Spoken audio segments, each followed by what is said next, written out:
sold at a price.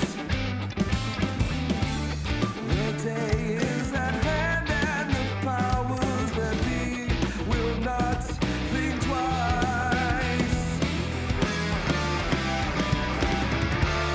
'Cause this is the final solution, and this is the power of fusion.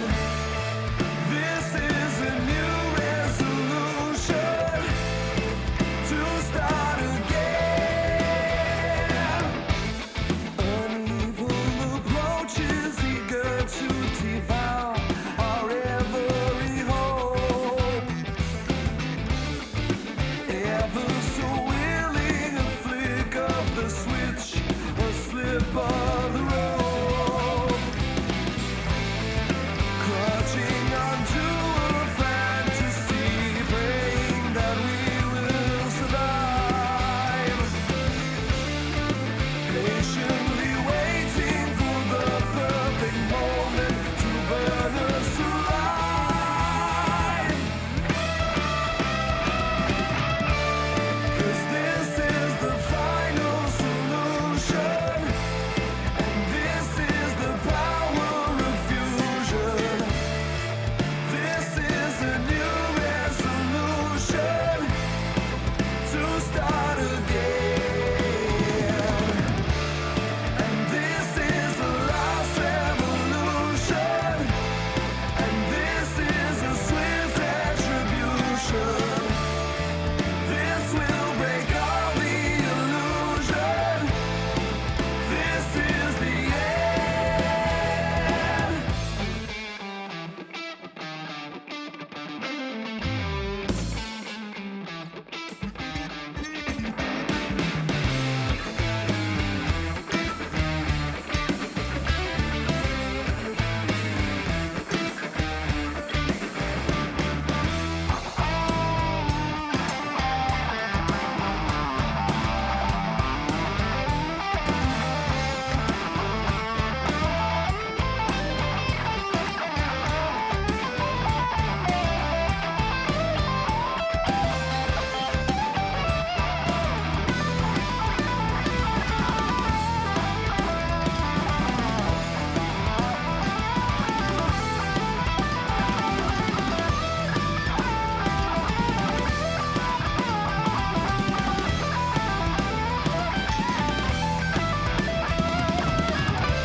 Brace for the impact, hold on to your life, prepare for the fall.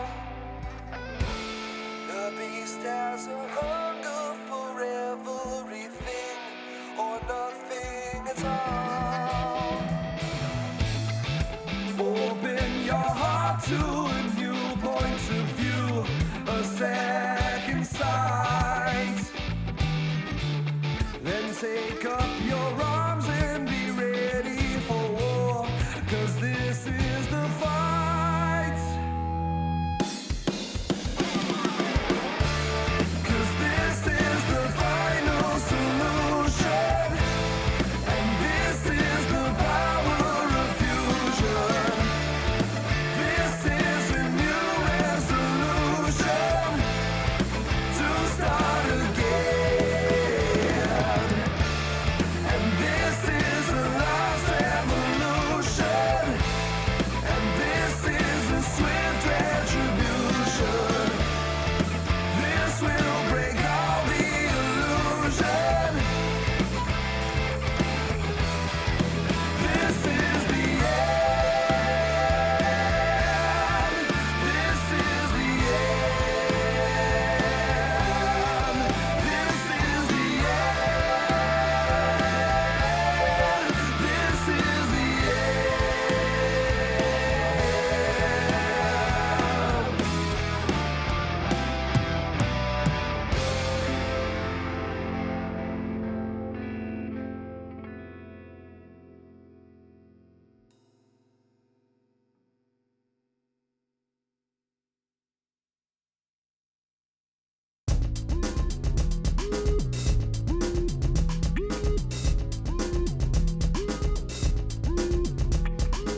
that you say, take them away, far from the place where you feel them today. Oh, see how they weigh like iron in your pockets on a warm summer day.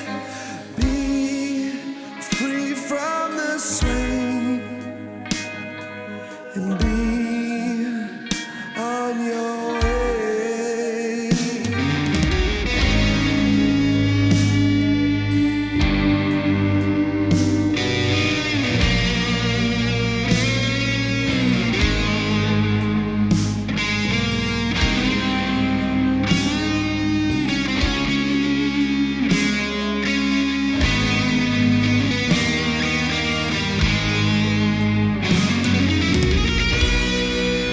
Falling with you as you jump into misery,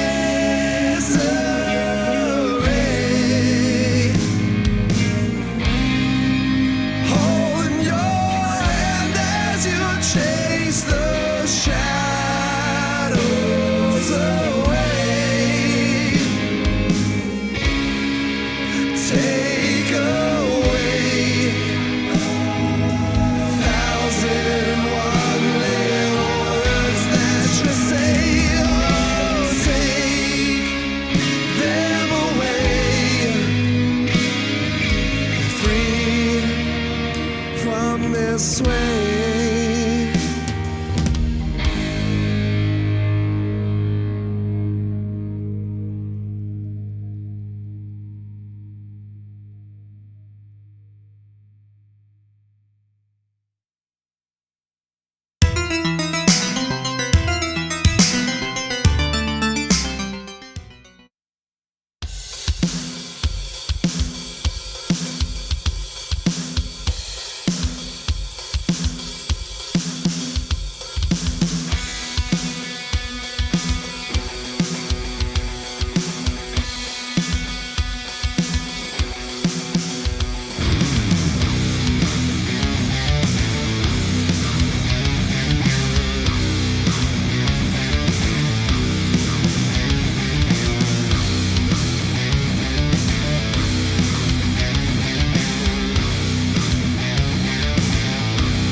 Well, it caught me by surprise when I looked into the eyes of a girl so beautiful and so delightful.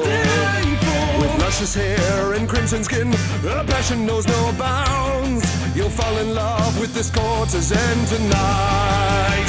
She's your ruby, a singer by the sea, fulfilling all your fantasies. You're the ruby. If you follow down her horns, they'll always lead to more. Ruby, ruby, ruby, ruby.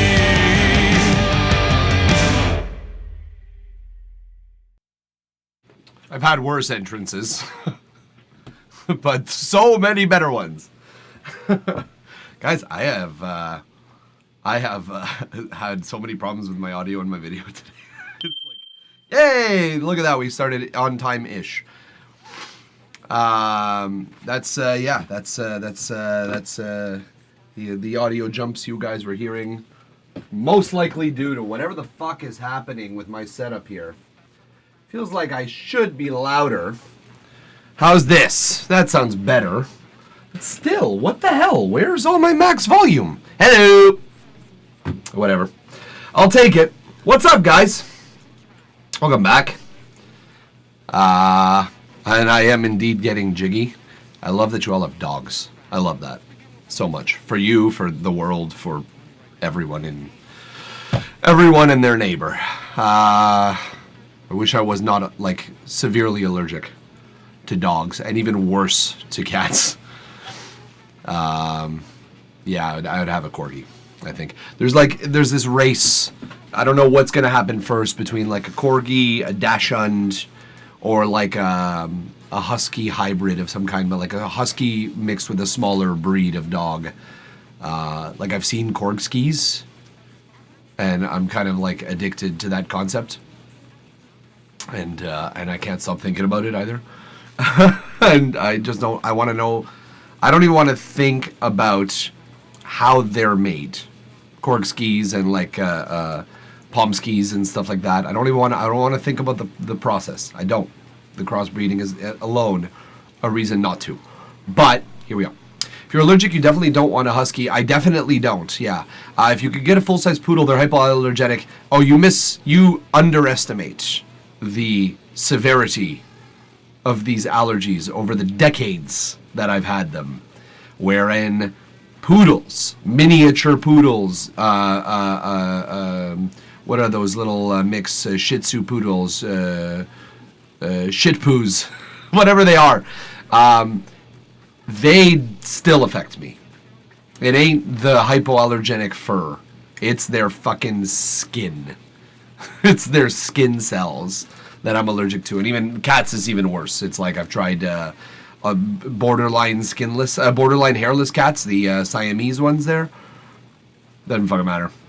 I'm just through and through allergic. So I've asked a doctor recently to like, hey, look into immunization because I want a dog someday. But it is not this day. What's up, guys? 6 Cyanide, what's good? What's good? Welcome. Welcome for the first time to our stream. Yeah. How you guys doing, man? I saw you guys chatting about the weather a little bit. Talking about how it's getting warmer out, how you're going to take your dogs out for a walk. In Montreal, it's fucking cold today, man. I don't know what it is. The past weekend, we had this tirade of snow and wind and cold. And then it rained. Ice, rain, snow last night, all in one like water droplet, and yeah, today now it's just kind of cold, just kind of lame cold. But yeah, hairless cats are like petting a penis. I don't wanna. 6 Cyanide, thank you for joining the queue. If you could hold your link until it is your turn. Technically, it is Couch Tracks' turn first here. Fuck the snow. Very rarely it will snow here in Kentucky, as late as May sometimes. Fuck that. Fuck May snow, yo. Fuck that. That is the worst. Even here in Montreal, sometimes we get April snow, and I'm like, get out of here. No one wanted you in February. What do you think? Get out of here.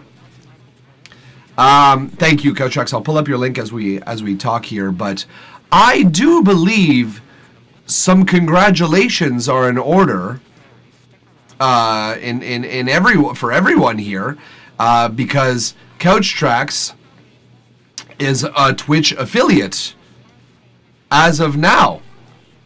And that's wonderful. Well done. Hold on, I think I could do a thing.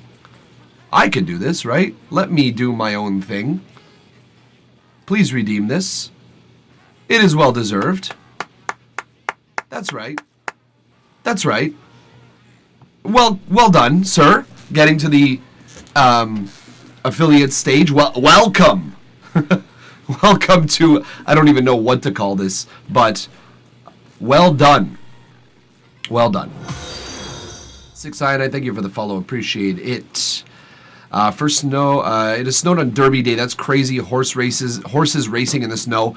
I don't even want to picture horses racing in the snow because I feel like their legs are even more brittle and break even faster. That's scary to think about how many horses are getting shot that day. How much glue is getting made that day. Morbid. Welcome back, everyone. So yeah, let's jump into it. We have Couch Tracks' link already. Six Cyanide is in the queue waiting. Thank you for your patience. Couch Tracks, you're a subscriber, so we're putting on 15 minutes onto that timer.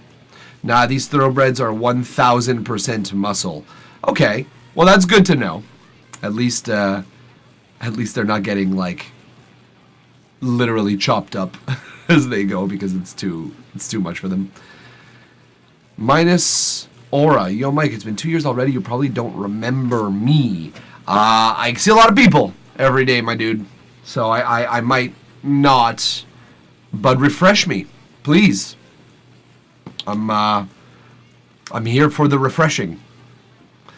But they still get euthanized sometimes. Yeah, it's brutal, man. I heard how there was some number that flashed across my screen at some point of how many horses get euthanized in the States. And like just from horse racing. And I was like, what? What? Why?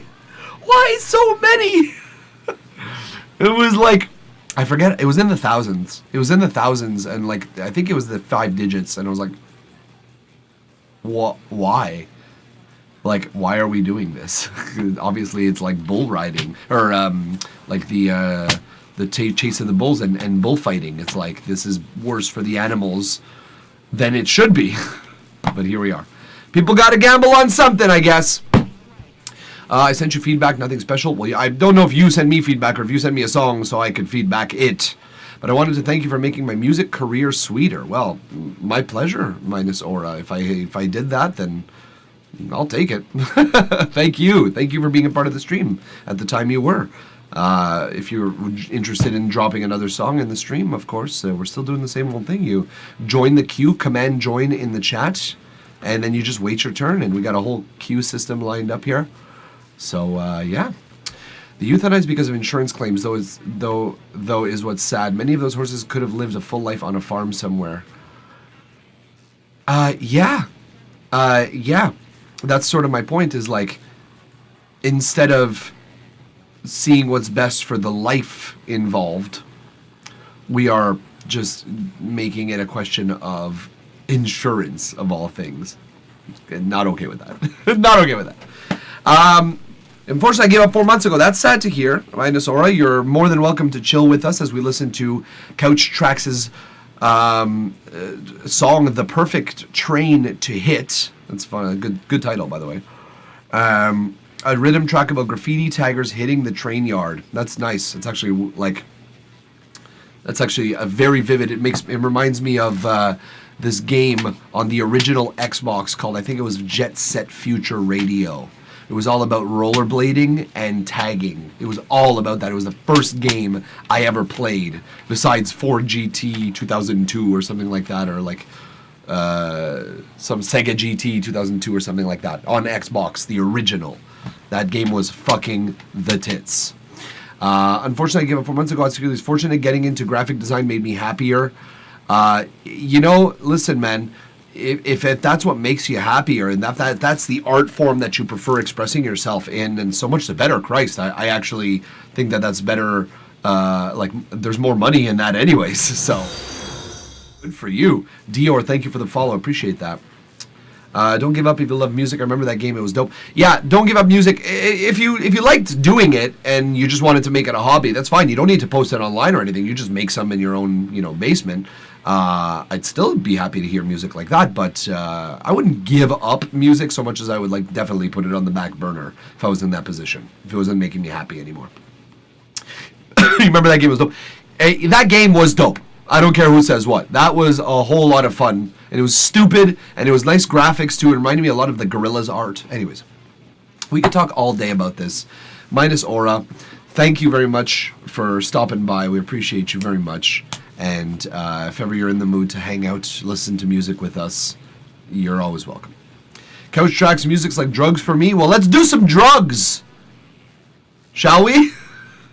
Let's do some drugs together, Tracks. Let's do some... I didn't intro it yet. Don't start the track without my intro.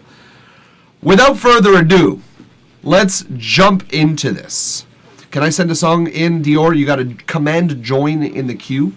And then when it's your turn, when this little queue down here says your name live, that's when you send in your SoundCloud link in this chat right here. But not until then. But yes, eventually. So go ahead and get in the queue. Command join in the chat. I said wait! Without further ado, ladies and gentlemen, Couch Tracks, signed artists, affiliate, man, this is a big year for you, man. Affiliate on Twitch, fellow affiliate on Twitch, which means that we could start doing some duo streams, which I'm looking forward to.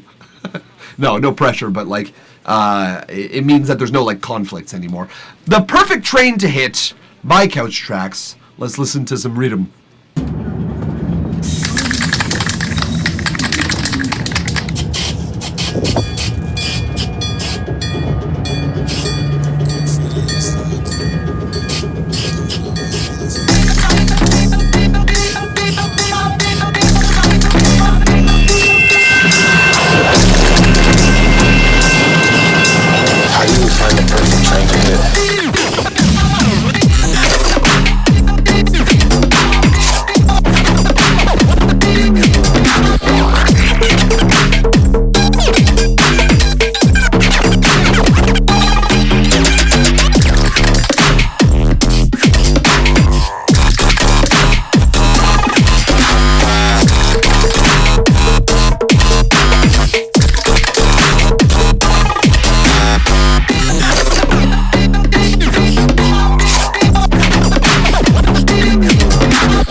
I usually like the new ones, but I also like the rusty ones too. So it's like, I guess it depends what you're feeling that night.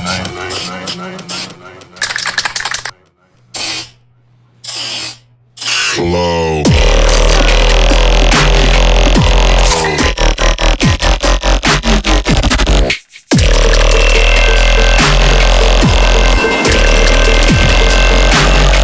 Fast.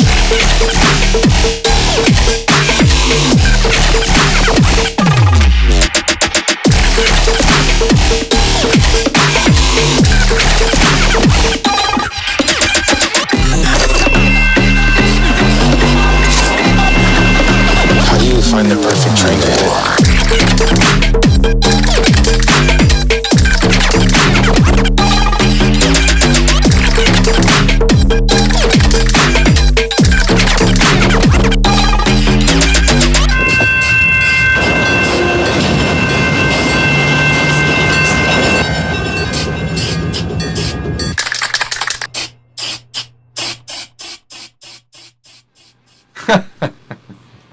Okay.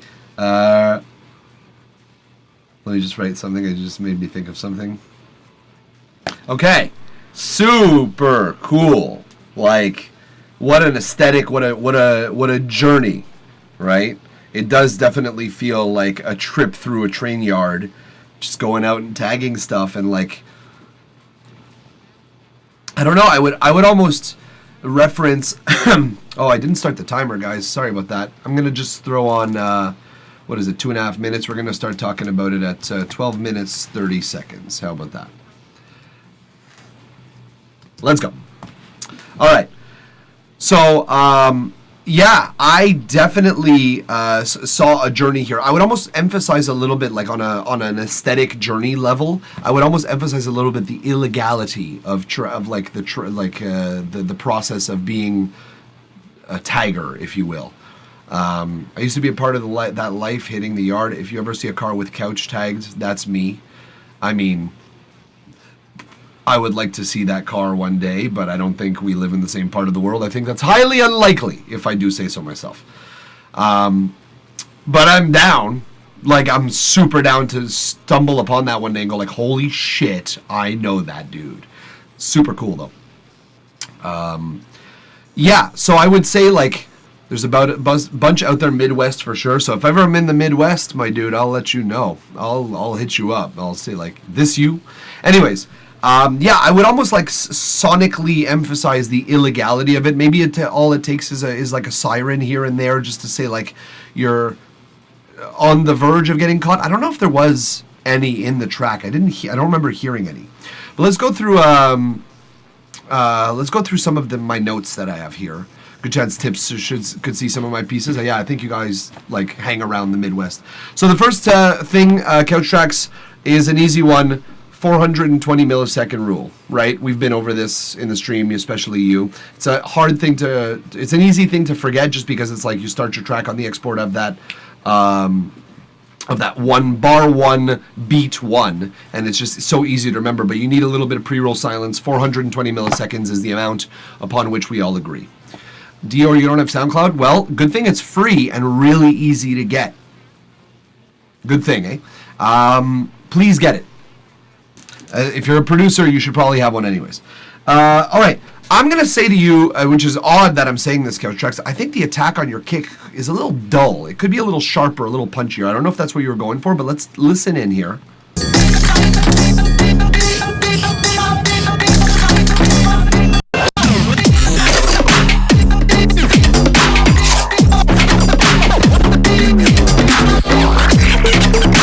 Matter of fact, I don't necessarily know that it's the attack of the kick that's choked, but it sounds like the entire master is kind of choked a little bit, as if like something is holding that kick back from being its best self, if you will.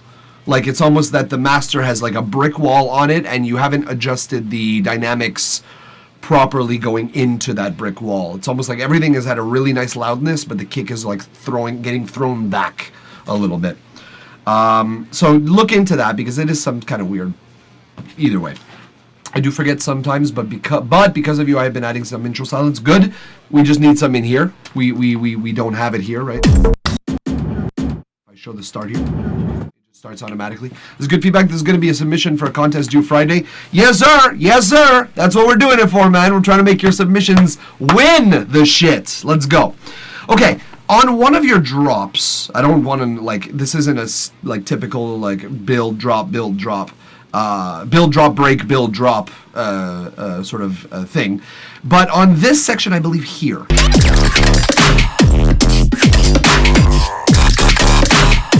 Hear that bar right there that was missing that aggressive synth?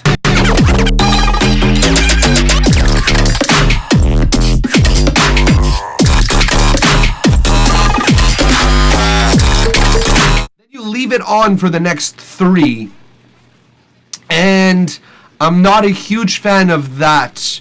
I feel like you should bounce back to the original sound, like you always go with the lower synth and then with the higher synth, and then you bounce back to the lower synth, but like wide instead of narrow. You have the same sound, but you just put some chorus on it and some stereo width, so we get like that contrast, and then you come back to this aggressive synth here.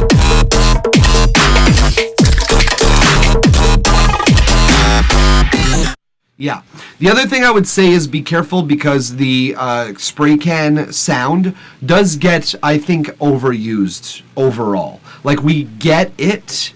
We don't need that much of it in this song, in the entire production.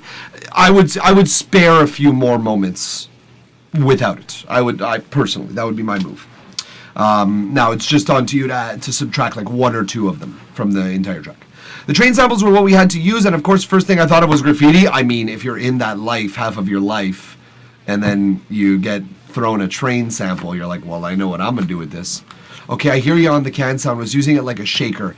Yeah, if you're gonna do that, I would bring it back, way back in the mix, because it's very prominent and very loud. So I would probably give that a little break, personally. on that level rather. But if you bring it back in the mix, you could probably keep it as like the shaker sound for your song. It's just that it's a little uneven, so maybe, I don't know, square it up a little bit. I don't know. I'm not sure how to affect that. Now let's go to this section, the second sort of half of your song here. Slow.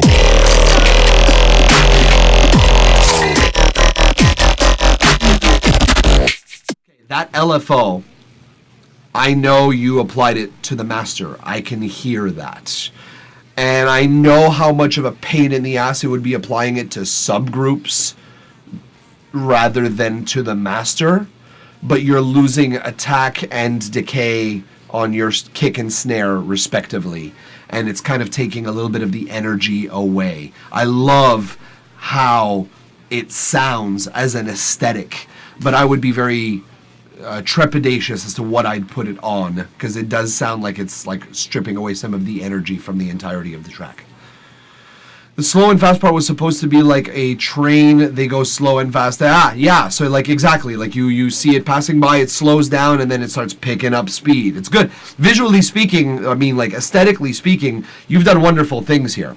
Now I'm just like nitty gritty, nitpicking on the nitty gritty, basically. So yeah, that LFO that's affecting everything, I would rethink your application of it. Yeah, your gate is on the master, so you're saying I should apply it on everything but the drums. Maybe I would start by applying it to everything but the drums, and then I would see if there are some elements where it would actually feel better if the space was, those empty spaces were filled. I'm not sure which elements would fit that bill, but I would say start by applying individual like gated LFO or LFO'd gates onto each other instrument other than the drums, and then see if that feels better. And even if it feels weird then, because it's still, that's what it feels like to me, it's weird. And if it still feels like weird but not good weird, at that point, then I would start like taking it off of individual elements and experimenting, trial and error, until I find like a nice balance between emptiness, negative space, and positive space. This metallic synth.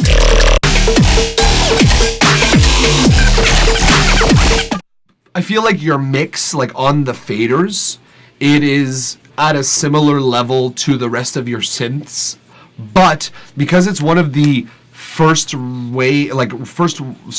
to be really big, loud, metallic-y, and left and right, like spread stereo image, it's perceivably louder than the rest and kind of standing out in a way that's, again, weird, but not in a great way. So maybe bring that back in the mix, maybe put some distortion. I'm sure there's already tons of distortion on it, but maybe apply a specific type of distortion that sort of makes it perceivably louder, but so that you can bring it back in the mix a little bit more. That's a common trick, you know. But that would be that. For this exact reason is why I suggested to Ableton to add a crossfader for the master by itself with an A and B, so that's easy to do. And Ableton said they're going to add it on a future release. I'm fucking crazy that they listened to you, but yeah, absolutely. Ableton is used so it's so DJ oriented anyways, you might as well have DJ functions on it. There's no reason why you wouldn't. So many DJs use it for either live sets or for a production of their tracks that they will spin live. I know so many artists that actually use it for live set, like live playback. So intuitive for that. So great. I have no idea how to use it. Just full disclosure.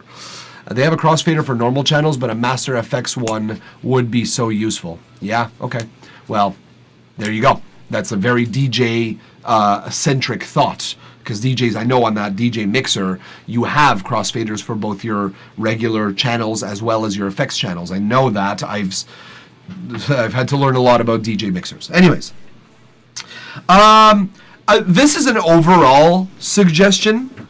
I think sometimes having some reverb throw-ons on your snare, specifically. Every 16 snare hits. You know, like not. It doesn't even have to be a regular interval and a regular increment. It could just be random. but every now and then giving us that spatial dimension that, like, what it will do is it will contextualize the space that we're in listening to this song, so that we feel these enormous synths washing over us and giving us this huge, like, this massive, I'm a laser robot mecha warrior about to step on you and turn you like an ant, and that's huge. But the thing that makes it feel even huger in the scope of it is seeing the space around you in context, so that you can gain sort of a context of how grandiose that epic mecha monster is. And the way you do that is by, like, enhancing your environment. So for the kick, for the snare, for your rhythmic, your accompaniment elements, creating that width of space around, like, your environment. So that would be one way I would do it. You just throw on a snare every now and then, and you just expand the world that you're playing within with this mecha warrior of that is the main song. And yeah, the last thing I would say is just a couple of reverb delays here.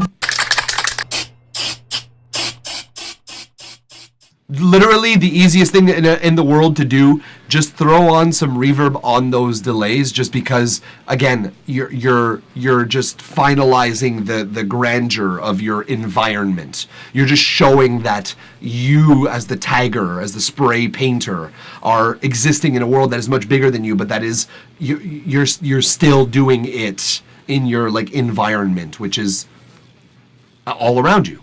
So yeah, I would say, like, create that world around your sounds, and then, like, obviously don't always throw on reverb on everything. Just use that reverb that establishes the boundaries of this open world, quote unquote, that is the environment of your song, and then put your huge elements within that so that they feel even fucking bigger. Yeah? I think that's pretty much all I had to say about your track anyways. Also, I gotta say, hi Zale! Hi, Zale! Welcome back! I was just talking about you last week. Welcome back. I appreciate you joining the queue and being with us. Very nice. It's been a minute. I'm looking forward to hearing what you got. Thank you for joining. But yeah, Couch Tracks, this was great, man. Like, again, it is a big song. It is using a very small element, a train, and it is telling a story around a train. It's not just talking about the journey of a train. It's not just talking about the motion. It's not just talking about the environment in which trains are found. It is talking about the people that interact with these trains in a way that is not the way trains are supposed to be typically interacted with. So that's a story within a story, and you've done that just with a couple of samples, spray painting and train samples. You've created this, like, dynamic story, and that's great, man. That's great. Again, your storytelling is always on point. The aesthetic around it can use a little bit of shaping and like a definition, but easy. You've got a story now. You know exactly how much space needs to be around that story. So it's beautiful, man. It's really well done. Again, the 420 millisecond rule. The attack on the kick, a little bit dull. Maybe something wrong with the master. Let's see. Yeah, I would fuck with the synth on one of your, like, around that around this area. What is it? Probably. Yeah, like 40 seconds or so, I would fuck with the synth pattern that you've done. A couple of reverb throw-ons and throw-offs, a LFO adjustment, and then your merci bonsoir, as they say here in Quebec. Thank you very much, either way, Couch Tracks, for allowing us to listen to the song online together, provide comments, criticism, feedback, analysis, what have you. I like me some dubstep. I like me some rhythm. I'm starting to get used to that beat offset within rhythm. I'm starting to, like, actually enjoy it now. So shout out DGE for training me to enjoy that. But either way, Couch Tracks, thank you for trusting us with your track. Congratulations again on becoming an affiliate and being part of this, whatever the fuck I'm doing here. Thank you for trusting us with your track. Yeah? We're moving on, folks. Next up is a newcomer to the stream. We got Six Cyanide. So Six Cyanide, it is your turn. You drop your cue in drop your link in the chat. Thank you so much for doing so. We are still kicking. What's good, Zale? Man, it's been a minute. I am well. I am as well as I can be. I sliced my finger a little bit over this weekend. I say a little bit, but like a half-inch cut, like about a quarter-inch deep. It was brutal. I have photos and everything. I had to like make sure that it didn't get infected. It's pretty brutal. But I can't really play guitar that much yet. So I'm okay. I'm not fine. I'm not like it's not infected or anything, but I'm relatively well. Could have been worse, I suppose. How are you, Zale? How you been? What you been up to these days, you know? All right. We got this work in progress pulled up. Hecate. I don't know. We got 6 Cyanide here, and their track. What does this say? What does this say? Praise the placebo. Placebo? Really? Praise the placebo. Forces you will never see. Celestial, omnipotent will bless you yourself. Fulfilling prophecy. Okay. I think it sounds like a satanic prayer. It's funny. Beat. What's that? B-type track with some Witch House elements. Let me know what you think. Okay. I don't know what the $B type track means, but maybe I'm just new here. Either way, 10 minutes on the clock. Let's listen to the song and talk about it in that time. The work in progress by 6 Cyanide, Hecate, I think. Let's go.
Okay. I'm gonna like listen to parts of this a little bit because there was a little bit going on my side audio wise. Again, I've been having issues today. Matter of fact, I'm gonna pause this for a moment this timer while I just finish out this note. But I've been having a lot of audio issues, so I've been adjusting it and trying to like work with it. So I appreciate your patience as I fix this. But let's restart this timer and talk about this track. I'm going to go through it. The first thing I will say, though, is your break. If you're not going to have vocals on the break, on the intro, pardon me, not on the intro, it's a little long. It's a little long with not much going on it. So if you are foreseeing vocals, that's good for the intro specifically. All right, now I'll restart the timer. So, let's listen to this intro, though.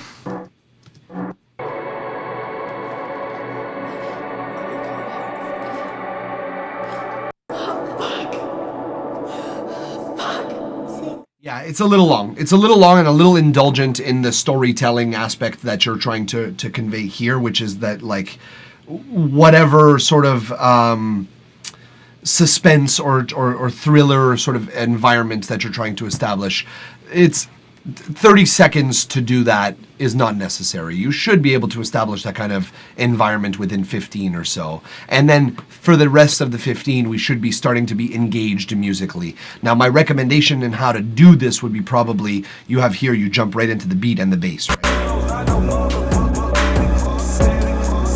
You jump right into the beat. So personally, I would go about probably putting in the bass only a little bit. That sort of, I think it's a Reese bass. It sounds like a Reese bass, kind of hovering in the background. But, you know, in this moment, I'll try and reproduce the bass line. Yeah, okay, I thought it was that. Let me try and like show you what I mean here.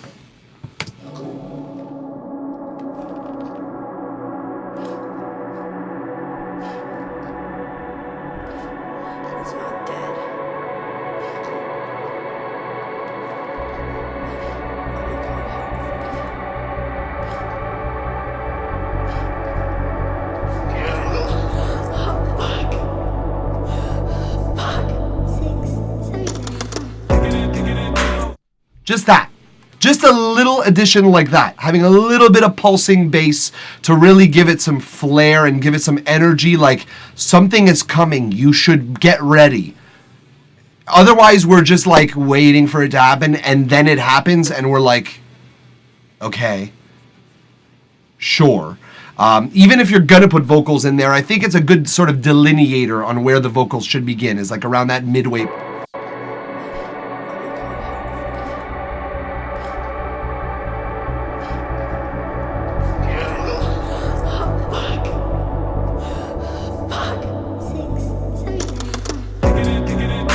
Something like that, really, I think will fill in that intro very, very completely and very nicely for very little comparable effort as to what you have to put into it to get out of it.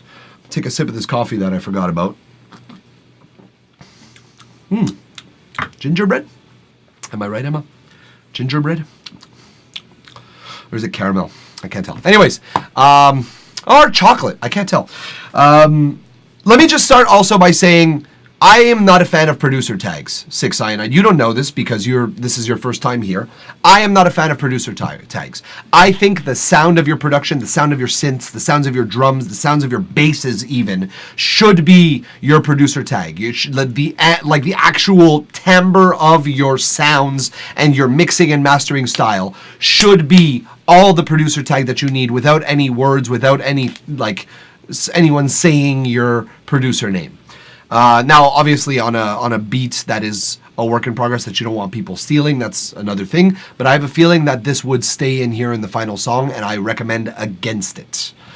All right, the break. Let's get to this break because I think that this section was pretty cool. I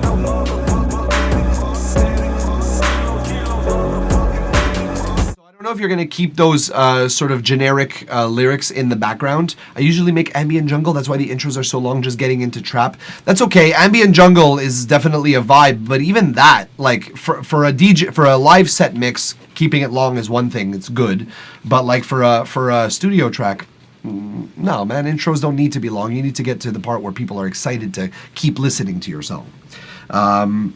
Yeah. So this part's cool. I would say that be careful because if you're going to throw vocals on this song, things like this, things like these vocals here, that stuff will step on the main frequencies of your vocals. Like these masking frequencies, as we call them, are very prominent in your main vocal tracks as well. So you might get a little bit of confusion. It might actually bring out the vocals. It might do the opposite, but I doubt it. I think it'll distract us and detract from your overall vocals emphasis. So I think you should probably look into just keep an ear out when you do drop these vocals in. This might give you trouble mixing those vocals into your track. The break, let's get to that part.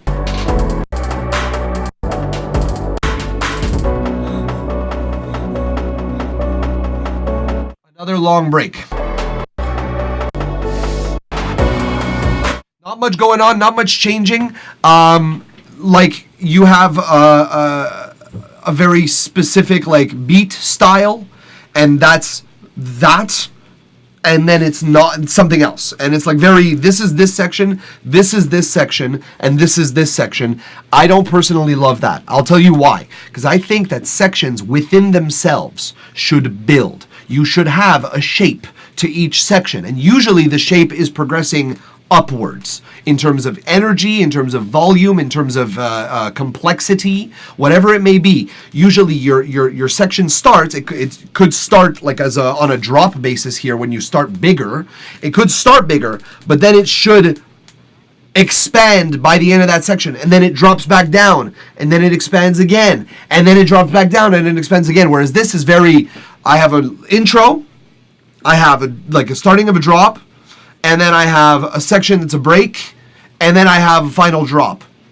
It's very choppy. You don't have many transition effects either that will like ease the transitions between these sections. Risers, sweeps, even like crossfades of sorts. References of samples that happen like with more delay on them at the end of phrases. All of these tricks, I'm not hearing those in your track. So that's necessary. Like especially for tracks like this where you're the background to a main artist, those subconscious things need to be happening while we're hearing another very telling, like lyrically speaking story being told to us. There has to be this subconscious movement and flow, and the end of your track should not be the same as your beginning of your track. So let's jump between the two sections and see if we can as a matter of fact, I'm pretty much done this review. So I'll end by saying, A, your fade out is bad. Let's just listen to that. Way too sudden. And second of all, I'm going to take the screen off and I'm going to jump between these two sections, and you're going to tell me which one is which, okay? Is like I'll start with one, and then I'll skip to another one, and you'll tell me which one I started with.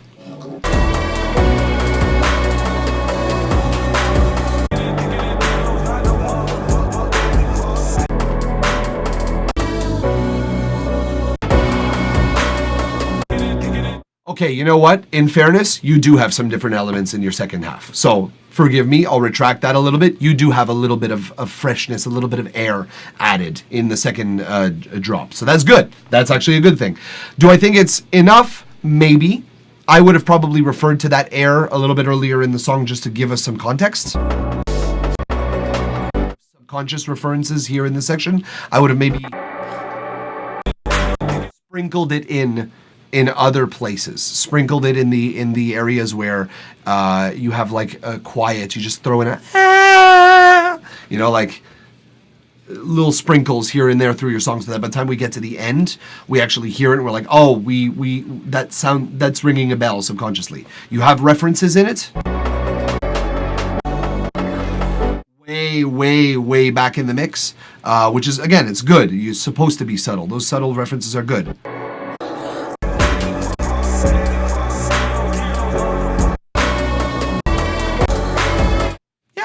Honestly, not bad. It's not bad. Your references are subtle. I would bring them to the forefront a little bit more, like a choice almost. Make it interact with the vocals would be the ideal scenario. So that you'll only know how to do that when you have your vocal track anyways.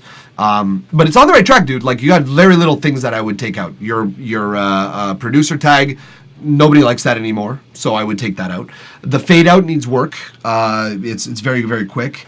The break is a little bit long. That nothing really happens during that time, musically speaking. You're kind of going to be hoping that the vocals really carry your break. And similarly to each of your individual sections, you don't really have an evolution going on throughout it. You kind of have an aesthetic, another aesthetic, and then another aesthetic. Build within it and transition between them so that the seams are less visible, if you will. And that's pretty much it, man. Thank you for allowing us to listen to the song online together, talk about it, provide comments, criticism, analysis, feedback, what have you. Yeah, I appreciate someone who's able to make an instrumental, put the vocals to the forefront, and this is definitely doing that. But again, just be careful when you drop those vocals in. As you said, I get what you mean. Suicide Boy often hop on after the Memphis vocal chops. So after the vocal chops, wait. I get what you mean. Suicide Boys often hop on after the Memphis vocal chops, so the vocals start after. I see. Well, okay, fair. If you're gonna drop the vocals in after, then you have nothing to worry about. But I would honestly start vocals there. You got 30 seconds where you don't have a lead element coming in. That's a long time to not have a lead element in a song if you're not introducing any lead elements. And those vocal chops, I don't believe count as a lead element. They definitely take a lot of space, but they don't really fill the void, that gap, that craving that we have for a lead vocal track. So I don't know, man. I would drop those vocals in. I don't know who Suicide Boys is, if I'm being honest with you. I probably have heard their beats. I probably heard their stuff, but I do not know them by name at all. So sorry. Either way, thank you for trusting us with your track.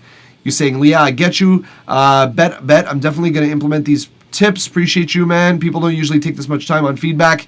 Yeah, people don't usually do feedback. It's something you're going to learn about this channel, is like you're going to redefine what feedback actually is on this channel. As we do here, we get feedback. So either way, thank you for trusting us with your track.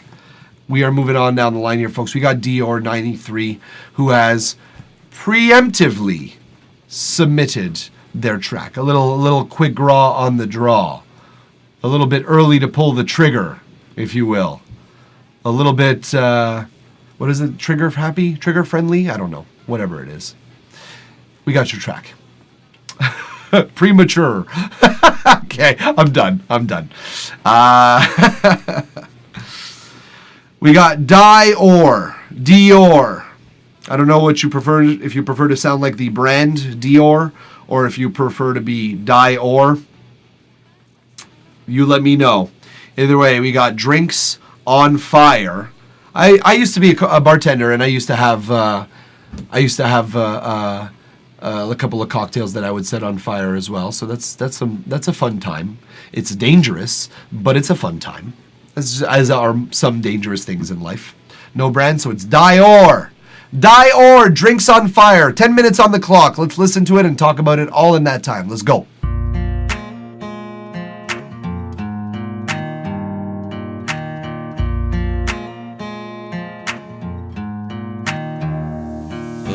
I'll be on that countryside, see me moonwalking cause of drinks on fire. Got a D&D, but I still smoke and drive. Cause she fuck looking so wild. I gotta go. Crashing hotels, making room, hot boxes, reefer. I just wanna impress her, baby, I wanna see her. Now she wanna leave me, but fuck it, I'll leave first. I gotta go. The problem in the back, I just wanna lose. I just wanna sin. Lost all my friends, I can make no one. I gotta go. I just put the 12 through my head, just leave me alone. I could give you soul, but I don't got a halo. Lost my wings, but my mind wanna pull a Draco.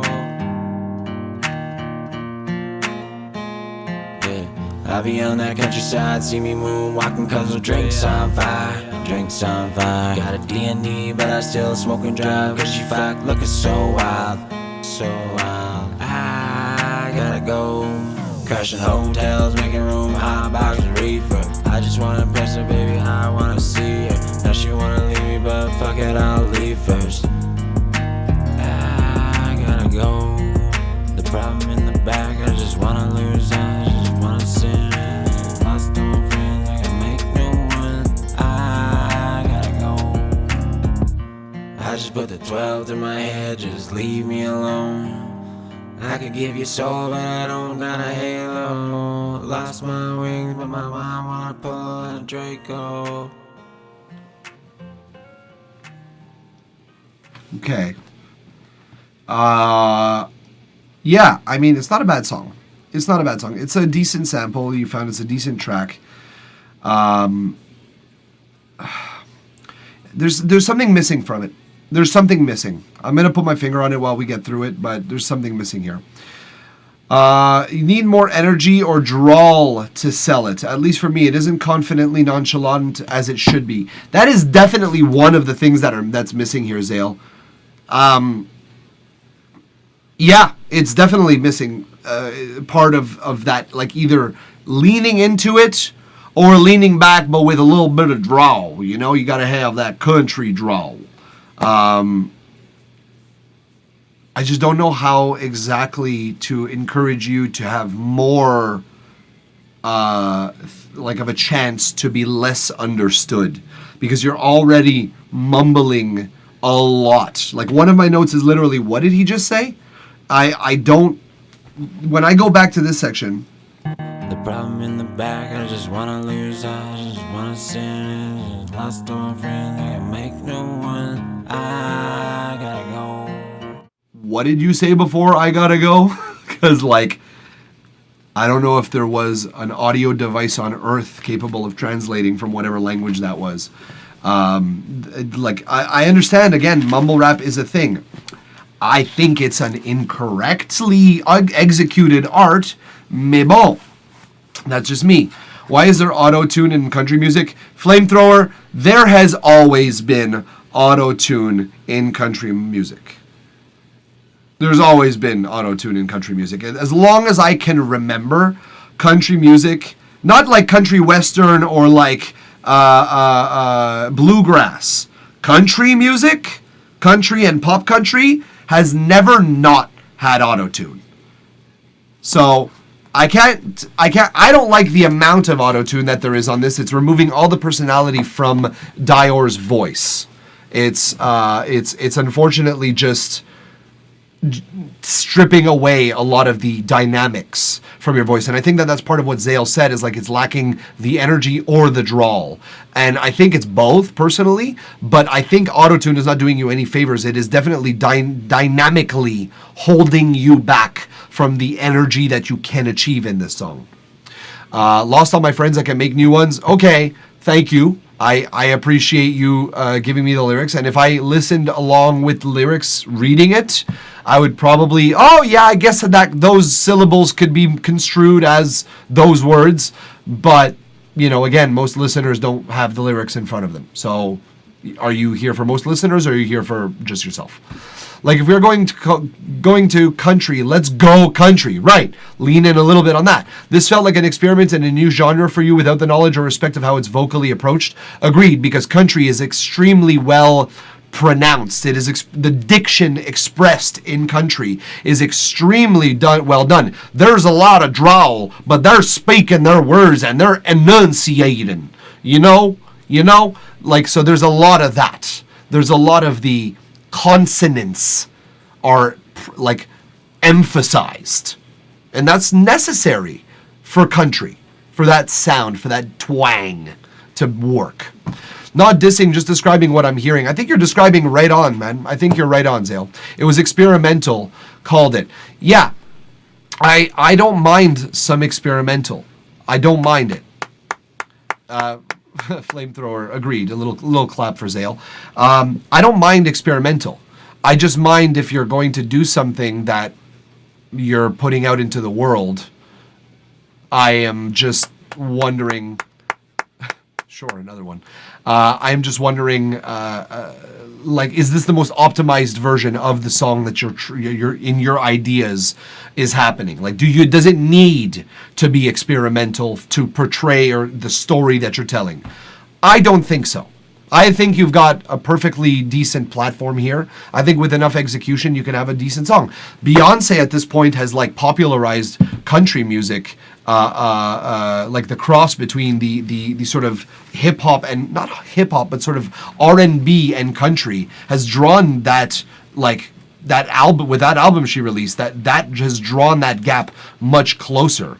And I think that that's okay that we lean in a little bit more towards the hip hop side or a little bit more towards the country side. I think that choice is okay, but it sounds like this one is afraid to make either choice. It is like kind of stuck on that country twang, but it's got the hip hop beat, but it's got the acoustic guitar, but it's mumble rap, but it's got auto tune, but it's all making so many compromises to sacrifice a stance, like a this is what we're doing here. You know what I mean? So that's the way I see it. You can experiment. There's definitely a baseline for the underlying theme of this genre in specific. Unless you're like Lil Nas, where he made a singular country song and then dove into spectacle to sell his pop music. Well, yeah, I mean, Lil Nas, you know, he sold a shit ton of albums, so is it a formula that is flawed? I don't know. Who am I to say? I've never sold as many albums as him, so who's to say? Let's talk about a few improvements on my notes here. 420 millisecond rule. So this is where you start your song slightly before beat 1, measure 1. You have to go give 420 milliseconds of silence before beat 1, measure 1. Right here.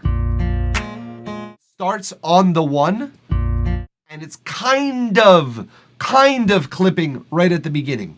You don't notice it, but I hear it. I hear it every time. So 420 milliseconds of silence before your track. Your vocals in these sections, See me moonwalking 'cause of drinks.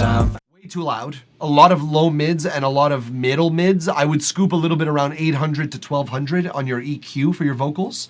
And I would drop this back in the mix because compared to the rest, it does not need to be this loud. Same thing goes for this stuff. Making room, high box reefer. I just wanna Same notes. And I want to talk about, for the last minute that we have here, you'll hear a chime when the minute expires, but Dior, I want to talk about your performance for your lyrics, for your vocals. They're okay.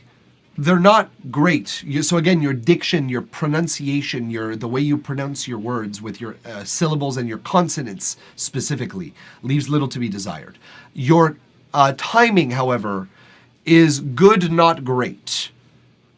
So you could very well improve your timing a little bit. And here's what I mean by that. When we listen to sections like this. crashing hotels, making room, high box reefer. I just wanna press her, baby, I wanna see her. Now she wanna leave me, but fuck it, I'll leave first. I gotta go. The problem in the back, I just wanna lose, I just wanna sin. Lost old friends, I can make new ones. I gotta go. There's always these moments where you're like a couple of like just tiny like 30 seconds 64th note off. I think you could very well tighten those screws. By the way, that was the chime. Obviously, I told you you'd hear it. I think you could tighten up those screws a little bit.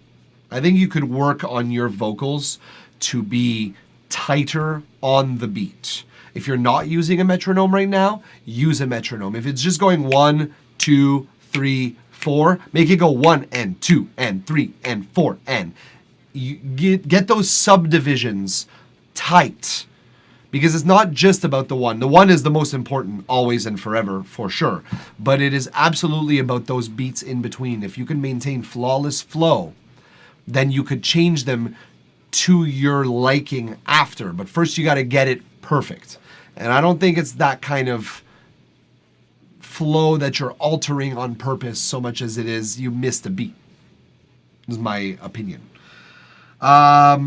So that would be my last note. Your vocal performance should improve a little bit in both pronunciation and as well as timing. You've got some good ideas vocally speaking. I think you should step your game up. That's my last note, I guess. Thank you for allowing us to listen to the song online, to provide comments, criticism, feedbacks, analysis, what have you. It's not done. It shouldn't be released. I just want to see how it was for other people. I can respect that. I can respect that. Honestly, forgot Lil Nas existed. He's straddling the devil somewhere. Jesus Christ. Yeah, I think I be too quiet when neighbors home. Yeah, that's the thing, man. Like you gotta basically be comfortable recording, right? You gotta be in a comfortable environment where you're recording and nothing's holding you back. Like, I have no problem with that at home. I can yell or scream as much as I want when I'm recording, and I'm better off for it because I'm never worried about the performance. All I'm worried about is how good I can make it, not am I bothering the neighbors and stuff like that. That, I agree, is a privilege. I feel very grateful to be in a situation like that, but maybe try recording in a situation where you can get there. It might affect your performance. Mike, if I'm gonna be for real, you look like Danny McBride a little bit. Do I really? Really? I'm gonna pull up a picture of him in a minute here. I'm not doing it right now at all. Fuck him, got the good take. I don't know what you mean by that. Thank you always helps out. Which talking about flow and beat. How about instrumental stuff and dynamics?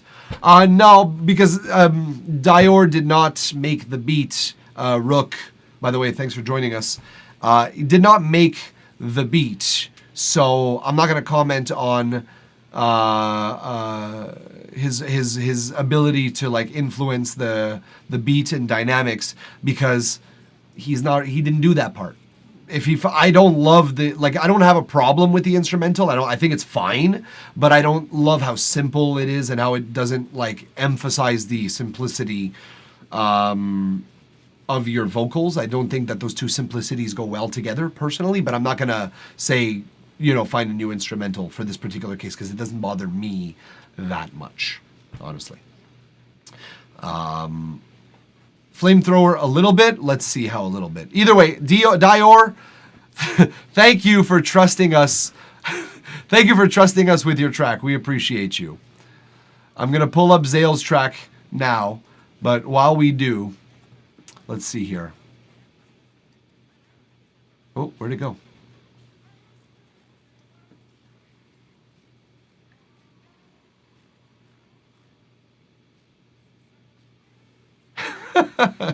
Danny McBride, Your Highness. Okay. Danny McBride, Your Highness. Let's have a look.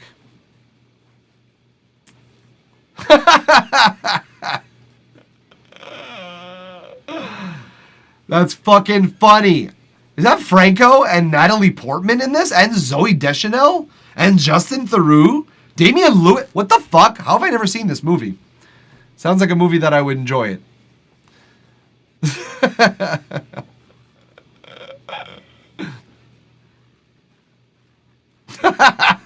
That's funny. That's fucking hilarious. Like a decade ago, Danny. Studio McBride. Amazing, man. I gotta watch this movie now, man. I've never seen that movie. I gotta watch it. You've made me want to watch a movie. Emma, put it on the list if you're listening. It's a comedy classic, so you say. So we're gonna have to listen to it. We're gonna have to watch it. All right, Zale, been a minute. It's been a minute that you have not been in our rotation, and I'm happy to see you. Welcome back. We're gonna listen to your track. We've got a timer system now. So we spend 10 minutes for non-subs, 15 minutes for sub-tier 1, 20 minutes for sub-tier 2, and 30 minutes for sub-tier 3 on any particular track. But this is a relatively short track, so we can get it done in 10 minutes, I'm pretty sure. Especially with a caliber producer of your own kind. One of our original supporters and our original subs as well, just Zale. Ladies and gentlemen, Zale and the track Oops! The flower bass track. Let's listen and talk about it. 10 minutes on the clock. Let's go! Houston Control, this is Flight 711. Come on, you guys, you read me? Give me some instructions. I'm on final re-entry. Come in, Houston Control. Houston Control, do you read me? Come in, Houston Control. Come in, Houston Control. Come in, Houston Control.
Is this some tea? Is this some tea here, Zale? We got some tea? Okay, so overall, good track. Again, your aesthetic is pretty much flawless every time because you establish this world in your life. Low key Zale beef lore. Yo, I don't want to hear about this after your track. I'm sorry. We got time, you know what I mean? Oh, speaking of, by the way, Zale, I didn't do it, but it's also. Yeah. Either way. Yeah, I'm very curious about it, but we'll talk about it. Okay, so first thing, I've said this to a couple people in this stream. It's a common error, and it seems to be more and more prominent. At the beginning of your track, you gotta leave more silence. Starting beat 1, measure 1 is never a good idea, even if your DAW accounts for some of that pre-roll. Not every streaming software is the same. Not every streaming software will allow for some pre-roll silence and will absolutely do things like this, which is cut off the dynamics of your first sound. So I have been saying in this stream for the past few months, 420 milliseconds of silence before your first sound occurs. That will be good for any platform. It's less than half of a second. It feels like ba ba. Whatever the maximum delay that you have is like instant enough to feel like you press play and it happens immediately thereafter, but not so much, not so little that you get cut off on some streaming platforms. So it's important. It's stupid, but it's important. 420 milliseconds of silence. Okay, let's talk about your bass, because we're gonna need to talk about this a lot. There are problems with your bass that are occurring in this track. Specifically, I think with your like bass impacts, with your like sub hits, they are throwing your entire low end out of whack, and sometimes even your high end. The compression and the juiciness of your mids and your highs, for the most part, are great. Like your levels are exactly where you wanted them to be. They sound like you. It sounds like a Zale track in the high registers, in the mids and the highs. But that low end is so floppy and all over the place. And then sometimes your master limiter has to do so much work that it even throws some of your mids and your highs out of whack. And that's not good. So we know that there's a problem with something here, but let's listen in.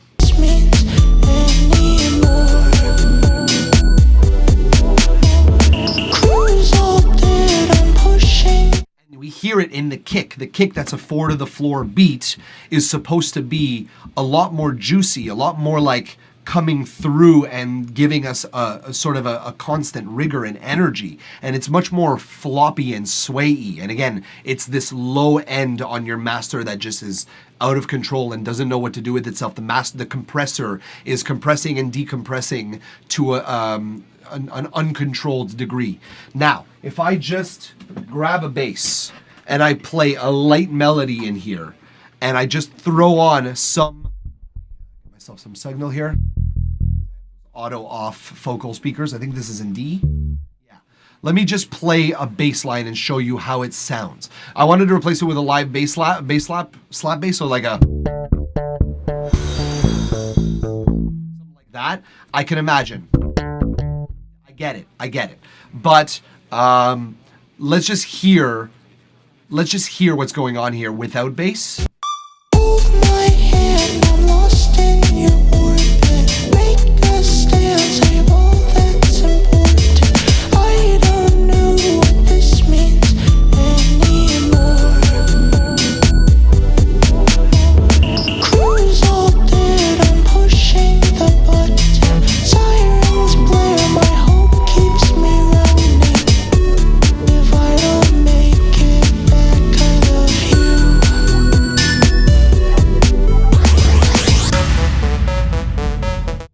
So much more dynamic, so much more depth in your track, because we're missing those frequencies. Whatever's happening in your low end, it's floopy. It's like allowing for your bass line to be thrown into the back.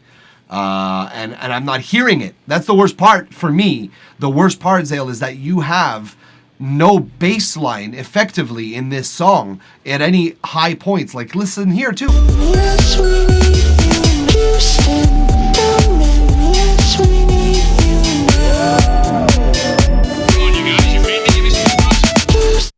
like it's all sub information. Exactly. The low mids, like that drop D is really where it's at. But like if you compare, Come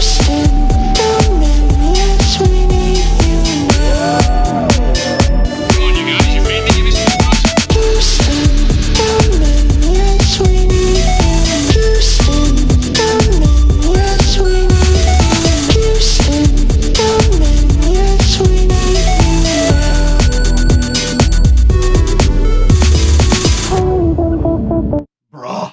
bruh.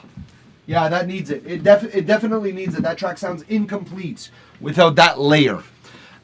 Maybe distortion for texture then? Maybe you do get a bassist to play over this. Maybe you get someone to actually drop you a bass line and you distort it. Maybe that's the move here. What's up, Woozy Woozy, by the way? Welcome, and thank you for the follow. Appreciate it. Flamethrower, the Bunker Boy. It's what is the cover? Oh, it's the Bunker Boy. I see. It's your art. I see. I think a real bass might be the move. Then maybe you need some like Fender Precision or some like active bass kind of texture, something that's like not necessarily has a lot of crazy tone. I don't know how slap would sound in this. It might take up that high end a little bit too much for a genre like this. Woozy Woozy, it's what I would do. Some distorted and vocoded 808s. Can still get a frilly, watery texture, so it'd fit. Maybe, but I don't necessarily know. I'm more of a band guy in general. You'd be surprised what I've heard this genre do. I mean, I've been surprised as what I've heard Zale do. So like you'd be surprised that how little surprised I would be, honestly.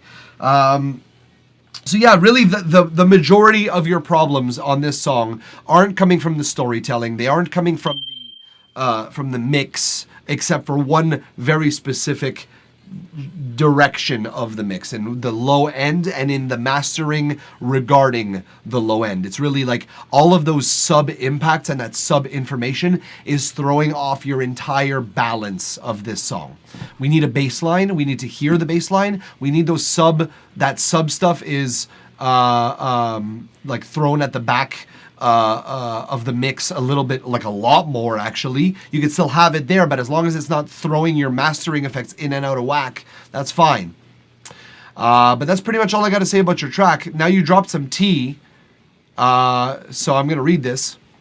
This is very out of my comfort zone somehow. Also, since timer is up, let's do this. Avery was a manager who didn't communicate at all and we work in healthcare, and she got me fired because I brought it up, and instead of apologizing and moving on, she threatens to quit unless they fired me. But I just came into $100,000, so I feel like I got a proper life karma. Hey, all right. That's the way to go there, Zale. Getting a big old 6-digit deposit and telling her, fuck herself. Well, fuck Avery. A manager who doesn't communicate is a fucking nightmare to deal with. I've dealt with several managers who do not communicate, and it has been by far the biggest issue I've ever had to keep dealing with. It's like people don't think that communication is important, and fuck them. But that's just me. He says, sipping his coffee. It's not even tea. I wish it was tea. That is winning, Zale. I'm very happy for you.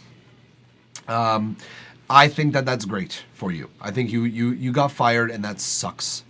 That sucks. Truly. It doesn't make that part any better. The $100,000 does.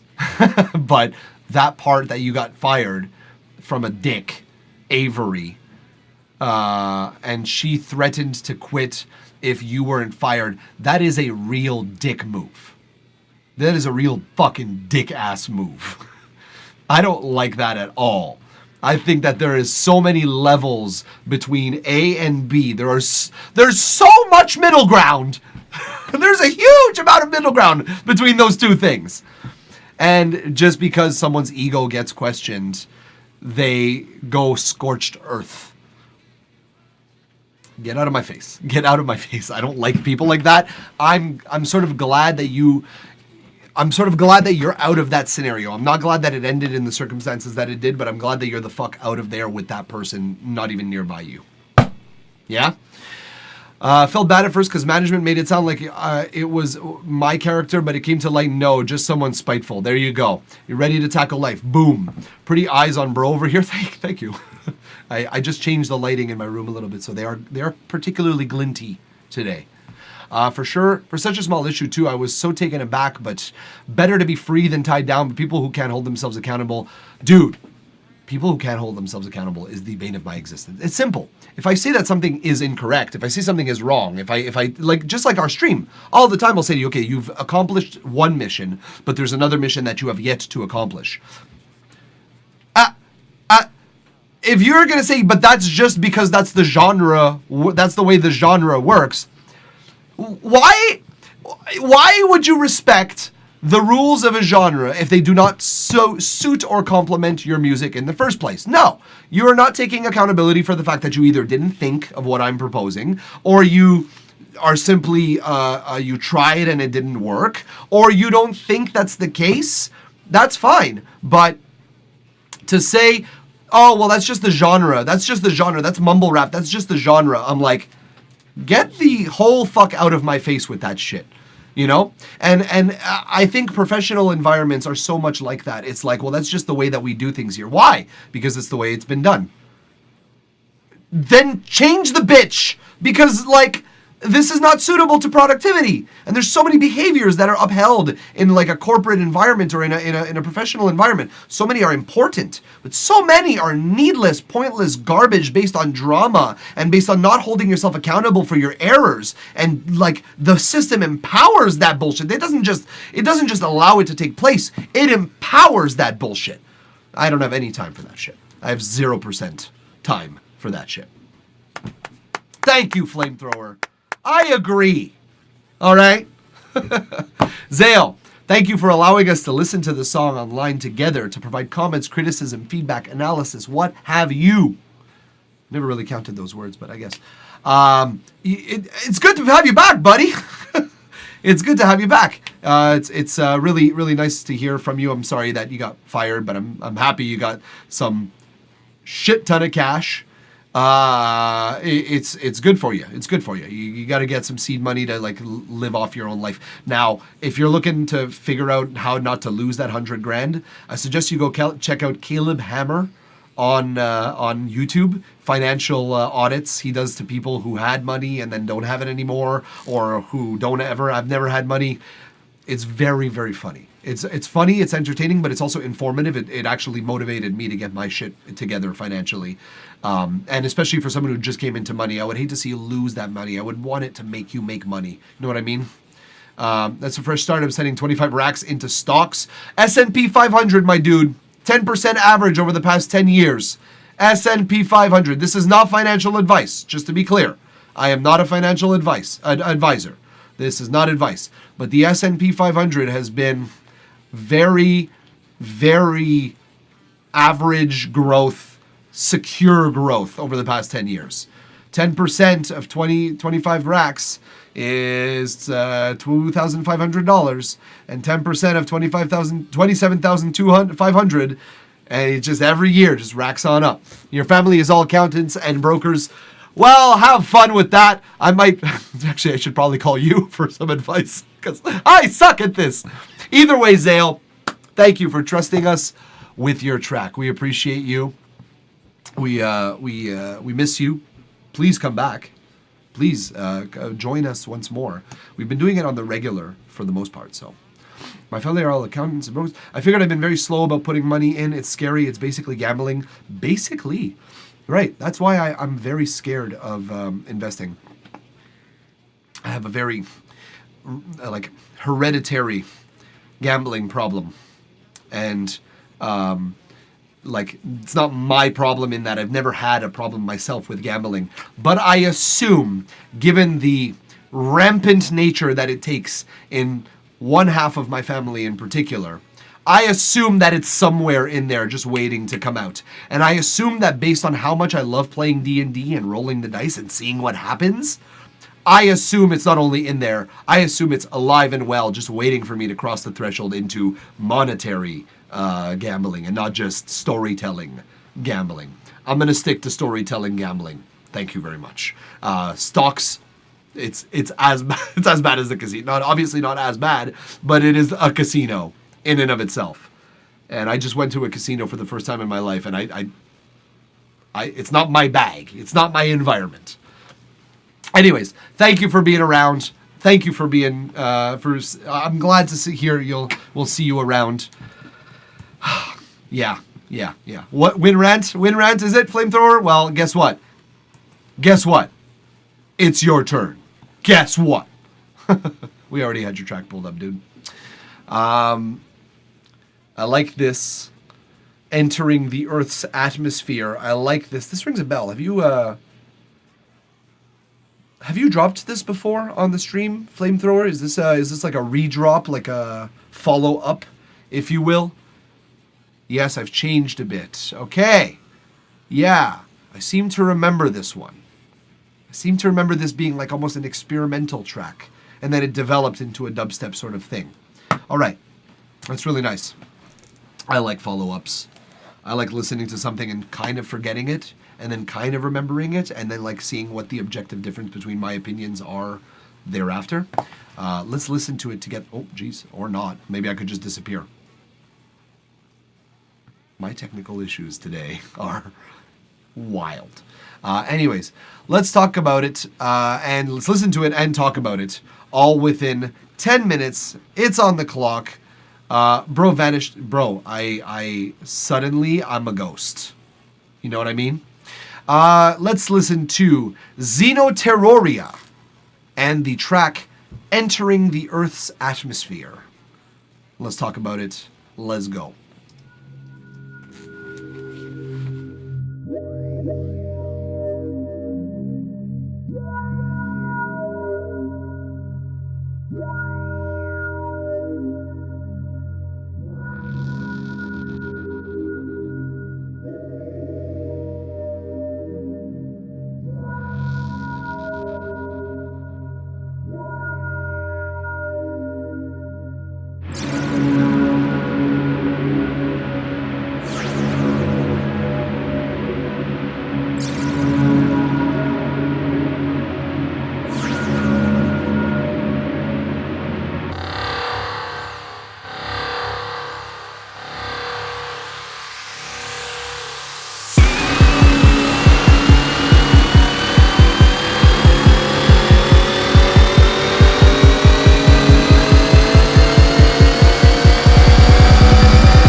through safely.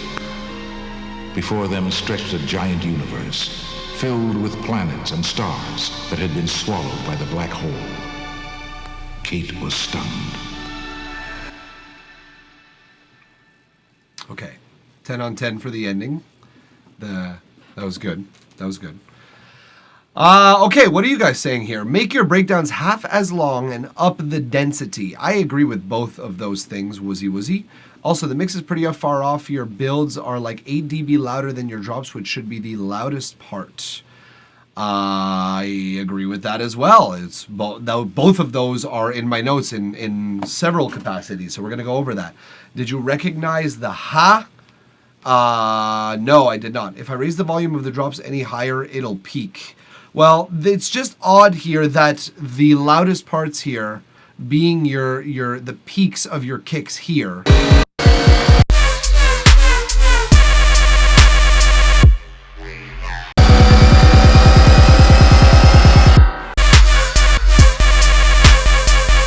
Like technically the peaks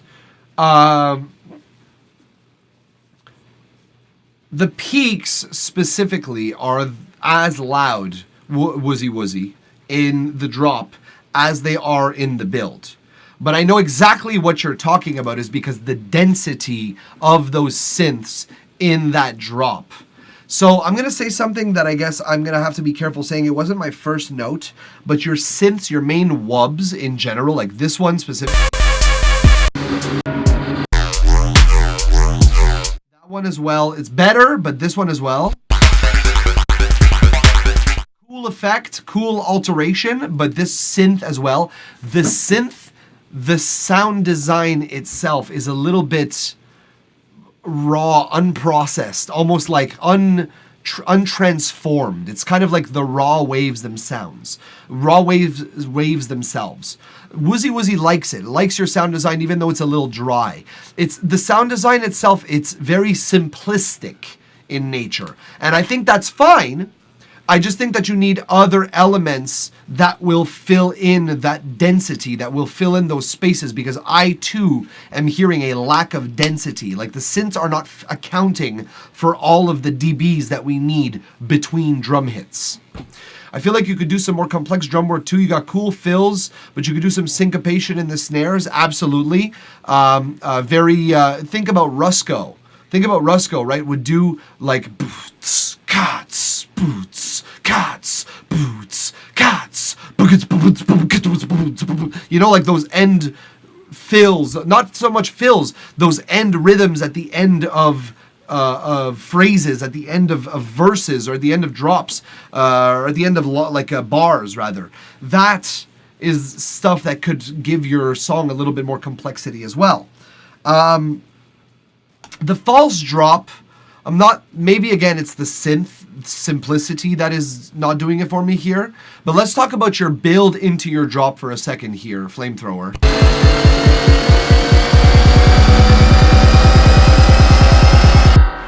You stay on those 16th notes for a long time. You go like ba ba. What's the build again?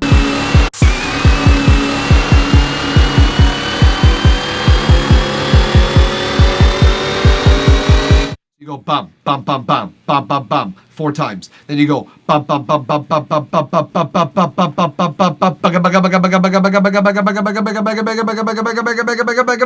bum bum. You stay on those 16th notes. Those are that's what they're called. I would build up to the 30 seconds. Honestly, if the 30 seconds is too quick, build up to the dotted 16th notes or whatever's next on your increment scale, because it doesn't build in intensity as much as I think you're going for in that build. So it should like speed it up a little bit. Once we get to this part.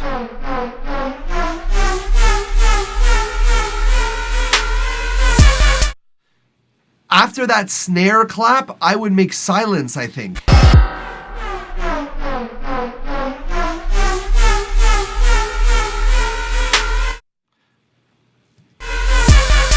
feel like after that snare hit, you have just reverb on that snare hit. Whoa, whoa, whoa, whoa, whoa, whoa. it'll have more impact, I think, if you cut that synth wub in the background. It's having very little impact for me. I'm just saying what I do, but you do what you like. If this is what you're going for, then maximize it, but you really got to ham up the cinematics. The cinematics, spelled funny. If you're going to go for dark cinematics, if you're going to go for dark cinematic stuff, go listen to some BAW. B-A-W, like I did in the other drops. The other drop, I'll be honest with you, faded out, and it was better. It was better. But with, I would say you hear that echo, sort of, you hear the reverb sort of pan out, trail off, right?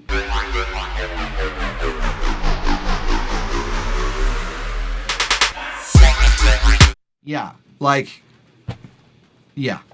I think it's better, but it's not as good as I would hope. It might be better with this context, with this like silence right after that slap. Also, no, I don't recognize the ha. Should I recognize the ha? Flamethrower? I don't know what it is. What else do we got here? The synth gets way too loud in this section.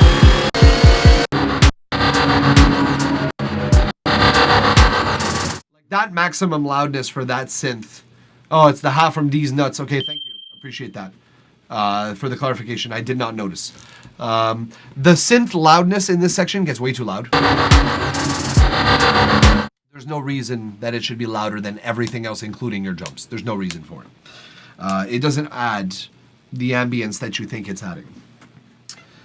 That is... one last thing. I'm going to put it here, and I'm going to speak to you about it.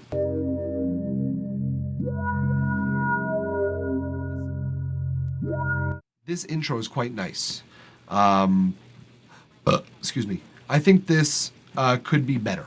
I think your 10 seconds in is so far good. 15 seconds in, I'm starting to get a little bit unentertained. Or around 20 seconds in, I would add some swirly air, something that like adds a little bit of sort of filled space in the high frequencies.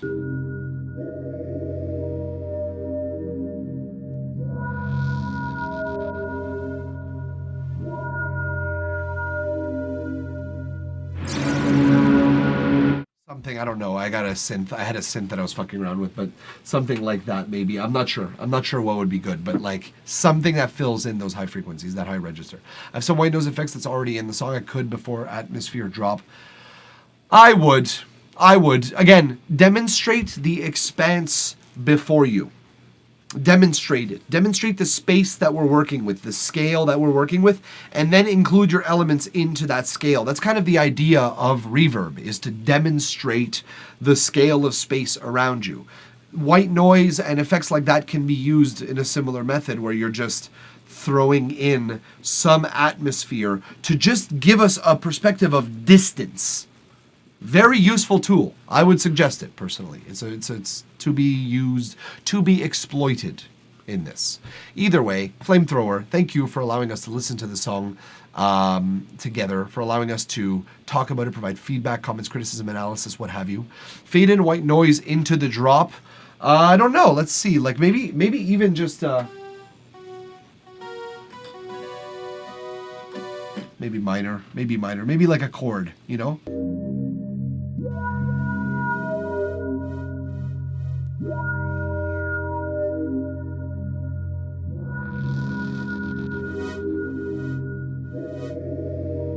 Those kind of like those like sort of pulses of some sort, I guess. That would be my suggestion, probably. By the way, the BPM is 140. Of course it is. It's dubstep. Of course it is. Or rhythm. Fine. A type of dubstep. It is a type of dubstep. Of course it's 140. Best feedback I've gotten, like always. Well, thank you very much, either way, Flamethrower, and thank you for trusting us with your track. Appreciate you. Sixer, by the way, how you doing? Welcome to the chat for the first time. Stick around, Flamethrower, as we're going through to our next submission, which is Woozy Woozy. Hope I'm pronouncing that correctly, as intended, I should say. Is Woozy still with us? Still with us? I think in the chat there is. Oh, there is an ad going on right now, so some of y'all might not be getting me in their ears or in the audio. But either way, we'll wait until this ad is over. That's no problem.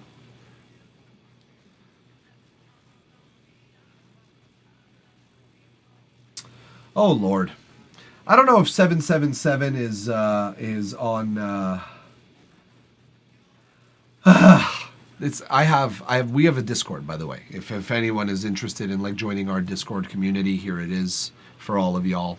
Welcome. I will give permissions after I know that it's you and stuff like that. I'll perform verifications, and then I'll give you guys permissions to the server. So please feel free to join our Discord server as you wish. But there's some people. I got channels. I got just very specific channels, text channels that I use for different topics. And I have one, the music we love. I have self-promo. I have some tomfoolery, just general nonsense. I got one for stream news. And it's funny because, like, people post their shit in the music we love. And I'm like, I've told them, you know, hey, this is not for your self-promo. This is for music that we share, that we enjoy listening to. Like, this is where that goes. And people are thick. Some people are thick. Woozy's back. I bet you got hit with an ad and you didn't hear me call your name out. I bet. That's what happened. Let me just address 777. If you're in my chat in Twitch right now, my dude, come on. Do better than that. Nah, someone blew me up on Discord. Oh, well, goddamn. There's that too, I suppose. All right, so we got this camera. Yeah, you know what? I'm going to address this after the stream because it's low priority. He submits one more link. If he submits one more link, then it's over. Nah, someone blew me up on Discord. Well, shit.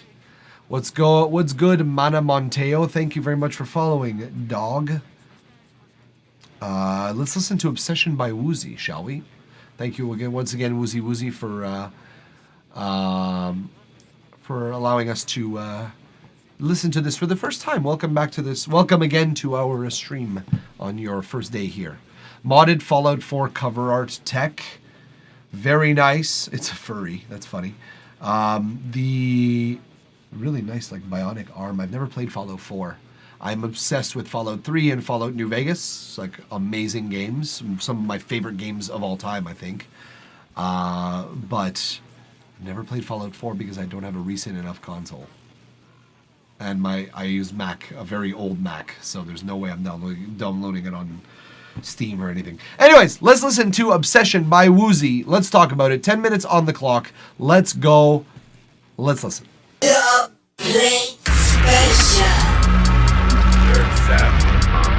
y'all really feel me?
It's my new obsession.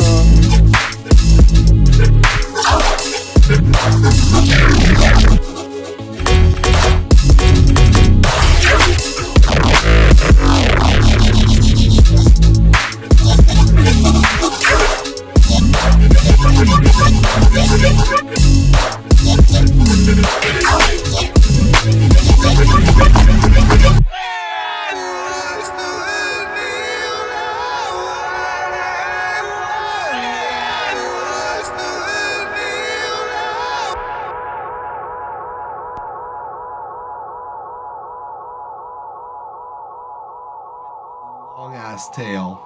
With the long ass tail. Okay, I'm gonna just let it tail out because it's not stepping on my gate or anything, so I'm fine. Okay, there are a couple of things I need to address. Not many. Let's start by saying something here. Your production, your atmosphere, your aesthetic, sound design, whatever you want to call it, is phenomenal, man. You've established quite a an environment and an ambience through which this journey is occurring, and this journey in and of itself, very active journey, very powering through whatever this environment is in very odd ways, almost like it sounds like a main character kind of sidestepping obstacles in a video game of sorts, kind of ish, if you will. Very like synesthetic like that. I see and I hear sound and I see visuals that sort of I relate them to in my brain hole. All right, so let's start with an easy one here, Woozy Woozy. We've said it on pretty much every song today, and we say it on almost every single song ever. 420 milliseconds. It's a silence margin that is good for all platforms. This getting cut off, it looks like an amateur thing. I know, obviously, based on your production skills, that's not the case. I know that. I hear it. Very complex tricks being done here. Very intense alterations being performed.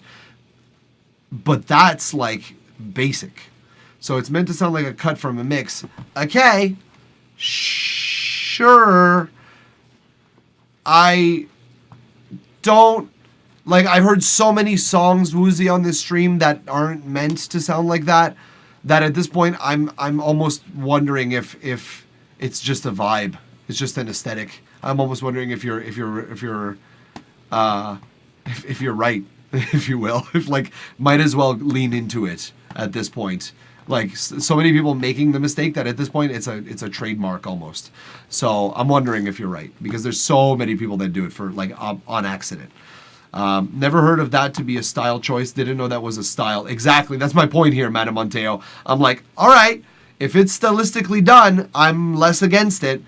But there's so many people who make it a mistake. Anyways, we've talked about it. It's an easy fix either way. Your bass line and your intro.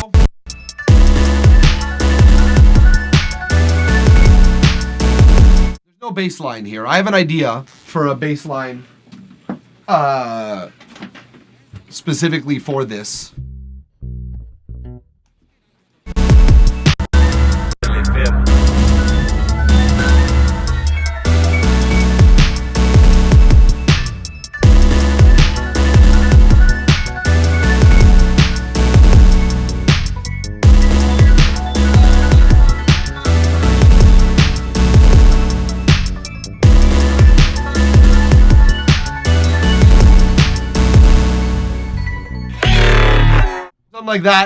Something like that. I don't know. Something like that.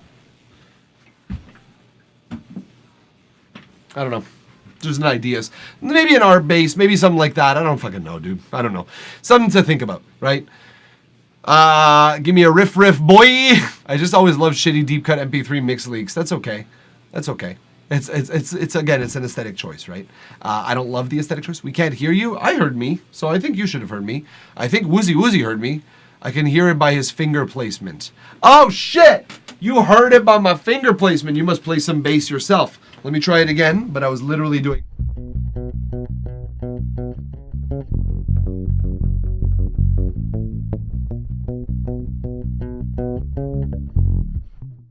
And that hurt because I've got a cut on my middle fingy.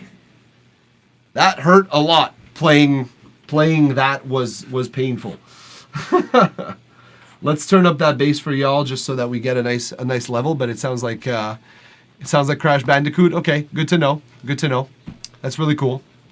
I'm okay with that personally. Woozy. Either way, yes. You said that your intro was rough and needs some juice. I think the bass is where it's at.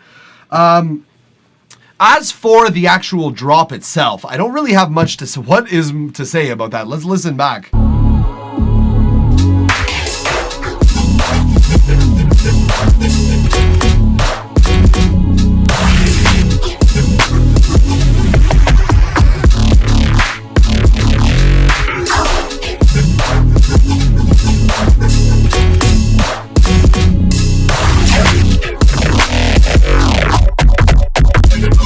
What more do you want to say about that? You know, like, Jesus Christ. Juicy, complete, the kick is coming through, but it's not, like, at a different level than everything else. What I would say, in general, Woozy, is that you mix like a guitarist. I think you might be a guitarist because your synths are very loud compared to your drum kit. And that's not a bad thing for this kind of texture, that's this kind of song, this kind of grit, because it does keep me guessing a lot. It does kind of keep me on my toes a little bit. And having synths this loud almost suits that aesthetic of uncertainty. Uncertainty. Does that make any sense? I don't know. I think it does. So like when you have this, is why I can't write real dubstep. I mean, like, this is still very close, dude. This is very much in the spirit of real dubstep, though. It is like keeping things unpredictable, keeping things kind of jostly, if you will. It's really, that's the word, is unpredictable. I would say just be careful with transitions like these.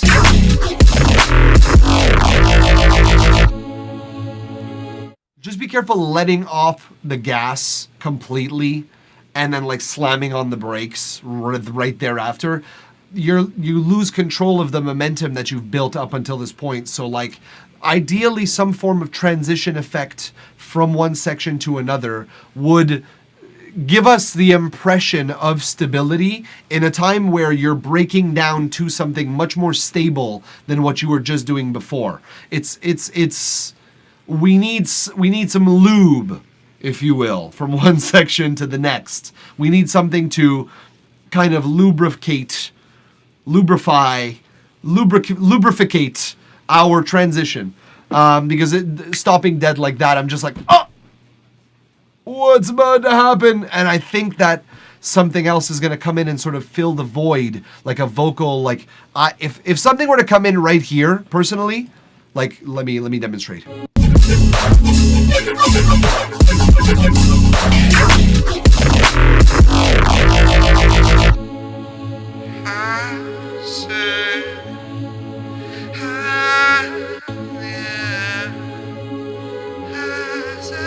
It's my new obsession.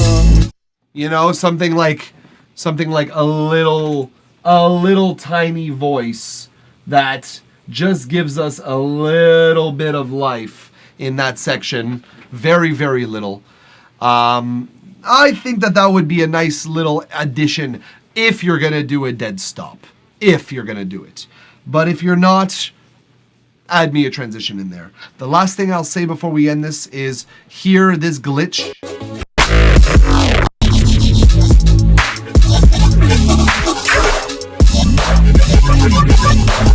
That glitch right there, that glitch is a little bit too loud.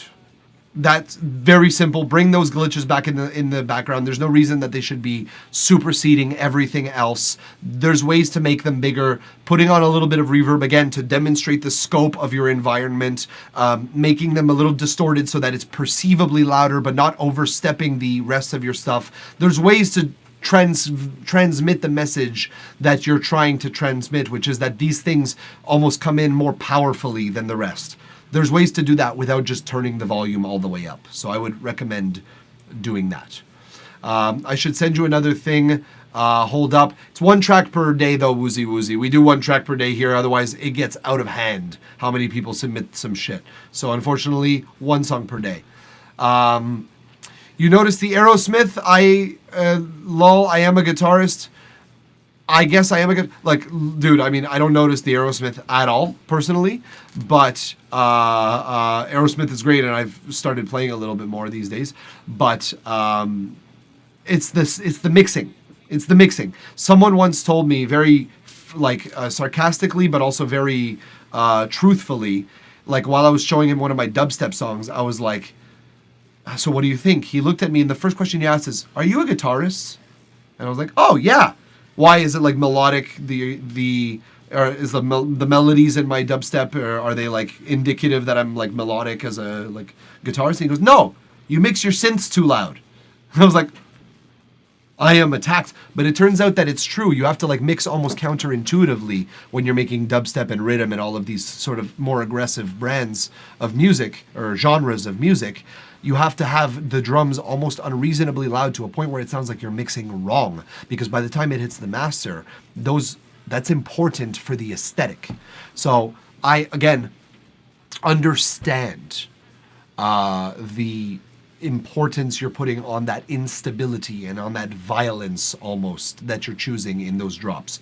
I understand the intention there, but I would back off of those synths maybe 2 or 3 dB, maybe even as much as 5 dB, so that your kick and your snare really dictate the power of this song. And those synths, they just emphasize the instability. Again, volume is one tool. There are other tools to help emphasize power and importance in a song. Like I said, you put reverb on something, suddenly it's in a big space. It might be a grandiose thing in a big space, feels huge, feels uncomparably huge. Putting distortion on something increases its perceived loudness, reduces its dynamics a little bit, but for things like this, that's not the problem. We don't want the dynamics, we want the loudness. It's a good trick if you want to put something louder, but not necessarily have it too loud in a mix. It's easy things. Compression can give the impression of loudness with your like properly timed and properly tuned compressor attack and release and ratio. You have a very powerful tool to dictate power. And I think that all of these things are kind of not being overlooked. They are being used. I still hear compression. I hear distortion. I hear all of these tricks being used. But they're being, I think, overshadowed by volume. Is I guess my point. Reference tracks will help a lot. Yeah, I'm sure. Like if you refer to one thing and you listen to it and then you're trying to achieve that one thing. That's what I like to do actually, Mana Monteo. I like to actually cover songs, electronic or otherwise. I like to like try and reproduce them one-to-one to see, okay, how did they go about achieving such a dynamic but loud but powerful but quiet in some sections production? Like what were the tricks that I would use to accomplish those goals? And then for me, that's just a lot easier to accomplish those things. Just practice. It's really like playing guitar or any other instrument. Practice. Either way, Woozy Woozy, thank you for allowing us to listen to the song online together. Thank you for allowing us to talk about it, provide feedback, comments, criticism, analysis, what have you. Good track. Really, like, again, you're keeping me on my toes. You're keeping me guessing, which is wonderful. It's not every track that does that. So well done on that specifically. Now we just want to improve the execution, I would say. The execution itself is like from loud to quiet to louder. And again, there are other tools than volume. There's my final thoughts here. Woozy Woozy.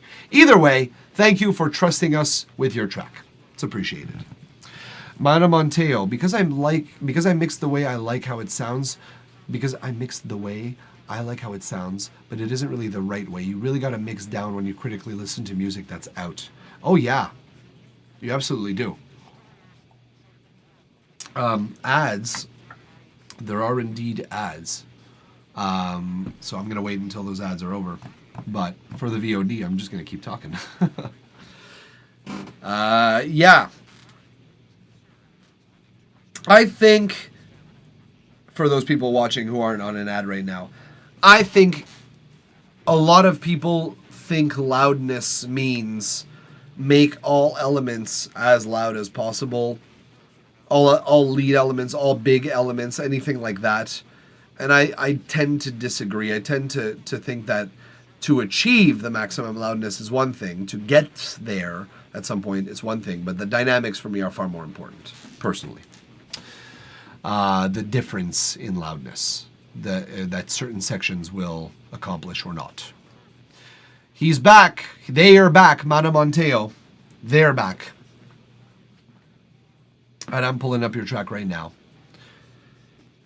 Hey, what's up, Specker? What's good, man? Welcome back. Nice to see you. All right. We got this pulled up already, Mano Monteo. Howdy, King. Oh, geez. It's already been 2 hours I've been doing this. God damn.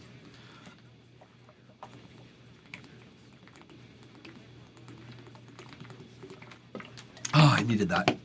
I needed to drink some water. What is up? My son been muted this whole time on a Teams call setting up a VPN. Very nice. Very nice. Thanks for lurking. And that's awesome. That's really cool. I love people who tune in and are working. Fuck yeah. Fuck yeah. I'm all for that. All right, Mano Monteo. We got this track, Pick Me Girl. March 29th, pre-save in description. All right. So you've already got this pretty much released for the most part. You're previewing it probably to a few people. You got a couple dozen plays here. Trying to time my submission to actually interact with you when you hear it. Yeah, dog, that's cool. That's cool. I can respect that. I can respect that. You just hang out until you're ready, my dude. Okay. Let's see what's going on here. Shall we? Pick Me Girl, March 29th, pre-save in description, by Mano Monteo. Let's listen and let's talk about it. 10 minutes on the clock. Boom!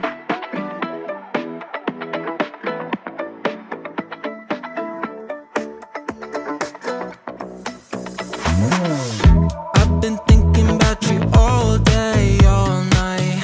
You want me to give you everything, everything. Looking at my cards like, okay, alright. You think they can tell you everything, everything.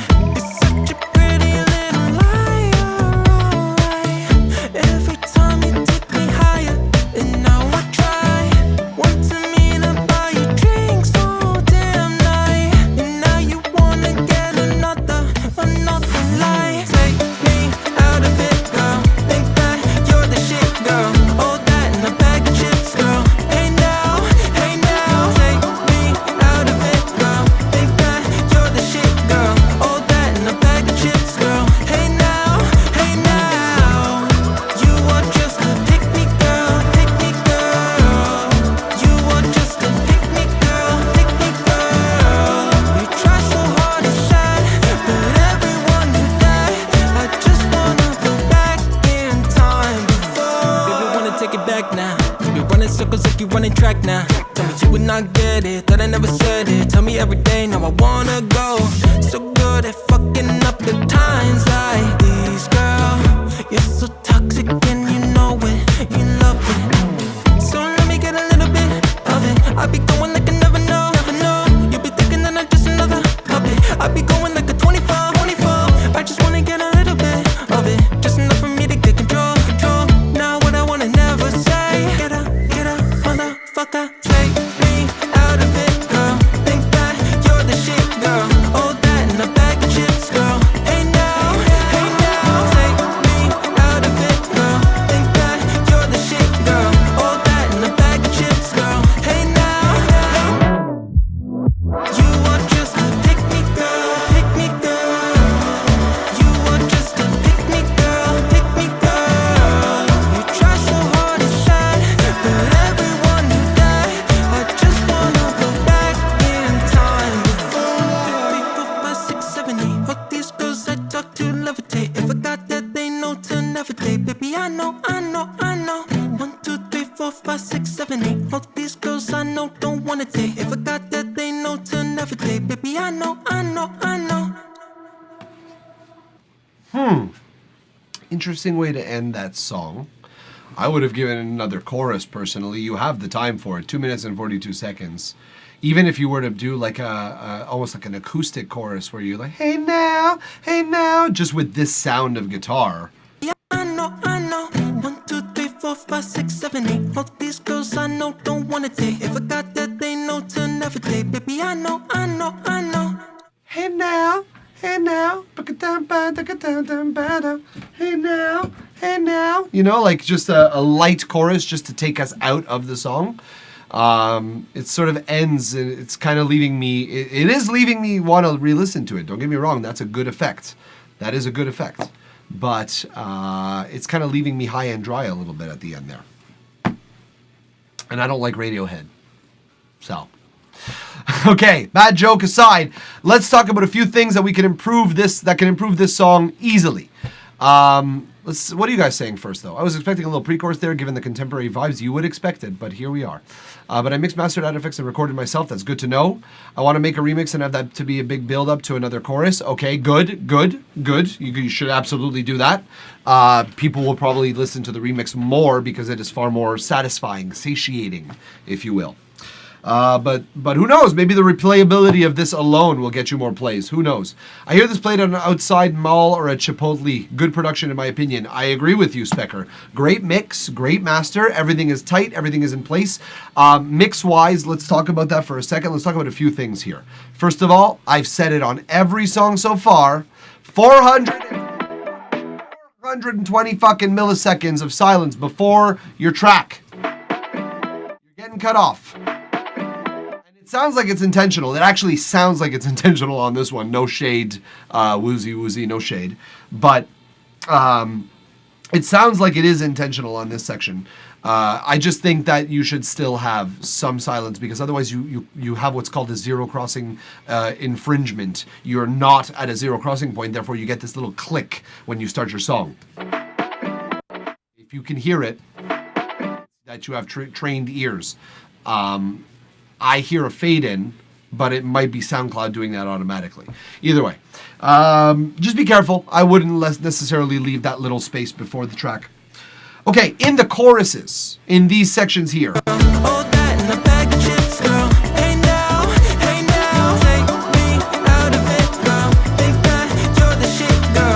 I think your voice... I had to use the fader. Yeah, okay. So it sounded like a quick fade, a very quick fade, and I don't know, man. Maybe just a slow fade might be good for this intro. Intro fades are like pretty good.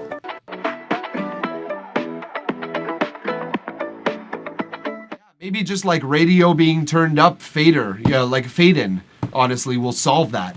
It'll sound like it's being like turned up on the radio. It's already got radio sort of radio texture to it. So like, yeah, I would fade this in personally.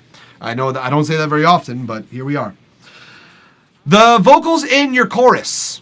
Hey now, take me out of it, girl. Think that you're the shit, girl. All that in a bag of chips, girl. Hey now. Your vocals could pop a little bit more in this chorus. So there's a couple of ways I would go about doing that. Volume is an easy way. Boosting it by 1 or 2 dB more makes it stand out of the mix a little bit. There is the world where you put on some like oral exciters, like a high frequency exciter on it, Mana Monteo. It would maybe make the vocals in the chorus shine a little bit more. There's 2 ways you could go about making your high end shine a little bit more. You can do that. You could put an exciter on your vocals, or you can apply a high end, very long room reverb. Like just straight up send your main vocals to a very long, very high passed reverb that's like 7 to 10 seconds long, unreasonably long, and just blend that in like minus 35 dBs in the mix.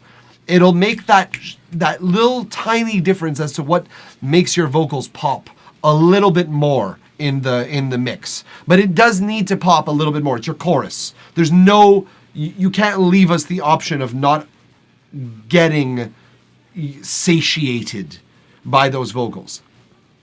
I've never heard of that. I'll try that. Good. Welcome back, Tips. Good that you jammed. Skrillex dropped another IP and then left. Yeah, that's exactly what happened. Thank you, Specker, for documenting this accurately. That's exactly what happened this stream. Okay. Next note. The fade out in this section here.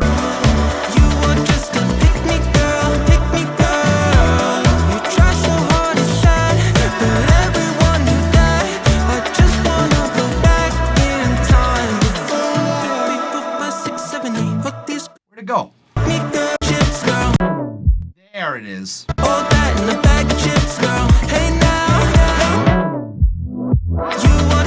It sounds lazy. This is my official diagnosis here. It sounds like you put a filter on your master like a DJ would, and then just filtered the track and then popped the filter right back in.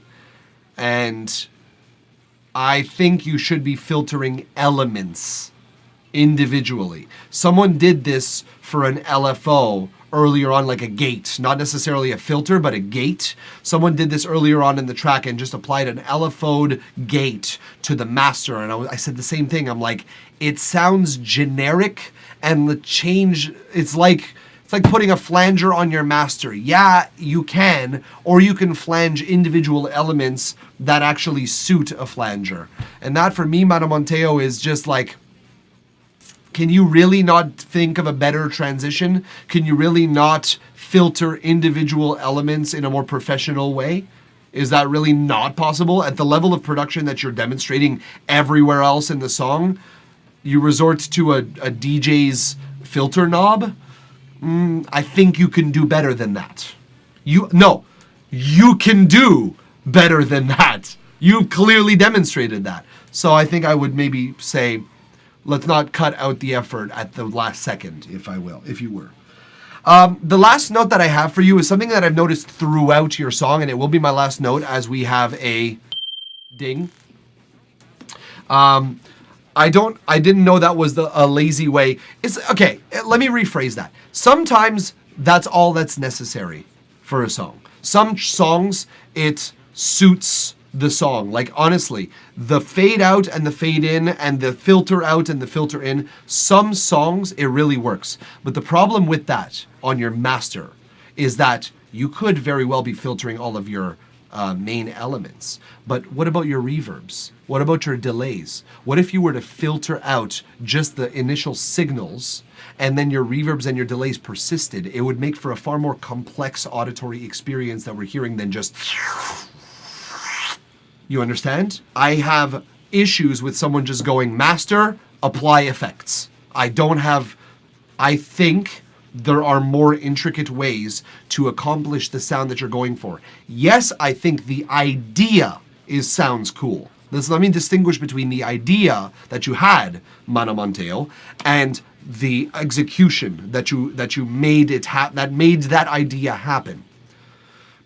One, the idea is a good idea. The other is, I have just done the basic version of my idea. And that's why I'm like, I don't want you to take it personally either. It's just the thought is there, the execution is not. I don't know what the combination is going to be. I think personally just your reverbs and your delays, like your buses, as you said, I'll try right now, I'll leave the buses on. I think that'll already be a good start. But personally, what I would do is I would apply that filter effect individually to your instrument buses and to your vocal buses incrementally, and put them on everything, and then start muting the effect or start turning off that effect on one bus at a time and seeing if there's one that's in there that doesn't get muted, that sounds better the way it is. Because this sounds, again, DJs do this because they don't have access to the multi-tracks. You have access to the multi-tracks. You are the artists. You are the brains behind this. You can go that extra step and be more intricate with your filtering. So yeah, It's not necessarily the lazy way to do it. Sometimes it's the only way that works for the song. In this particular capacity, you have far more production skills than it's necessary to resort to that. So I would go about doing it the hard way, if you will. I'll say one last thing. Be careful with your reverb throw-ons. You have ad-libs in this song that splash in some of your reverbs. Let's listen real quick. I be going like I never know, never know. You be thinking that I'm just another puppet. I be going like a 25, 24. I just wanna get a little bit of it, just enough for me to get control. Now what I wanna never say. Get up, motherfucker. Take me out of it, girl. Think that you're the shit, girl. All that in a bag of chips, girl. Hey now, take me out of it, girl. Think that you're the shit, girl. All that in a bag of chips, girl. Hey now. Be careful with those, because those will step on the rest. If you throw it on too often, the reverb, if you like throw it in way too often, it's getting like almost distracting. I like some reverb throw-ons, don't get me wrong, but I like them done tastefully. I like the ad-libs to come in. Yes, I like where your ad-libs are coming in, for sure.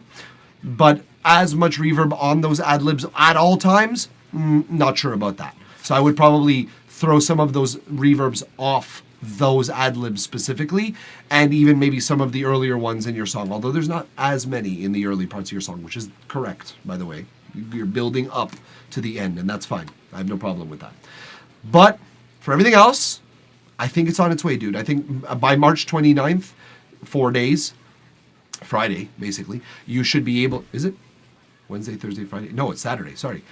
You should be able to get this to a released state, a releasable state, like everything perfect, finally radio ready. It's already pretty much a banger, pretty much. Fine tweaking these little details is gonna make it so that you have a finished product that you could, okay, fuck, I did everything that I could. Now, next track. And you could genuinely say, I put this to bed with grace. Which is good, because again, 4 days, you have so much time to fix these little issues that I'm pointing out. So much time. It's going to take you 4 hours, max. So either way, thank you for allowing us to listen to it online together, to provide comments, criticism, feedback, analysis, what have you. Appreciate you. Appreciate you being around. And being here for the first time today. Appreciate you joining us and being our latest follower as well. We're getting close to that 750 follower goal, folks. Appreciate all your support, ladies and gentlemen. Very nice. So this is you singing, Mana? Just out of curiosity? Because, I mean, like, we got Sixer, by the way, which is next, but he's not even in the chat. So, but this is you singing, just out of curiosity? That's my voice. Yeah, it's well done. I mean, obviously, it's pretty heavily processed and pitch corrected. But your vocal timbre very much suits the aesthetic of your instrumentals. So while you didn't produce everything, I think you have a nice harmony here. You have a nice environment for your vocals and for the instruments and stuff. It's nice, man. I would absolutely see this dropping on my YouTube, my iTunes or Apple Music picked for you light rock playlist, or I don't even know what genre this would be. This is like just light pop, I guess, if you will. I would see this dropping on my playlist and me going like, hey, this is pretty good. This is pretty good. Thank you very much for allowing us to talk about it, honestly. Thank you for trusting us with your track, in other words. All right. We're moving on. I think there's only one more person in the queue. And I don't think that they're actually in the chat. That's really weird. We have...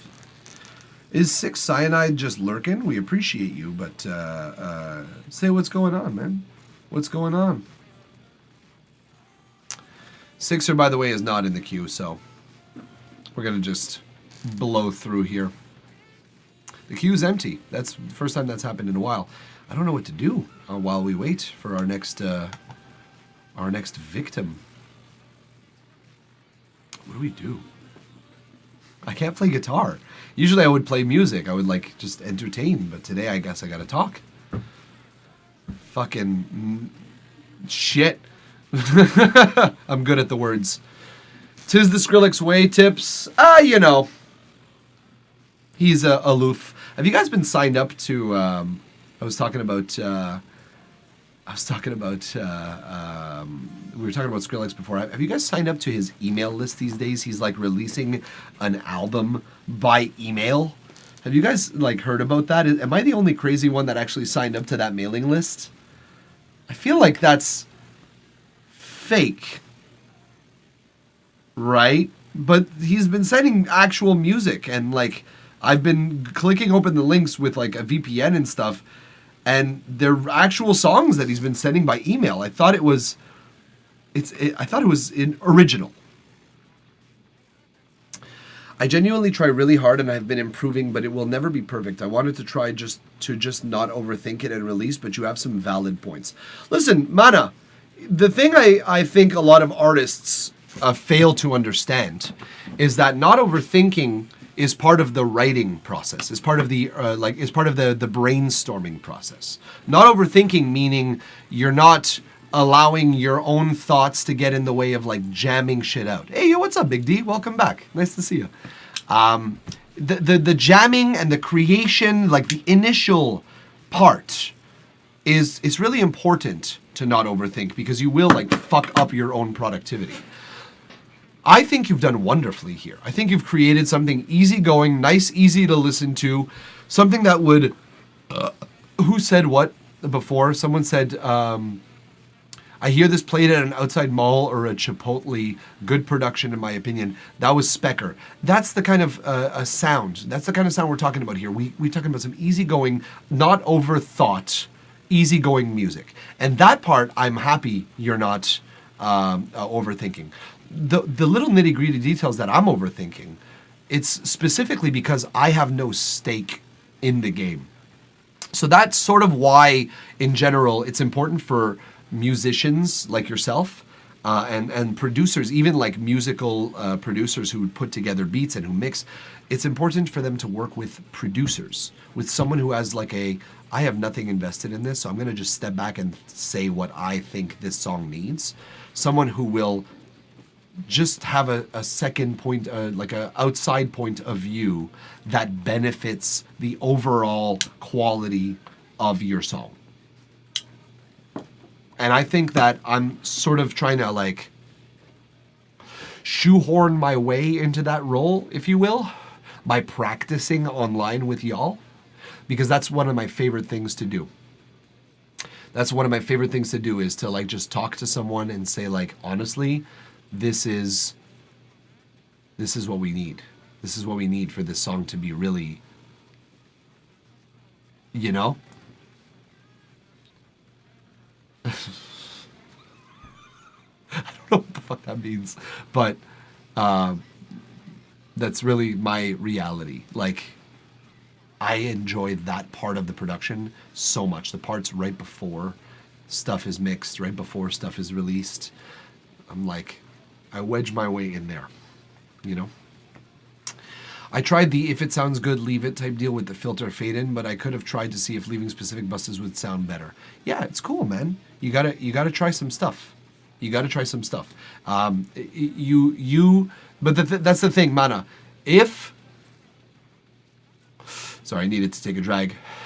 If you have someone you can rely on to co-collaborate, someone you can work with, someone you know, someone like me. If you want it to be me, you can drop in your tracks every week. I'm here.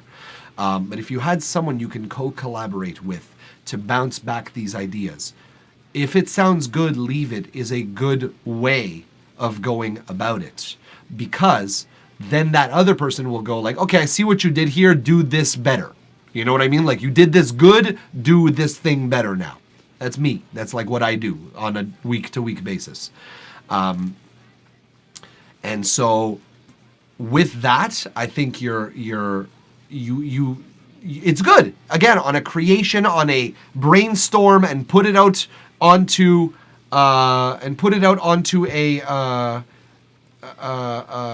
into the universe in a way that I hate saying basis, that's fine. But once you're ready, like, okay, I'm ready to take this to the next level, I need a second set of ears, you're absolutely always welcome here, Mana Monteo. And we have Joriath. Hey, I have a new track out. Discord isn't loading because Joy Riath, I don't believe I have ever had a submission from you here on this stream. And though there is, I don't know who you are on this server necessarily. I've not seen your name here. Yes, I have. Well, I see that you're not a first-time chatter, and it does ring a bell. Now we do have a system here. The queue is currently empty, but I'm going to add you to it. As a matter of fact, go ahead and join the queue. Command join in the chat. There you go. General tips. Joe Riath, if you command join in the track, I'll pull up your in the chat. I'll pull up your track. But we only do unreleased music here, Joe Riath, for a couple of reasons, actually. For a couple of reasons. First of all, if I'm judging your music that's unreleased, if I'm giving you feedback on music that's released, rather, A, it's never going to change. So what's the point, if you will? Yes, you can argue for future songs, but I am giving you guys, the command is feedback. So this is the instructions command here. If I'm giving you advice on a released song, it's not going to change. You can learn from one song for another song, yes, but it's nah. I will say also, if I am tearing apart your song that is already released, you might not feel so good. You might not feel so good. You might feel like, oh shit, why did I release this? In a way. Some people argue, well, like, it's okay, I could release a remix. Sure you can. Or you can just send in a song that's not released. Simply put, unreleased music only on this stream because so many reasons. So many. So congratulations, Joriath. If you're part of the Discord, I don't know what name you are, because if you already have access, I don't know who you are on the Discord. But you can submit in our Discord channel and the self-promo. You could submit your track in there. I wouldn't mind that. Your track that's already released. But you got to tell me who you are in Discord. Like, what's your username in Discord? Because I don't see no Joe Riath in the chat. And the other thing is, you have your Juice. Okay, well, I do see Juice. There you go. You are an artist in the Discord, so you can go ahead and share that if you wish. You can share that link in the self-promo. I'm all for it. Do you have a song that you'd like to be listened to that is unreleased? Something that feedback will actually benefit you.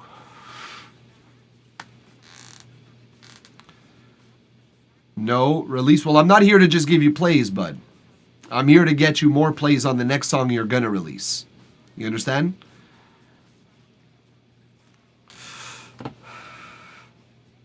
I love any type of feedback. You might not love the feedback that I give you for a song that is already out, because you can't do shit about it. You can't do shit about it. And if I tell you you should definitely change this, it might not feel so good. Also, copyright flags. Every time I play a released song, I get copyright flagged for it. Even if you give me permission, I'll contest it, and I will still be legally still like have to contest it. Just want to hear your option on my voice and mix. I guess you mean my opinion on your voice and mix. All right.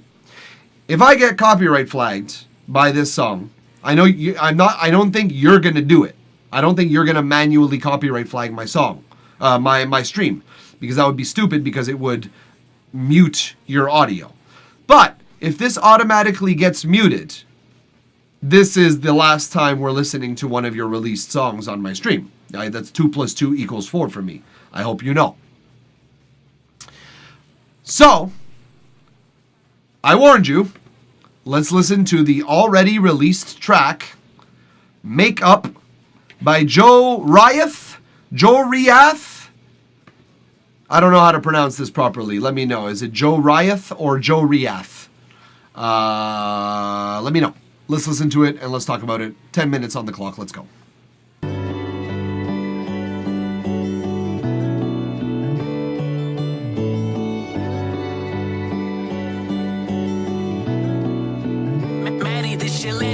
Wake up, going through another fucking breakup. 2 nights and you already wanna make up. Don't want the fake love, just tryna say some. I really like you, I don't ever wanna break up. Get out my head and I'm gonna always remain happy. I do this on my own, ain't nobody gonna stop me. Just me and my little shawty, we gon' rock out at your party. Got kicked out cause we was drunk, honestly I'm really sorry. Don't invite me to your party if you ain't about it, That night I was feeling out it, feeling out of body, I just hope you understand I'm not for everybody, Baby girl, just take my hand and stick right here beside me, Wake up, going through another fucking breakup. 2 nights and you already wanna make up. You got me confused, bruh, I feel like a loser. I really wanna hold you tight, don't wanna lose ya. And when I'm all alone in my room, I be getting chills. I close my eyes at night and think of you head over heels. You got me feeling conscious of your love, that shit is real. And when my lips touch on your lips, that shit give me the chills. Got me drowning in your love, drowning out all my sorrows. Baby, just hold me tight and pray that we gon' see tomorrow. I know that all these people doubting us, but it's okay. We finna pull up in that ghost, peel off in that raid. Wake up, going through another fucking breakup. 2 nights and you already wanna make up. Don't want the fake love, just tryna say some. I really like you, I don't ever wanna break up. Get out my head and I'm gon' always remain happy. I do this on my own, ain't nobody gonna stop me. Just me and my little shawty, we gon' rock out at your party. Got kicked out cause we was drunk, honestly I'm really sorry. Don't invite me to your party if you ain't about it, That night I was feeling out and feeling out of body, I just hope you understand I'm not for everybody, Baby girl, just take my hand and stick right here beside me,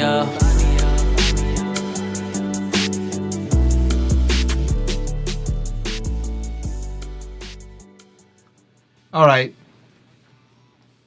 See, this is the part where I feel kind of like a dick. Where I ask, why did you release this? This is nowhere near ready to release. I really don't know how to produce. Okay, well, good that you know that. That's good. Like, we all have our skills, right? So if you want to lean in on the vocal aspect of it, that's fine. The vocal recording isn't bad. Specifically, the quality of your recording, like your microphone in the room that you used to record it, is better than it could be. I've heard much worse. But your vocal timing, dude, your vocal timing's off in many places. I wouldn't have released this, personally, as is. I would have heard all the parts where the vocals are like falling off beat. It's probably auto-tune. No, dude. I know what auto-tune sounds like. You're auto off beat. Your vocal performance is off beat. Let's listen, shall we? Invite me to your party if you ain't about it, That night I was feeling out it, feeling out of body, I just hope you understand I'm not for everybody, Baby girl, just take my hand and stick right here beside me, Wake up, going through another fucking breakup. 2 nights and you already wanna make up. You got me confused, bruh, I feel like a loser. I really wanna hold you tight, don't wanna lose ya. And when I'm all alone in my room, I be getting chills. I close my eyes at night and think of you head over hill. Again, so in that scenario, in that little snippet, there were approximately 5 or 6 moments where you were rushing, too quick, or not quick enough. You were slow. You were behind the beat. Not the claps, your vocals. It's real simple. The vocals are just off almost the whole song. Cool Cat Dude, I appreciate you for chilling in with us this whole time. Blizzy, welcome back, by the way. I appreciate you as well being with us. Yeah, it's not all the time, but it's noticeable, and it is like why would this be out if those errors appear in your song? To be honest, to me, it's so unnoticeable. All right, well, that's some foreshadowing for your track and how it's going to sound where. Thank you for joining the queue, by the way, and being with us for the first time. Welcome to this stream. We don't pull our punches here, so we are strict. We expect the best. So it's like, if you're in this queue, you're prepared to hear this kind of feedback, which is if your flow is even off a little bit, I'm going to point it out. It's kind of like new style. No, it ain't. It's kind of like wrong style. New style doesn't mean you're off time. Never, ever has genre been an excuse for poor performance. Ever. I don't even care about mumble rap. I don't care. Mumble rap can be done properly. Zipper Beats, thank you very much. Appreciate it. It's the kind of micro timing. It's kind of the micro timing. Like, I think it only takes 10 milliseconds of time to start sounding off beat. Yeah. Not 10 milliseconds. You're closer to like 30 to 50 milliseconds to start sounding off beat, Big D. To start like feeling off beat is around 30 to 50 is when you start to really notice it. 10 milliseconds, you're good. You know, you're good. 1/100th of a second is barely noticeable. I've been practicing off-time signatures for three weeks straight, and that's not it. Right, correct.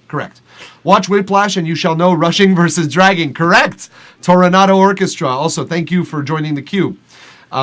Same to you, Zipper Beats. Probably needs to record with a click track for safety to keep it in check. Right. So this would be my first piece of advice here for your performance, Joe Riath. I think it's Joe Riath. I think you said 1 out of 2. When you got a click track, you got 1, 2, 3, 4.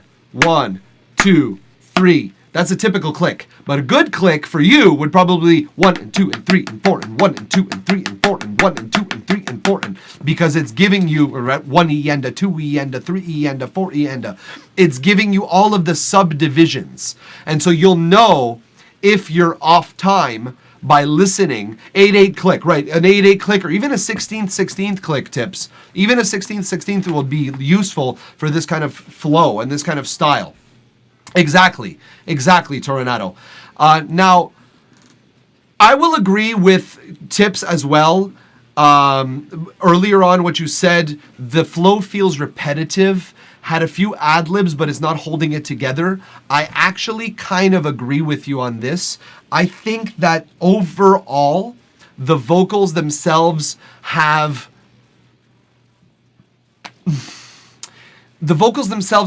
just this template that they're respecting. They're not going off that template. They're not taking chances. They're kind of just repeating the flow that you do. Like,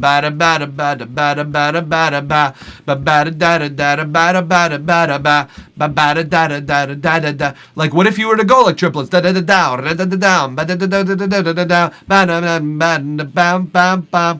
Like, change up your timing a little bit. Your flow is very... This is what it is, and it's on or off. I'd like for you to practice different flows, personally. 16/16 click, better for non-classical or jazz musicians. Right. Depending on the BPM, agreed. General tips, because sometimes it gets out of hand. Just hearing makes no sense. Rather, less experienced musicians. Yes, because the subdivisions, sometimes you can't imagine where they are. Absolutely. When you're less experienced in music, you can't conceive of where the subdivisions are. So it's almost important for you to have a click that defines those subdivisions so that you know you're going off of them. So that's my first, second, and third piece of advice to you, Joe Riath. From now on, when you practice, your flow should be with a click that goes. And if it's faster, or if it's slower, give me those 16th notes. I want to hear those 16th notes in your click so that I don't hear them offbeat in your song. Record with a metronome on, Blizzy. That's exactly what I just said. That's exactly what I just said. Okay, second thing. Where are your vocal doubles? I had a thing in my throat. It was bothering me. Where are your vocal doubles when you when you record vocals, you should be recording double takes. It's like twin takes, even sometimes 3 takes. Sometimes you leave your vocal only 1 take at a time. Fine. Sometimes for choruses and for other things, doubles layered on, even strategically putting them on at the end of phrases. It's almost like you're being your own hype man. And you have a more emphasis on what you're saying, a higher emphasis on what you're saying throughout your song. If you're not going to put it throughout your song, you don't want it throughout your song. You want moments where you have just 1 take. You're hearing 1 take at a time. But like, it's important to have it on some parts of your song. And the last thing I'll say, and I've said it on every single track today so far, it's an easy thing, and it's people don't know this. 420 milliseconds. 420 milliseconds is how much silence should appear before the first beat 1 of bar 1. There should be 420 milliseconds of silence before that, so that we get this out of here. Cuts off, it sounds amateurish. You are doing something that the software is making even worse, which is not hearing the first beat of your song. Not great. Not great. So again, I could tell you all of this, but it's not going to change anything because the song's released. You got 2,000 plays on it. You got a couple of likes. You got a couple of reshares. I dare you to take down this track and re-release a better version. I dare you, but you're not going to do it because those plays are important, right? Those plays are important. So you're going to have to re-release a new version of it, make up, new mix, whatever the fuck you want to call it, if you can. But it takes practice, man. It takes practice. You got to get good. You got to get good at rapping. Like, if you're going to rap, but like professionally, please. I can't stay on beat for shit without it personally. Yeah, man, metronomes are important. The only time a click track shouldn't be subdivided is if you're doing swing. Even polyrhythmic things should still have the innate pulse of the time signature. Only reason I say not in swing is because you can't mathematically do swing. It just don't feel right. You can, though. Believe it or not, to Renato, you can divide whether the swing is on the 16th or the 8th note and how far along the 16th and the 8th note it is. So there is a way to mathematically work that in. Believe it or not, there is actually a way to do that. It's harder because some songs you don't know what the swing is until you've played it, and then you define it, and then you could sort of like define it in the click. But you're right that to establish which swing, level of swing is in your song, it's easier to just leave it off. You're right. Correct. It maths right, but not good for count feels. Agreed, general tips. Either way, yeah, Joe Rieth. Listen, man. Again, I do unreleased music for a reason. Because if I caught this before it was released, it would be released with all of these errors out of the mix, out of the song. And it wouldn't sound over compressed. Your vocals slamming into the compressor and slamming your instrumental back. I wouldn't have done it that way either. I would have caught all of these things before it's released. But now you've already released it and you got your 2,000 views, whereas you could have had 20,000 views, 200,000 listens rather, because if it's so good and it's so viral, people will just naturally share it. It would have gone from 3 shares to 300 and triple the amount of views, quadruple 10 times the amount of views easily. If your art is good, people want to hear it. People want to share it to other people. Like, look what I found. Look what I heard. If it's good enough. This ain't quite there. It could get there. It just needs a lot of work. Either way, thank you, Joe Rieth, for allowing us to listen to the song, to provide comments, criticism, feedback, analysis, what have you. Again, sorry that it's released. I wouldn't have, but thank you anyways for trusting us with your track. There you go. Come back next time with a song that I'm not going to tear apart, even though other people have heard it. It's your turn. Where is Kazur? Where is Kazur? Where is Kazur? Kazur? Where's Kazur? Am I doing it right? I don't even know if they're in the chat. They are supposedly in the chat. No, they're not. Oh well. Some people just can't wait that long. That's sad. Et tu, Brutus? What is that? Julius Caesar? Shakespeare? I think. Hey, by the way, is it specifically SoundCloud only? Yes. Yes. I have mine posted on YouTube, but I can re-upload it to SoundCloud real quick. I have explained this. I'll take the time because Toronado Orchestra, you're new here. I'll take the time to re-explain this. I basically re-upload all of these videos to YouTube. And the second I do, and I play a video or a song or whatever that is from YouTube, they mute it regardless. And so if I re-upload your review played from a song that is, it might still happen because your song is on YouTube.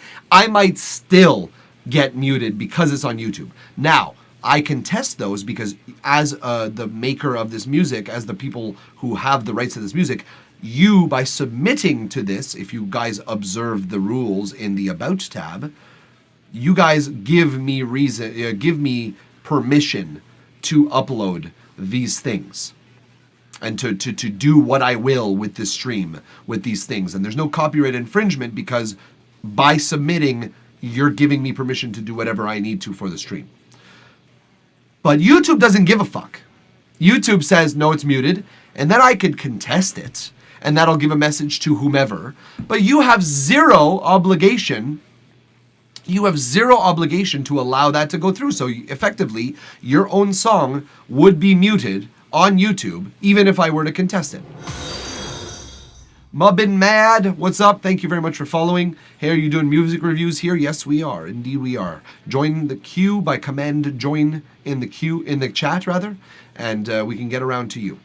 So Toronado Orchestra, that's the main reason I don't do YouTube. Also, it's hell on my CPU when I have OBS running and when I have YouTube running. It's just a bad time. My computer has crashed from that much stress before, so it's a very old computer. It's a 2012 Mac Mini, so I'm not putting it through that much trauma any longer. So it's SoundCloud only. It's the lightest thing on the processor. So what we'll do, I appreciate your understanding either way. What we'll do is we'll rotate. I'm going to put you next. I'm going to put you next in the queue. But it is your turn. Blizzy! How do I upload? Sorry, so here's what you do. Damn, that computer is a senior citizen. Bruh. I've been trying to use the stream. Yeah, link right in the chat here, Blizzy. Right in the chat. SoundCloud link right here.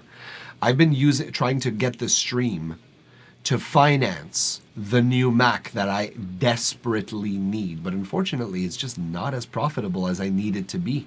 It's just not at that level of financial income. I'm not even able to do it full time at this level of income. Simply put, I'm unable to finance something that requires my investment. And I don't have that kind of money on the side because I'm waiting for the summer to start back up. Those contracts only really pop up in the summer and in the end of fall. Winter is the deadest time for sound engineers to be working, and for musicians as well. Winter is a dead time. So I ain't able to buy myself a $3,000 Mac. I was kind of hoping for the stream to be able to do it, but it's not why I'm doing the stream. You understand? I'm not doing it for the money because that would be a very bad business strategy. Streaming is a terrible way to make actual bank, believe it or not. And despite me being an affiliate, despite me having some subs and having some of y'all that are generous enough to donate, generous enough to skip, generous enough to sub, there are some of y'all that are very, very generous. And even being here is generous. Don't get me wrong. But the reality is that like your presence isn't the only thing I need to buy a goddamn Mac, unfortunately. Have you thought about charging like 100 bits for reviews? I'm going to be honest with y'all. I've thought of it being subs only. I've thought of it being subs only, period. That has been my latest consideration. And I've been thinking about making that switch for some time at this point. Because again, considering the value that I bring to the table, I don't think it is possible for me to sustain not charging for this in one way or another. I know that sounds like cocky, but at the end of the day, I would take sound contracts when they come in. I would take sound contracts when they come in if I didn't do this. You understand? So I prefer to do this, but anyways. Tornado Orchestra, it's uploaded. Hold on, no worries. Either way, take your time, Tornado, because we got K Blizzy here. We got Blizzy here, who's going to be listened to. SoundCloud made it peak at one section. Typical fucking SoundCloud. All right, let's listen to it together, folks. We got 10 minutes notched on that clock. Icy by Blizzy. Yeah, damn compression. Tell me about it. Let's listen. Blizzy, you still with us? I'm assuming you're still with us. Let's listen to it and talk about it together. Let's go.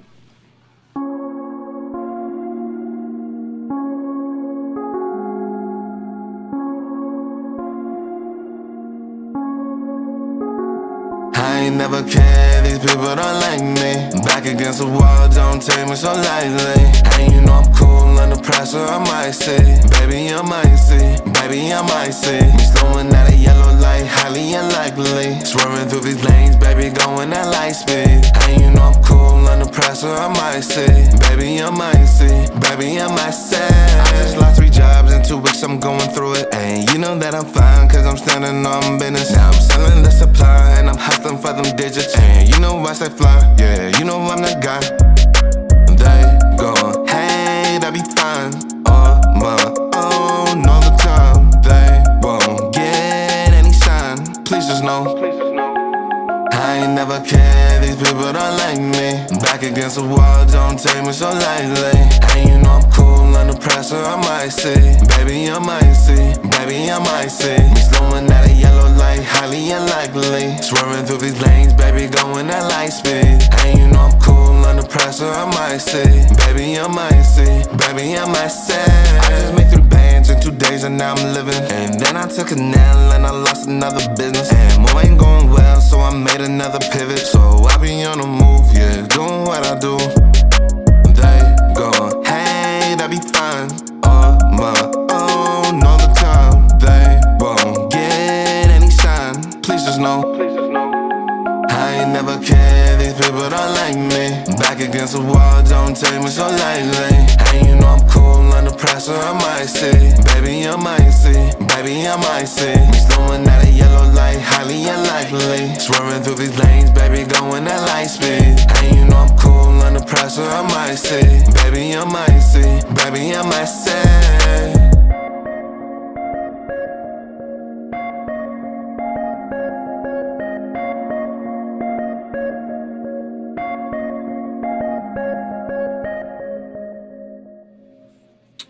Okay, pretty good.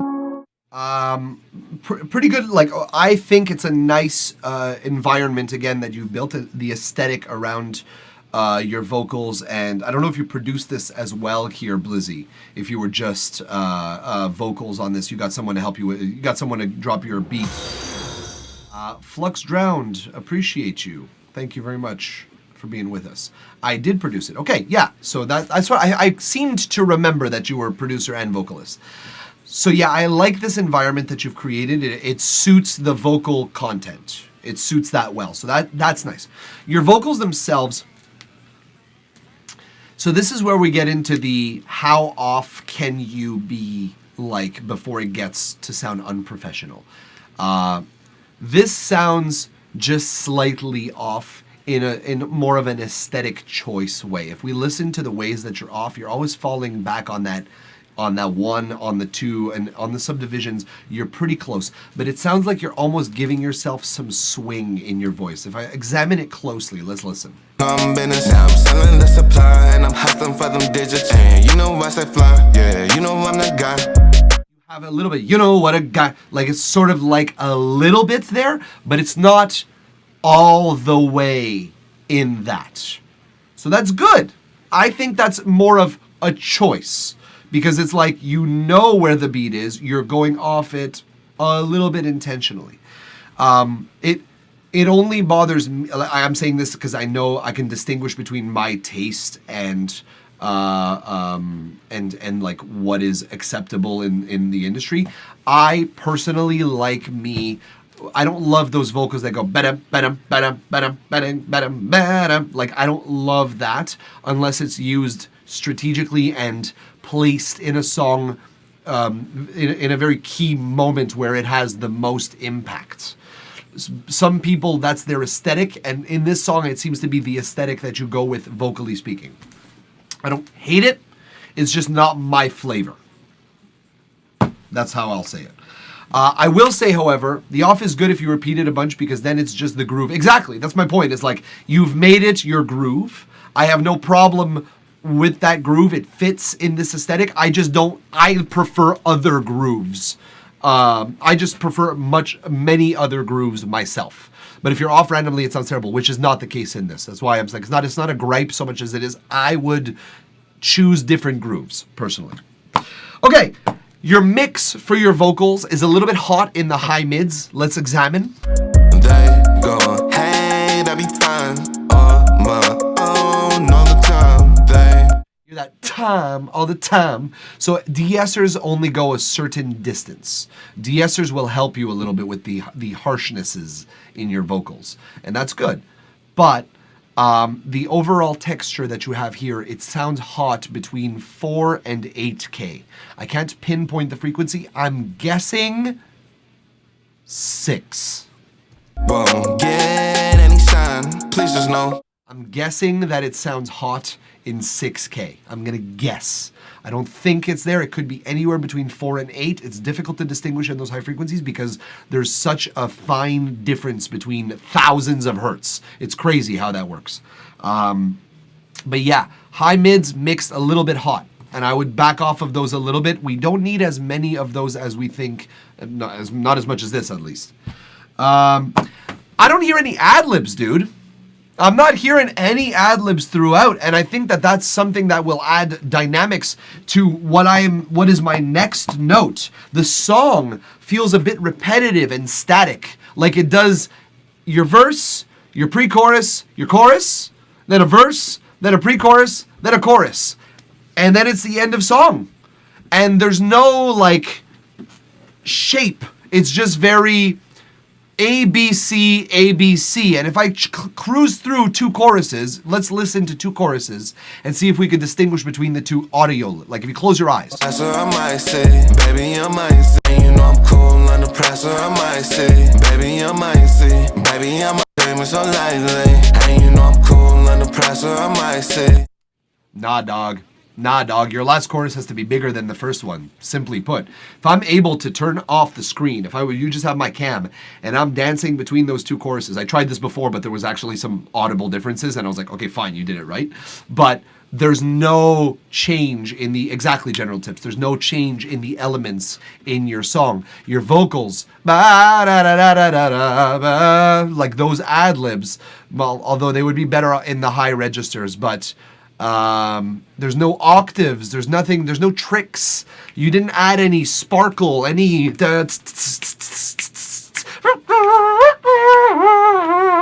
know, like there's none of that in the end of your song.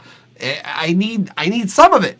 I can't play 2 choruses and not know which is which. That ain't okay. And similarly, just like there's tiniest little thing added can make the biggest difference, literally just one synth could make a huge difference. One vocal line could make a huge difference. Harmonies, huge difference. But there's so many things that you can do to it, Blizzy. So like ad-libs is missing through your track. Either way, I think you need ad-libs. Maybe make it so that the ad-libs really bring up that last chorus. Maybe some ad-libs, like literally not just rapping, but just humming and like whatever that is. I would need that. I would need that in this part of the song. The last thing I will say about your song is, let me do one more scan through the song, and we're going to play a game called Let's Try and Find a Part That Doesn't Have Vocals in it.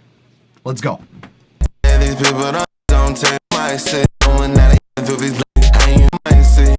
And you know that I them digits. Oh yeah.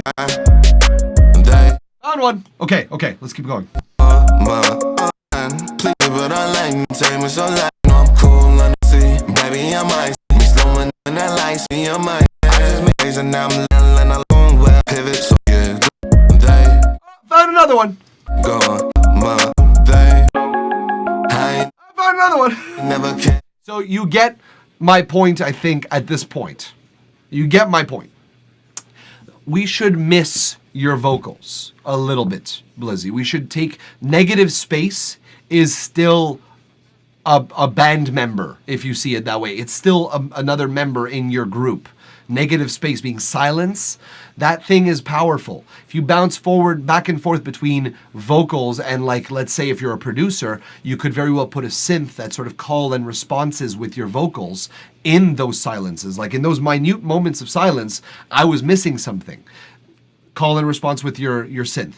We should be able to breathe from your vocals so that when they come back in, it's like, yes, I was missing those. I needed those. That's nice. I'm glad they're back. But again, we scanned through. So like, yellow lanes, baby. I might see. We scanned through since from the start of your song to the end of your song, and pretty much all we found is like basically 2 beats maximum sequentially of actual silence. So we need a little break from your voice every now and then. It's necessary. It's necessary. So that's my last comment for you, Blizzy. Thank you for allowing us to listen to the song together, to allowing us to talk about it, provide comments, criticism, feedback, analysis, what have you. Good song. Not a bad rendition of your thoughts. Again, your vocal performance is good, and it's even better than good. It's very good, I would say. You have alteration to skill, or alteration to like the typical grid, if you will, and it sounds intentional. It sounds like you thought it through, and all we need now is to basically tweak the balance of our song, balance of the high mids, balance of the amount of vocals that there are, balance of when there are things they should be increasing over time, balance. Shift your song more heavily towards the end in terms of interest, momentum, or energy, whatever it is, shift it. And you will see that your song will really like flourish. Yeah? Rest is music. Okay, I'm gonna listen to. I'm gonna read your comment after. But rest is music. The space between the notes is part of the music, not just the actual frequencies. Took the words out of my mouth. Thank you very much, Tornado Orchestra. In any case, thank you, Blizzy, for trusting us with your track. I will apply some of these changes for sure moving forward. Yeah, dog. Like you gotta like learn from what we're saying here, because like again, these are lessons that you can carry forward and then not even do those errors in the future. Is my opinion. Yeah, let's keep moving down the line here. We have Tornado, I guess, maybe, possibly, orchestra. I don't know. I get it. I got it to not peak by just limiting the shit out of it. So now the quiet part's kind of too quiet for my liking, but oh well. SoundCloud be the bane of film music. Yeah, film music. Yeah, I get it. I can show you some of my music as well. It's filmy. It's filmy. All right. Let us crack this open here. I Am Project N, The Last Drone. This is some decent art. Some decent art. Let's, a fan-made score by Toran Morton. All credits for art and inspiration go to Drelix Comics on YouTube. Please go check out his up-and-coming series, I Am Project N. So this is fan art. You've made fan art. That's nice. I love fan art. All right, let's listen to I Am Project N together. It's a lengthy one, guys, so strap in. We got 10 minutes, and we're going to talk about it thereafter. Let's listen and let's go.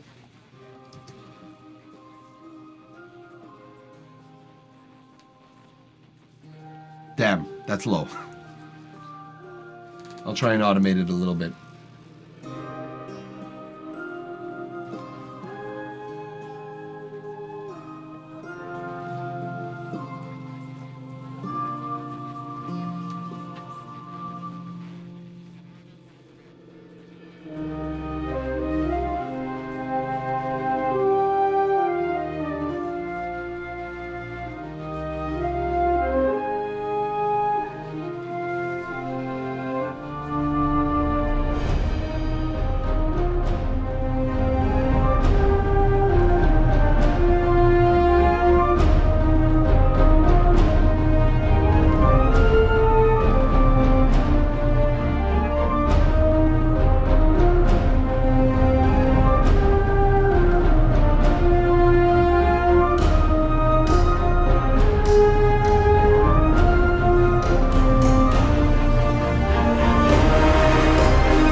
So low.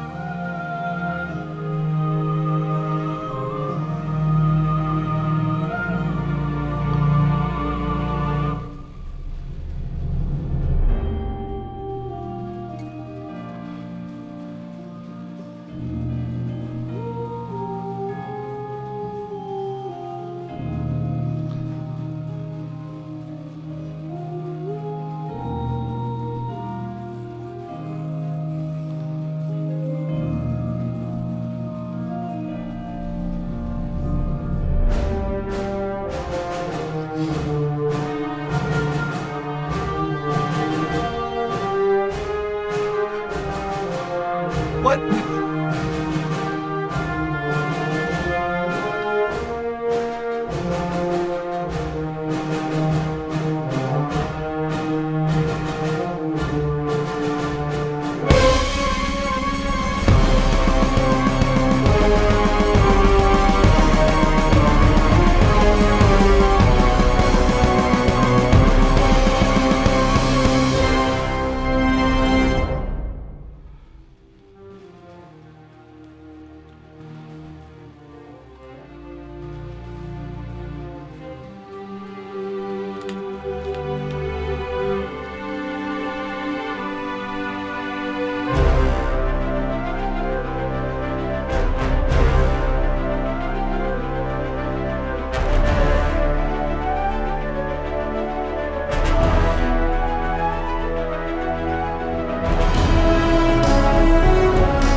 Okay, and that would, I assume, be the child you stole, right there. That's that, I guess. Okay.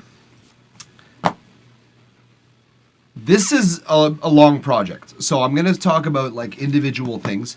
First of all, for the most part of the first half, yes, that was indeed the child. Okay, good to know. For the most part of the first half, the bass notes, I do bass because I play, but like the bass, double bass notes, were not very, very audible. The second half, it wasn't so much of a problem, but like specifically here,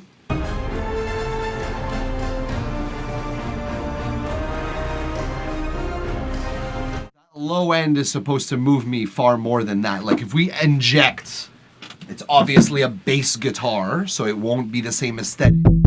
We understand.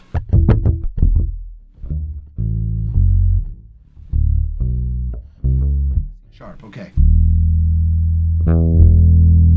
Cool, let's do this.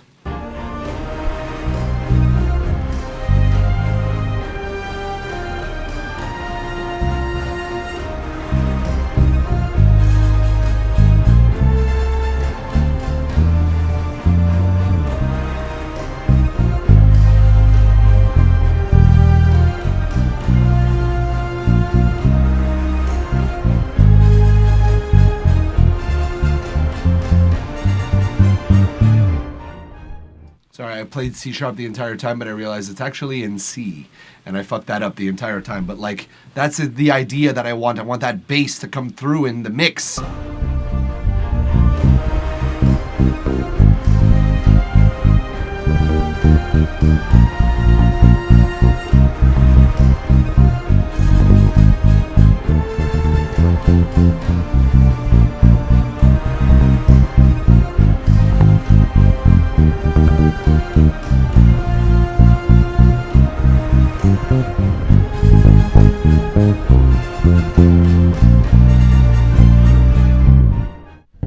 Yeah, seventh chord in the progression, that is C minor indeed with a raised sixth on the seventh chord. Yeah, cool, super cool. A raised sixth on the seventh chord, cool. I love that.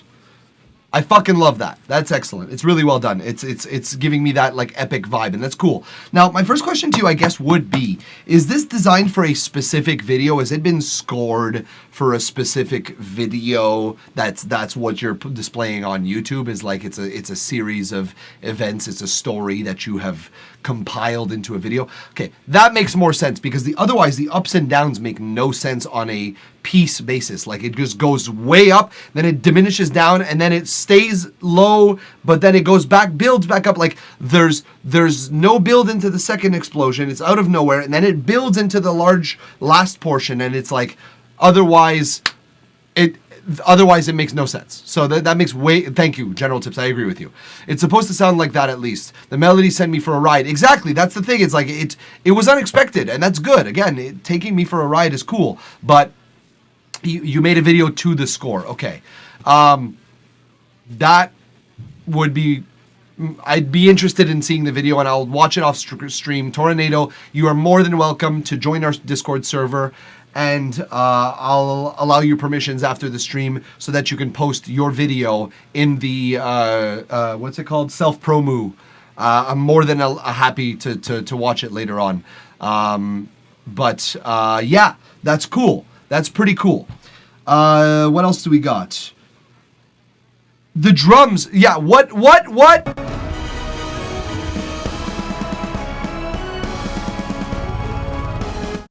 First of all, the drums are doing like a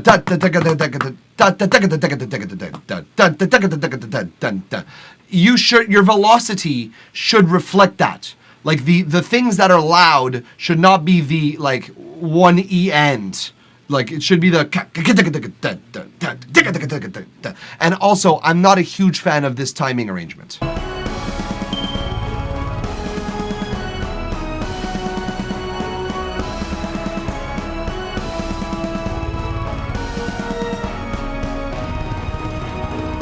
Those double kicks make no sense. They make no sense in the grand scheme of everything else.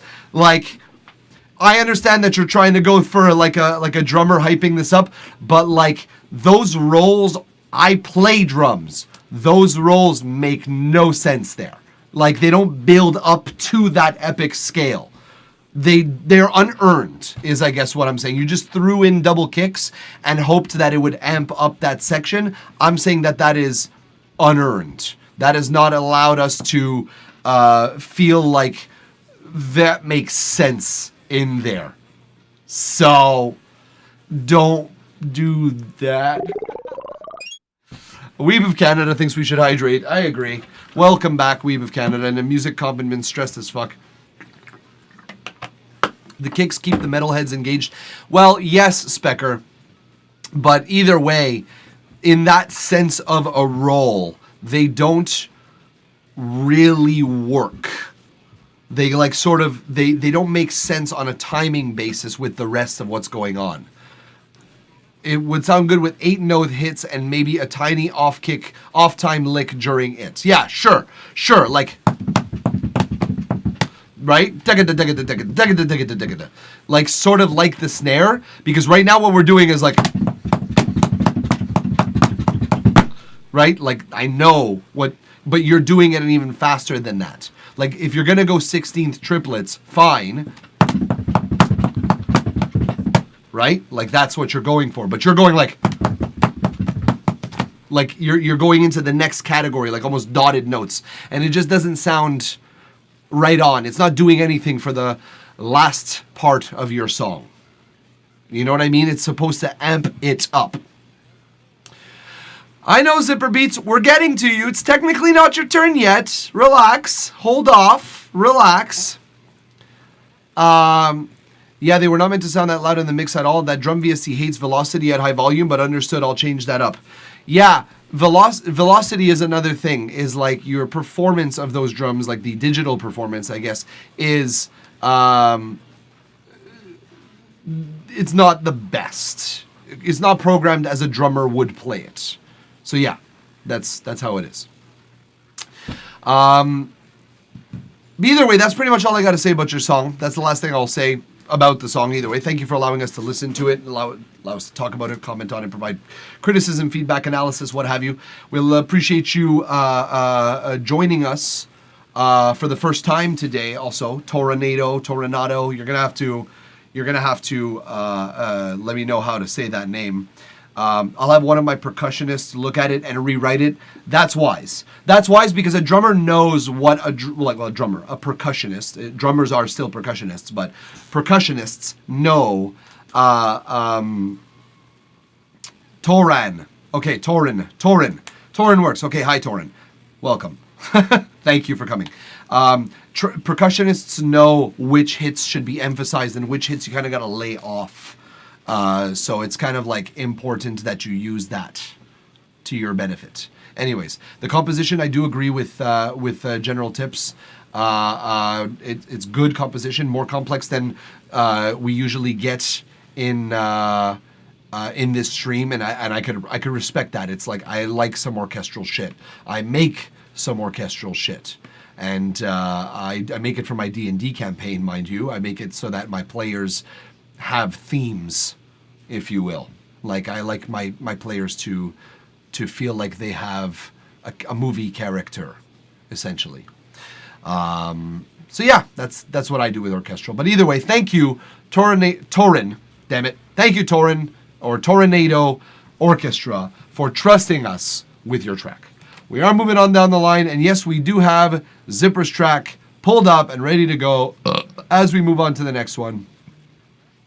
God, I can't wait until the sub D&D campaign. If it happens, dude, you're giving me you're giving me the heebie-jeebies about that. I'm a film and game composer. I did that as well in my D&D campaign. Made a lead motive. Oh, dude, Toronado.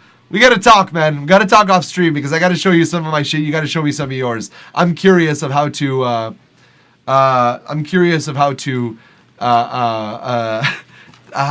like expand my horizons. I'm not a film or game composer. I just like orchestral music for movie and TV and stuff. So I'm a big fan of that. All right. This is. Wait, we got Flux Drowned. Hey, by the way, I might not be able to stay in chat for my turn. Are you able to take me out of the queue? Yeah, sure. If you can't stay Flux Drowned, you could very well back out. You could command leave if you need to. Y'all, that's an option, by the way. If you don't have time to stick around in the queue, that's no problem. All you got to do was command leave. So yeah, that's just the thing. Same ads, love them. All I heard was you're giving me, then it cut off. Same, we back though. Well, shit. Well, shit. I said a bunch of shit that probably no one heard. So if y'all don't want the ads, we always have the option to subscribe. I turn the ads off for the subscribers, that's for sure. Good to know you guys are back. What I was saying, Weeb, is you're giving me the desire to do it more and more, to run you through through a one shot, a sub only one shot. I will say this though, Weeb, you are not subbed anymore. Just saying. It's okay, but you are not subbed anymore. I accidentally used my Prime sub on another streamer, so on Friday I'm going to be subbing with money. It's no worries, man. I'm just poking fun at you. Sucks that you got to get the ads for now, either way. All right. Flux Drown is left. Thank you very much. We appreciate you nonetheless, and we'll see you next time, one way or the other. Let's go to Zipper with this, whatever the fuck this is. Let's listen to the song and let's talk about it. 10 minutes on the clock. Let's go together.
I'll get back to it.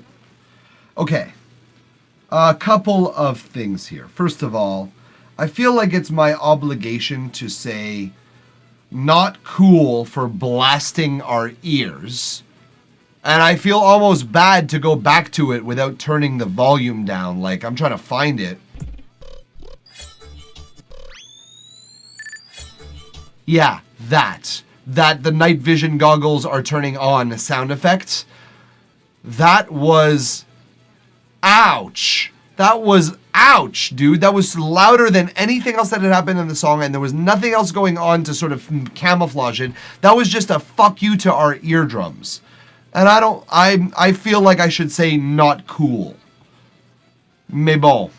That's just my way of thinking, I think. A lot to dissect on this track. The large winding up sign made me laugh, but it sounds like a hip-hop track with some dubstep basses thrown on it, and in my opinion lacks the genre of dubstep. It does not sound like dubstep. There are dubstep wubs in this, but first and foremost, it's not at 140 BPM. It's not even close to it. It's probably closer to 150, 160. 1, 2, 3, 4, 1, 2. Yeah, probably 150, 155, most likely. The basses need cleaning as well. This is essentially the absolute chillest, most tame dubstep I've ever heard. Not a bad track. It's a decent start. Yeah, I wouldn't define it as dubstep.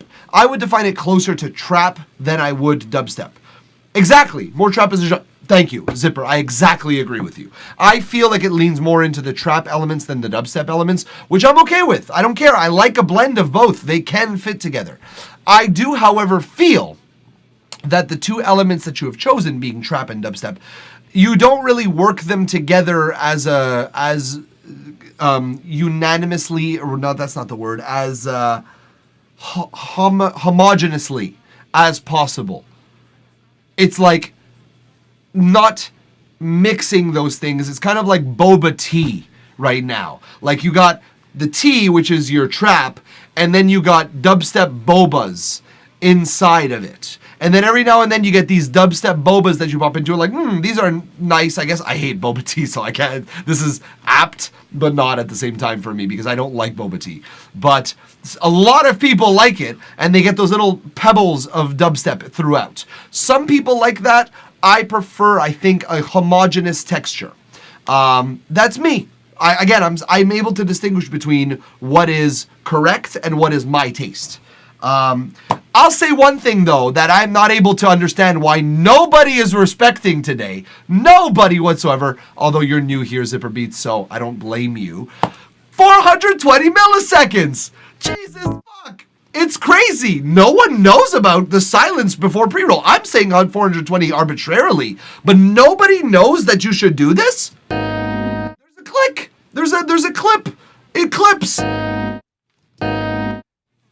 It's just not a thing in the music community. It has to be. General tips.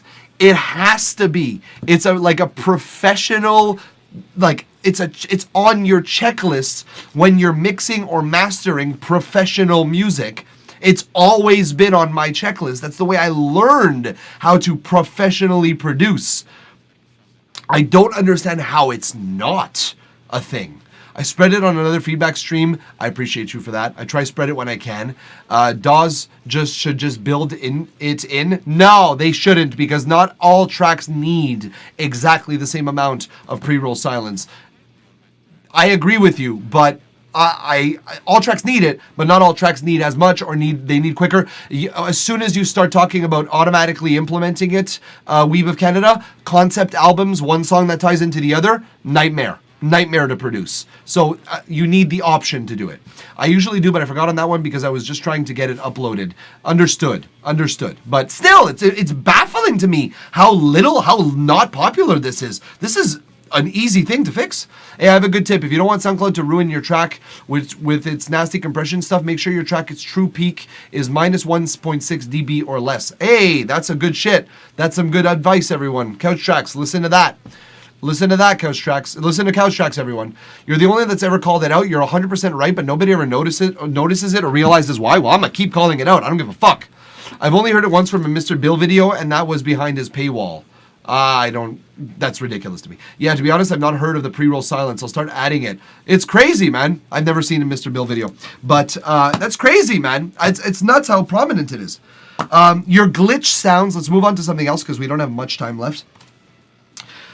Your hats, let's talk about your glitch sounds first. You got a lot of glitch sounds throughout, and I think that the glitch channel is just too loud. I don't think you need your glitches to be coming in and out that aggressively. I think you have a whole lot of energy already within your track. Those glitches, if you're going to, especially if you're going to mute everything else so that you can leave space for the glitches, turn that shit back. But you're not doing that so much. You're not doing that so much. For that one ow, you are. But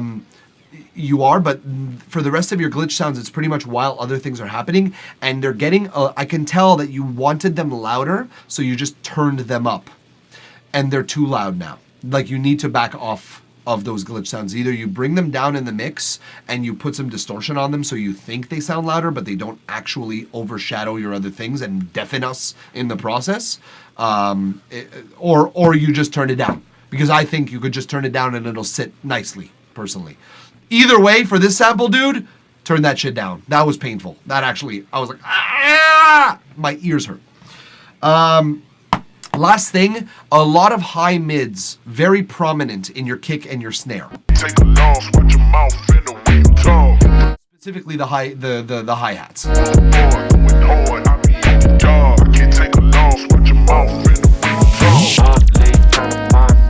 And then in this snare, but I don't hate it so much.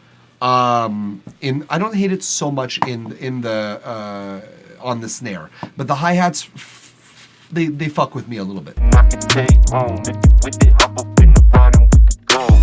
Even on the snare, honestly. That snare and that hi-hats, those hi-hats for sure, and that snare, I would drop back some of those high mids. I would scoop off around that 4 or 5K, probably, maybe even around the 8K and the 10K. That might be really getting us in the ears really powerfully. I understand that you want them to stand out in the mix. Again, no problem there.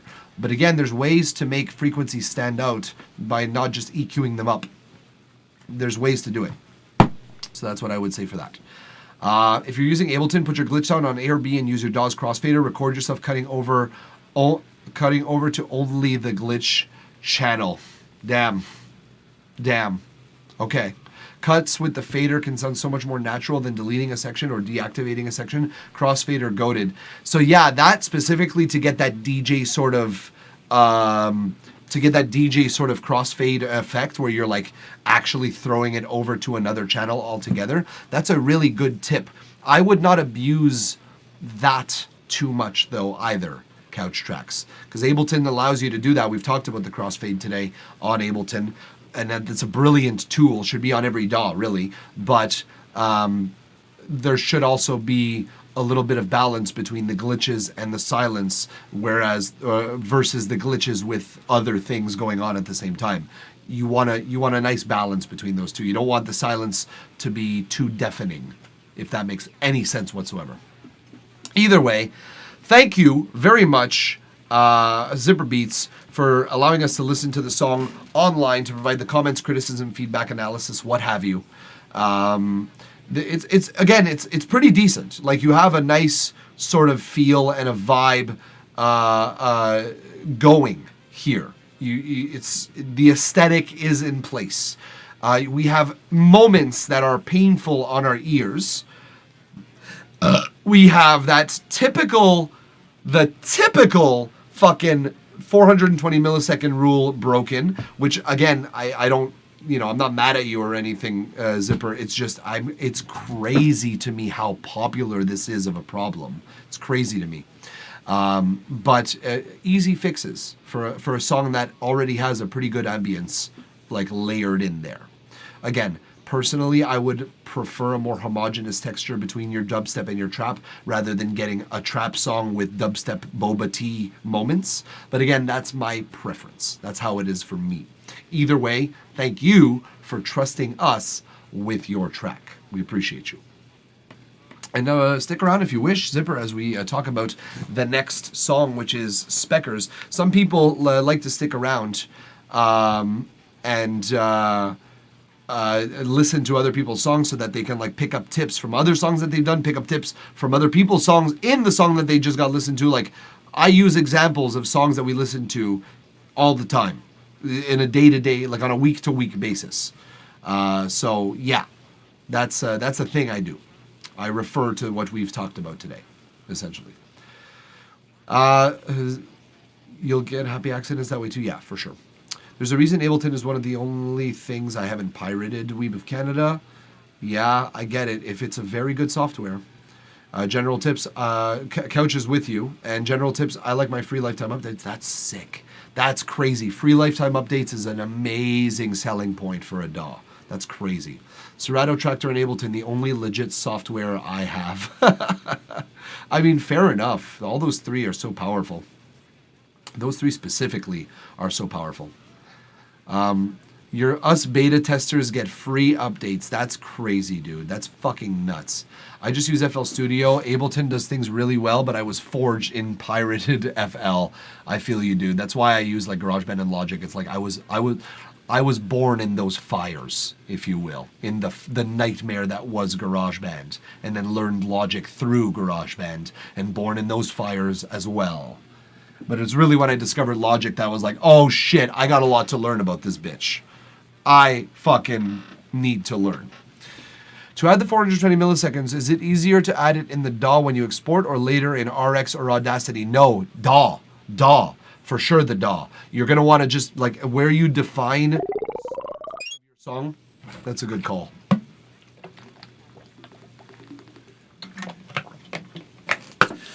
That's like... Yeah, it's pretty crucial that you do it in the DAW because it's the DAW that is exporting that data. And if you just export that and cut off and then you insert silence, it's still going to have the same problem. So it's crucial that you do that within the DAW. Just add a quarter note in front of the song. Yes, but in the DAW specifically. It's important. It really is. Hey, I'm going to try something.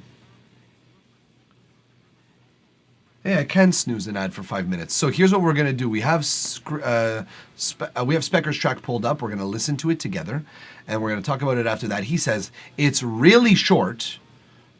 I mean, it's pretty short. It's 1 minute 40.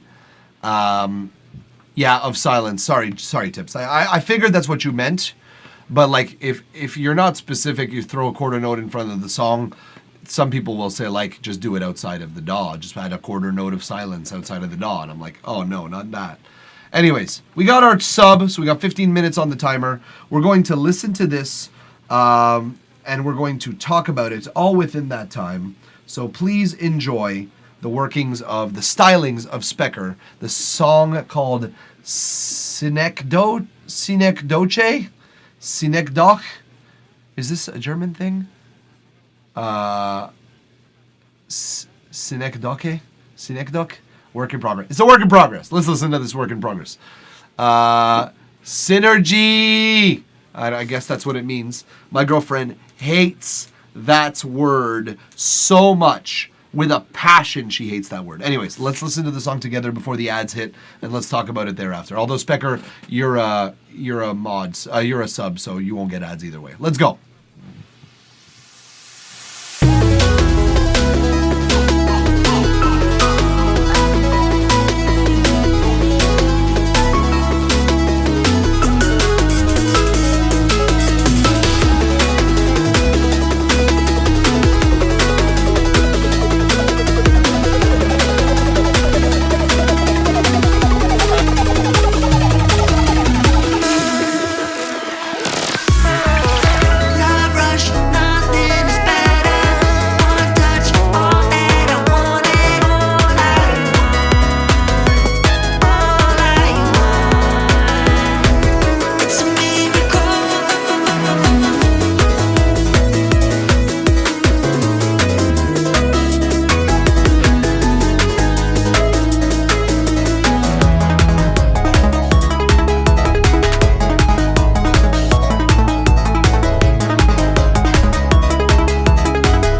Okay.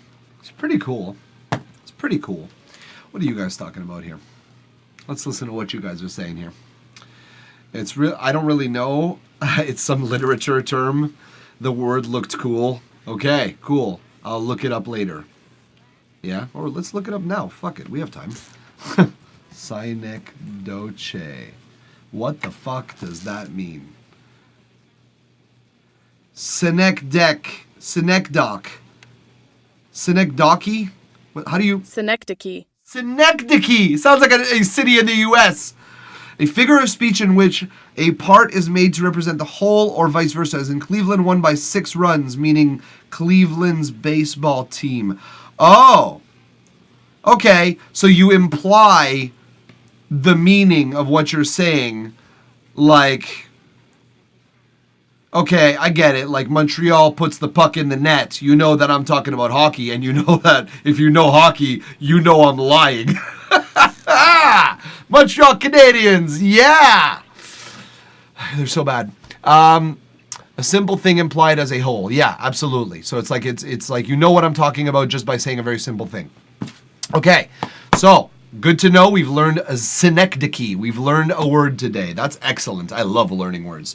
Let's talk a little bit about this. I had very few notes to write because I know the aesthetic that you're going for, and I don't necessarily have notes on getting there, but you need feedback on mixing of the guitars and basses requested. So are you talking about this guitar at the end here?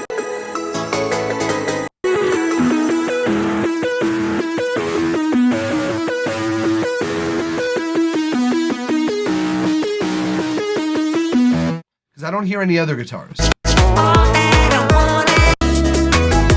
yeah, it's there too. Okay, so Specker, I just want to start by saying out. I forgot that I had a cut there, and I just slapped my hands together. You could watch that in like slow-mo. So I found the other part that it's in. But Specker, let me just make you aware that you're asking a guitarist what he thinks about MIDI guitars.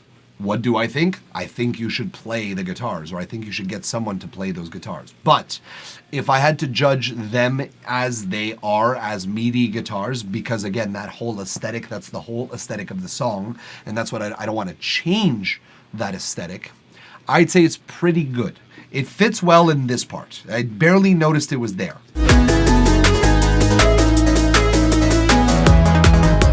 So it's good.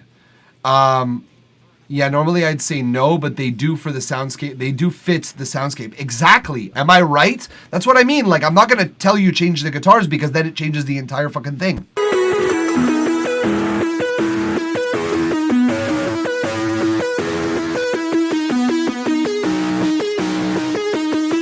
But I will say this, that guitars, MIDI guitars do this part poorly when you're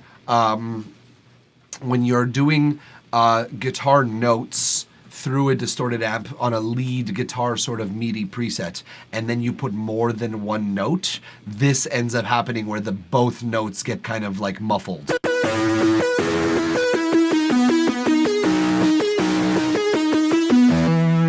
It's unfortunate because we're losing data there. So the way that I found to resolve this is you make 2 mono synths basically. I know this is not the way that it would appear on guitar. Guitars, specifically for that, actually do pretty well. You can make out the 2 different notes very clearly, and an actual guitar won't have this issue, depending on the preset of distortion and stuff. But the way that I've found resolves this is you put those 2 on 2 separate but identical guitar tracks, and those second notes just come in, and you'll find that you'll have a more clean guitar sound for the MIDI guitars specifically. That's the way that I resolved doing a lot of... do I even have it here? No, I don't even have it here. Let me try and see if I could find like an old ass fucking thing here. I'm gonna show you an example of how it sounds. God, I have to dig for a second though. But let me see if I can find it real quick here. It's worth looking at. Where the fuck? Where's M for my fucking name? Nope, I don't have it here. Sorry, can't find it. But essentially, so are you talking like sustained distortion from the MIDI? Yeah, something like that. Essentially, what I mean is, I think it needs to have a distinction between those double notes, specifically these double notes.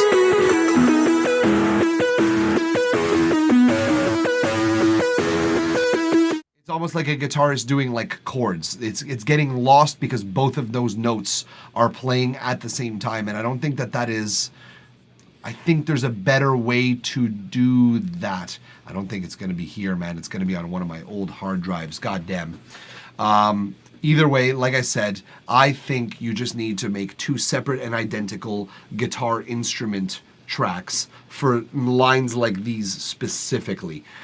Because you will have that distortion, you'll have that weird mix of frequencies otherwise. That's one thing. The bass. Let's feedback on mixing the guitars and bass is requested. Let's listen to the bass now.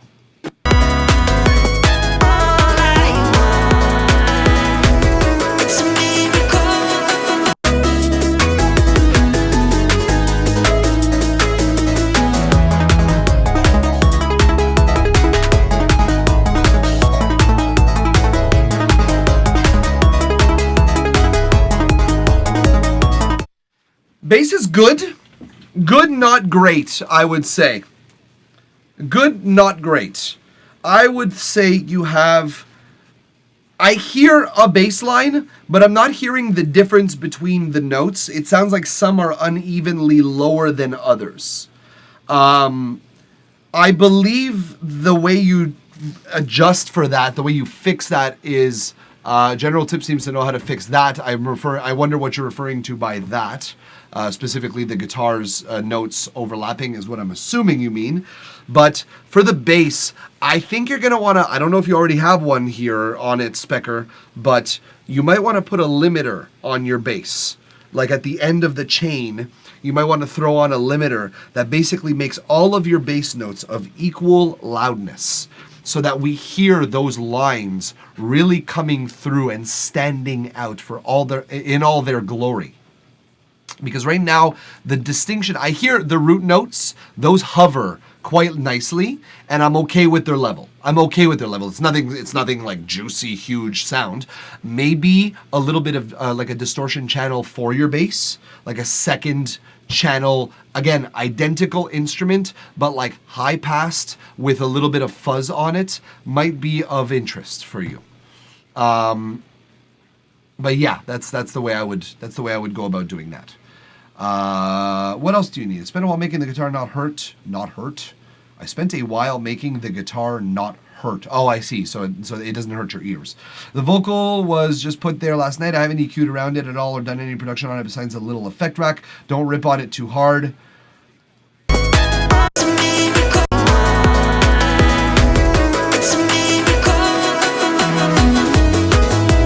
Yeah, there's a lot of high mids in those. There's a lot of high mids in those vocals, and like they're kind of shreddy, so I won't rip on you too hard as requested, but there's some work that needs to be done for sure. Arrangement wise, I don't hate the arrangement, I'll be honest with you. I'm not a huge fan of it in that it's like simple.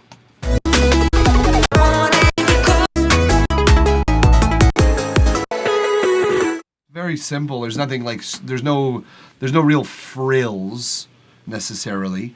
Yeah, I don't know if there's anything to do to it, the arrangement.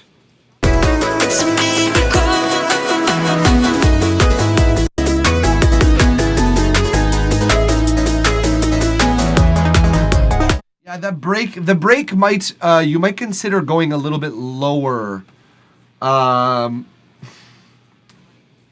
Yeah, you might consider taking your break down in energy a little bit more, Specker. The hurdy-gurdy and vocal fights, yeah, I can imagine you have those two instruments share a very similar frequency range, so I would imagine that would pose something of a problem. Let's get that color splash back on there. It's nighttime, we need that light. So, yes, I would... I would go down on this little bridge, this little like sort of break here, a little bit lower, maybe put a shaker in there.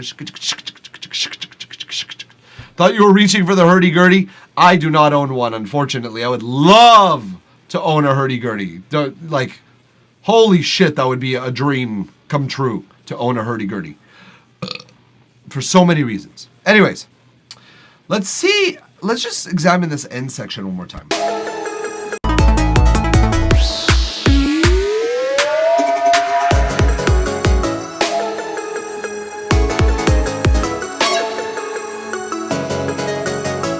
Why you cut out no kicks here.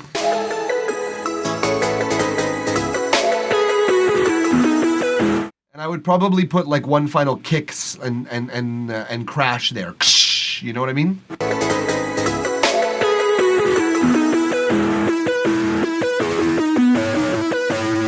So, coming back to this problem, General Tip seems to have a solution for it. He says, separate the overlaying notes into different patterns and turn one of them into waves so the plugin doesn't play the notes over each other and then create that dissonance. So, yeah, that's a way of going about it for sure. Tips, absolutely. And I mean, that's, if you're going to bounce in place and that kind of stuff, I would bounce probably the harmonies, like specifically, not the main melody, but the harmonies specifically. Or you could just have a second MIDI instrument and it will not it should not step on itself. It should not. If you have two different generators of frequencies, it'll take a little more CPU for sure. So if you bounce out just the harmony notes, that is a more efficient way of going about it. That's if copying the plugin itself creates problems. Exactly. Yeah, exactly. If you're getting those MIDI crossovers or if you're getting too much CPU, the easiest way to go about that, bounce out your harmony notes, specifically the ones that appear less frequently, the double of the melody, you know what I mean. Bounce out the harmony notes and then just leave the other one, and you will have less of that weird interference. It'll sound like an actual guitar playing a lead part with two notes, not like a weird amalgamation of two frequencies and two sets of frequencies. You did mention this earlier, Specker, as we were starting to talk about this track, but this does kind of jarringly start very loud. Careful with your ears, guys. I'm going to demonstrate it again.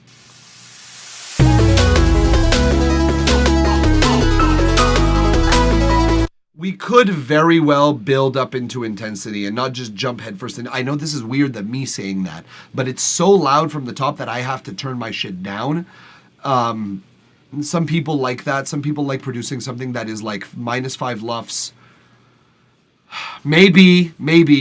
But I would come in a little softer here. Exactly. The snare and synth come in really hot, General Tips. Absolutely. I would come in a little bit softer off the top.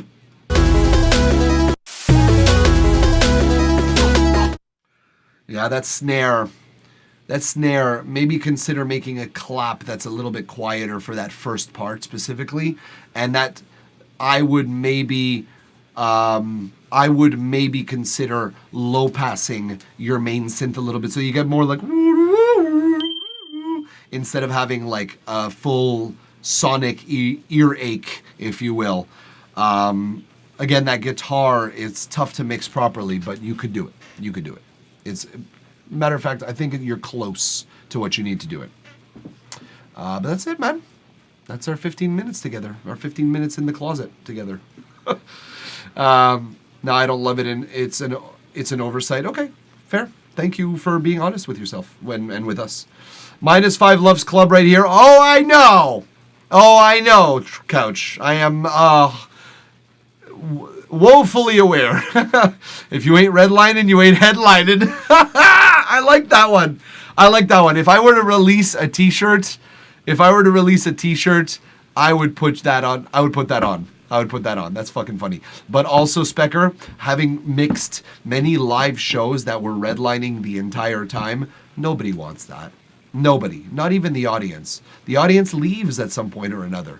Like, if it's too loud, it hurts. It physically hurts. Dang, my Cocker Spaniel just shat on the floor. Okay. Pottery Music, also thank you for joining the queue and thank you for being with us for the first time today. And thank you for participating in the chat in such a weird way. Either way, Specker, thank you for allowing us to listen to the song, to provide comments, criticism, feedback, analysis, what have you. Thanks for the follow, Pottery. Yeah, you've got a nice little, like, sort of hyper pop-ish song here, Specker, and I'm digging it. I'm digging the aesthetic. I'm digging what you've done. You've done good things. You can do them better. Weeb of Canada thinks we should hydrate. Let's do it. Thank you to you as well. All my pleasure. General Tips, Kaka Spaniel.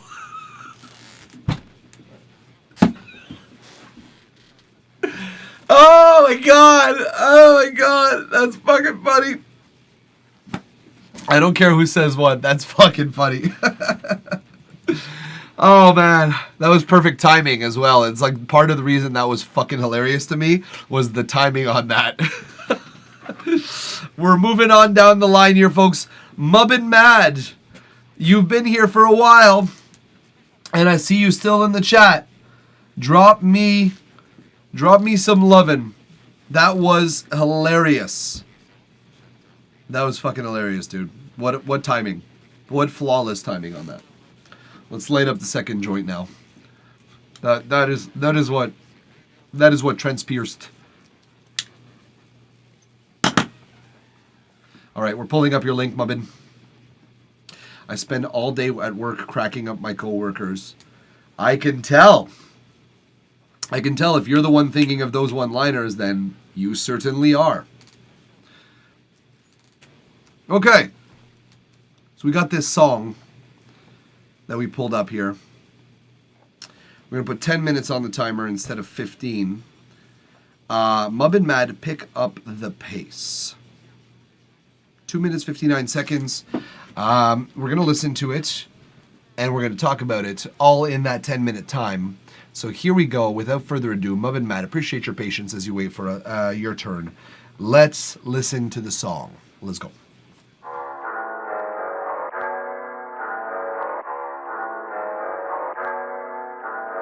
Rizla made this, you know.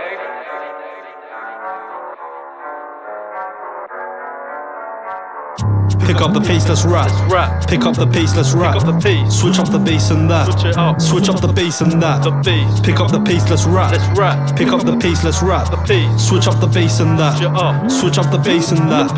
Let's pick up the pace and rap. I ain't tryna beef or scrap, but come test the lyrical G. I'm hoping for better relief. Belief in the system is dead. Belief in the game is mess. Too many wannabes, not enough artists. None of these guys know what heart is. I've been searching for the game. I've been searching insane. I've been searching my brain, but these artists are lame. I'm the king of the ring, no debate. Flow so sick, it's innate. Building my name, no breaks. I'm raising the stakes, they're late. Switch it up, let's hit with a drop. When the beat kicks in, you know it won't stop. 1 verse, 2 lines, now I'm on top. Pick up the pace, let's rap. Pick up the pace, let's rap. Switch up the bass and that. Switch up the bass and that. Pick up the pace, let's rap. Pick up the pace, let's rap. Switch up the bass and that. Switch up the bass and that.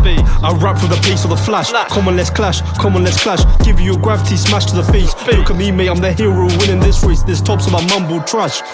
I ain't hearing you, feeling you, seeing you, fearing you. You're out here, divine and rude. Like, come on, bad boy, I ain't rushing you. My flow impeccable, your style a pebble. Don't debate the incredible, the highly capable. Don't make that mistake or regret it all. Or boy, you get dropped. Or boy, you just flopped. Or boy, you just flopped. Pick up the pace, let's rap. Pick up the pace, let's rap. Switch up the bass and that. Switch up the bass and that. Pick up the pace, let's rap. Pick up the pace, let's rap. Switch up the bass and that. Switch up the bass and that. Yo, pick up the pace, no time for slow. I'm cutting the beats like a blade through snow. My grind on 100, my vision on goal. This is the wave, let me show you the flow. Step in the zone, got the city on fire. One with the team, no way I retire. Chasing the dreams to the bar up higher. Fuel in my veins, I'm wired, inspired. Bass in my spirit, the energy raw. Smashing these bars like the hammer of 4. Move with the team, we're breaking the door. Hungry for more, can't settle the score. Fast lane level, I'm built for this race. No breaks given, just throw and chase. Hard in the pit, yeah, I'm leaving a trace. Catch up, little bro, let's pick up the pace. Pick up the pace, let's rap. Pick up the pace, let's rap. Switch up the bass and that. Switch up the bass and that. Pick up the pace, let's rap. Pick up the pace, let's rap. Switch up the bass and that. Switch up the bass and that.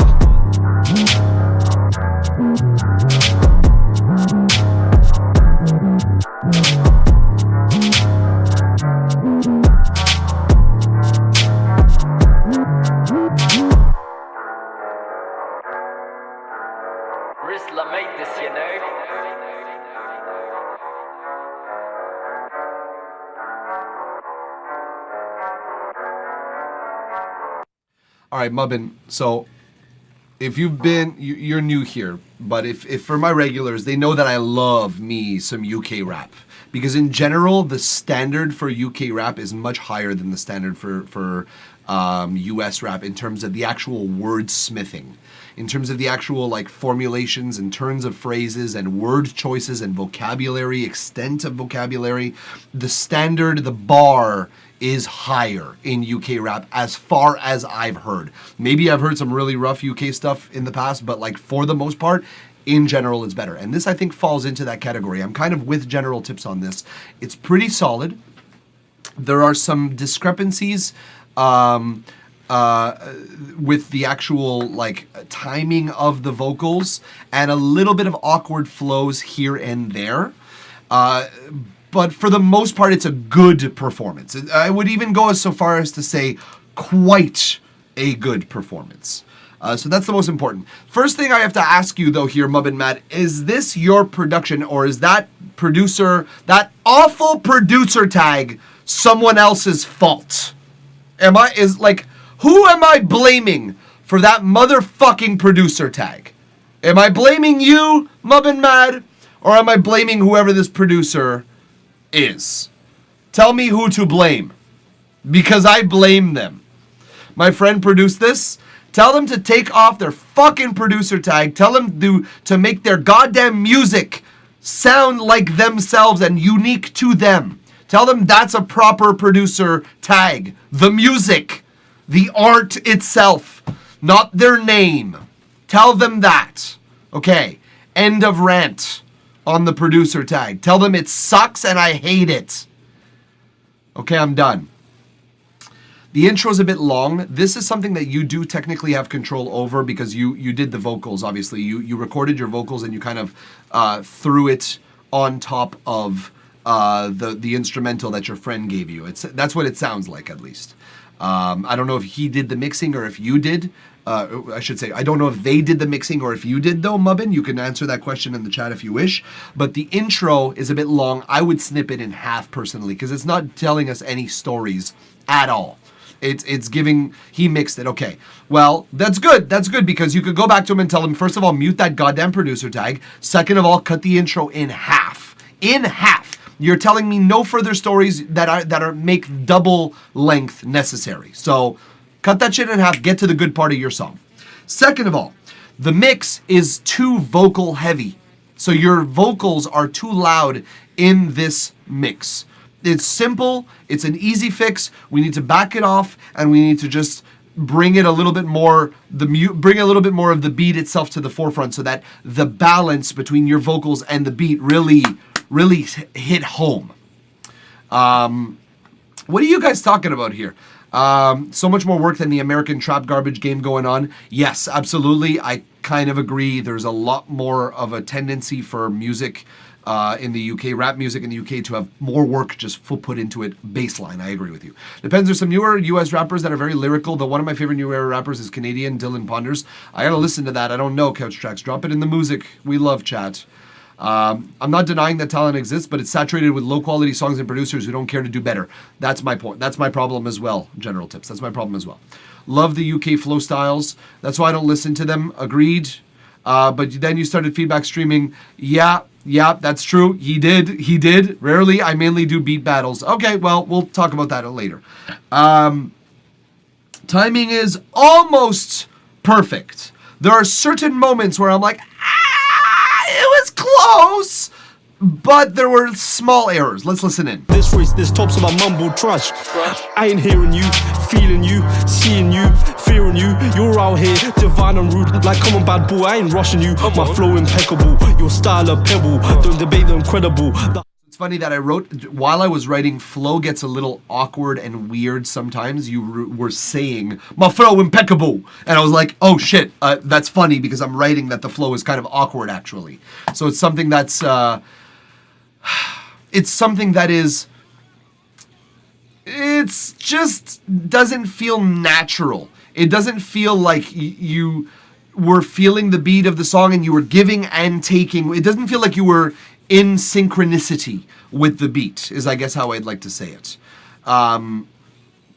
And it's not that the timing in this particular section is off. Let me go to a part that it was a little bit more. Artist, none of these guys know what heart is. I've been searching for the game, I've been searching insane, I've been searching my brain, but these artists are lame. I'm the king of the ring, no debate. Flow so sick, it's innate. Building my name, no breaks. I'm raising the stakes, they're late. Switch it up, let's hit with a drop when the beat kicks in, you know. From the top with the beats, like you accelerate a little bit right before the one, you find your way back, and again, it's very subtle. It's like these errors. I'm saying to you, it's almost a perfect timing-wise performance. If it weren't for that, plus the awkwardness of sections like this, I ain't hearing you, feeling you, seeing you, fearing you. You're out here. I would have no complaints about your performance. Okay, I would have no complaints about it, but because of those two aspects, it kind of grinds my gears a little bit. Just label it jazz and he can't say that. Don't do it! Don't do it. Nobody likes jazz. What was I also saying? Yes, we also need, this is something, Mubbin Mad, you do need to kind of take back to your producer and tell him that this is necessary in a track. We need doubles in your chorus. Your vocal absolutely needs to be doubled in your choruses, just almost throughout, if not at the end of every single line. But I would say pretty much throughout this chorus should be double taked and double tracked and double mixed. That is what's going to make it stand out musically from the rest of the mix, not the volume that he seems to be adding on. The other thing is that your doubles, you have some ad-libs in there, but I would also record a double take where you just repeat the important words in your phrase, in your line. I would just go in and say like, all right, this section, I'm going to like repeat the end of this phrase, or I'm going to repeat just this word, whatever it may be. You go in there a second time, you record your first take, or whatever, however many takes it takes you to get it. Then you record your chorus again, fully. Then you go in and you do a double take, a second take to do doubles. And you're pretty much golden. Like doubles meaning not like kind of ad-libs, but just to reinforce your points. So have your ad-libs still, but you need a couple of layers of the vocals specifically so that you can it could be its own like wall of vocals. That's necessary. I was gonna say he had some doubles he was rapping and it could smoother if it replaced it with an echo. Not a needed thing, but could sound cool. Nah, dog. I think he had an echo. Not doubles. Let's listen to what you're talking. I know exactly what you're talking about. I think he put an echo. I think that mixing engineer put an echo so he didn't have to double. Pick up the pace, let's rap. Pick up the pace, let's rap. Switch up the bass and that. Switch up the bass and that. Pick up the pace, let's rap. 100%.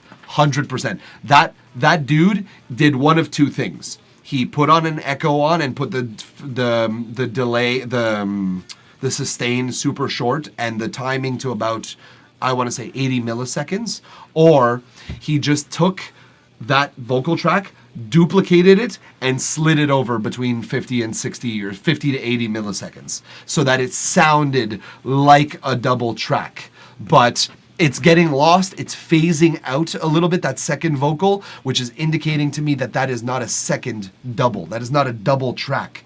That it sounds to me like an echo and like an effect that has been put on. It does not sound to me like a double take. Double takes chorus themselves. They don't phase out. So yeah. General tips. Rappers like Denzel Curry, Xavier Wolf, Cal Scrubby, Forever, Golden Burner, Earth Gang, all really good modern rappers. Yo, for real, that's gold, man. I appreciate you, Couch Tracks. I appreciate you throwing down some good actual, what was I saying? Weave of Canada instructing some good actual rap. I appreciate that. But either way, Mubbin Mad, it's good. It's good. I would be careful. One last note here, real quick, just off the cuff here. I would be careful with your diction, specifically with your syllables. Between some lines, when you're transitioning from one line to the other, and you're saying like some of your consonants are getting lost, and you're kind of like chewing on your words. This would not be a problem if you yourself didn't call out mumble rap in your song.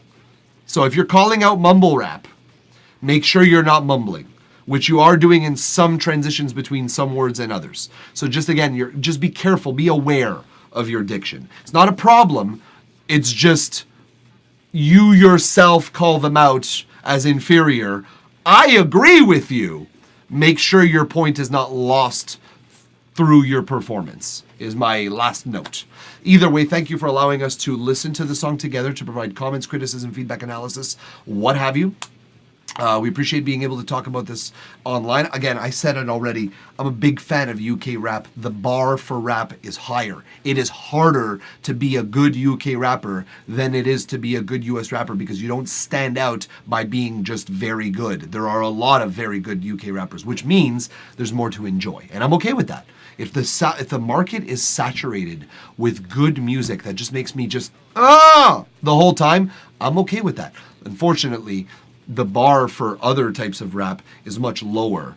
So I steer more towards the UK because it's like people that, like, I love Foreign Beggars. Foreign Beggars for me is just like, it's a nice duo. I also like, recently I've discovered Pete and Baz. Pete and Baz, y'all, if you don't know Pete and Baz, go look up Pete and motherfucking Baz. Go look them up. I don't know what you're doing still here. No, stay here. After the stream, Pete and Baz, go check them out. They're just amazing. They're just amazing. I can't believe how good they are. The better Jack Harlow, in my opinion, and he's from my city. Money by Drugs sold me on his stuff. I don't know any of this stuff. I've heard the name Jack Harlow, though. Flowdan is the GOAT of UK rap. How does he rap that fast and that deep? Takes so much more energy. I'm going to look into Flowdan because it sounds real nice. But either way, Mub and Mad, thank you for trusting us with your track. We appreciate you also not subscribing, but following us. Stick around if you wish as we move through. Although he's still in the chat technically. Ian, yes sir. Yes sir, Ian is from Argentina, and Ian has been hanging out waiting patiently. We appreciate your patience. We appreciate you. By the way, what kind of new notebook did you get? Last stream, that last one was retired. Yes. So right now I'm just provisionally still using my black notebook because we've got a sub. If y'all guys want to get in on this, we've got a sub subs only chat that is voting between several. They're voting between several different ones. So I'll give you a little preview as to the ones that we're going to be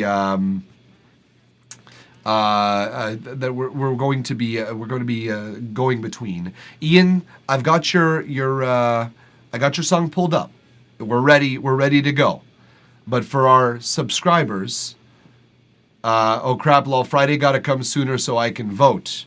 Whoops. Haven't you already voted though? There's not many people who voted, I'll be honest. Of our small pool of subscribers, there are not many who have voted.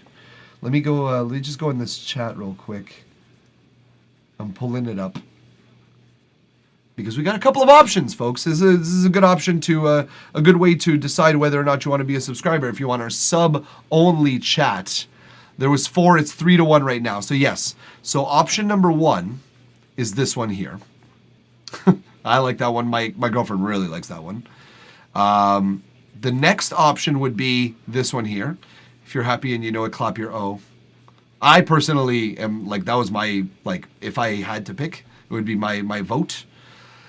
And this is the one that's winning the lead right now. Unidab, the Unicorn Dab. There was 4, it's 3-1 right now, exactly. That General Tips, I seem to remember that you voted Unidab, if I'm not mistaken. Yes, you did indeed vote Unidab. And Specker, Unidab did indeed take the cake. I didn't know that's what it looked like. Can I get a revote? I mean, can't you change your vote? I don't know how to undo your vote. Those are the 3 options.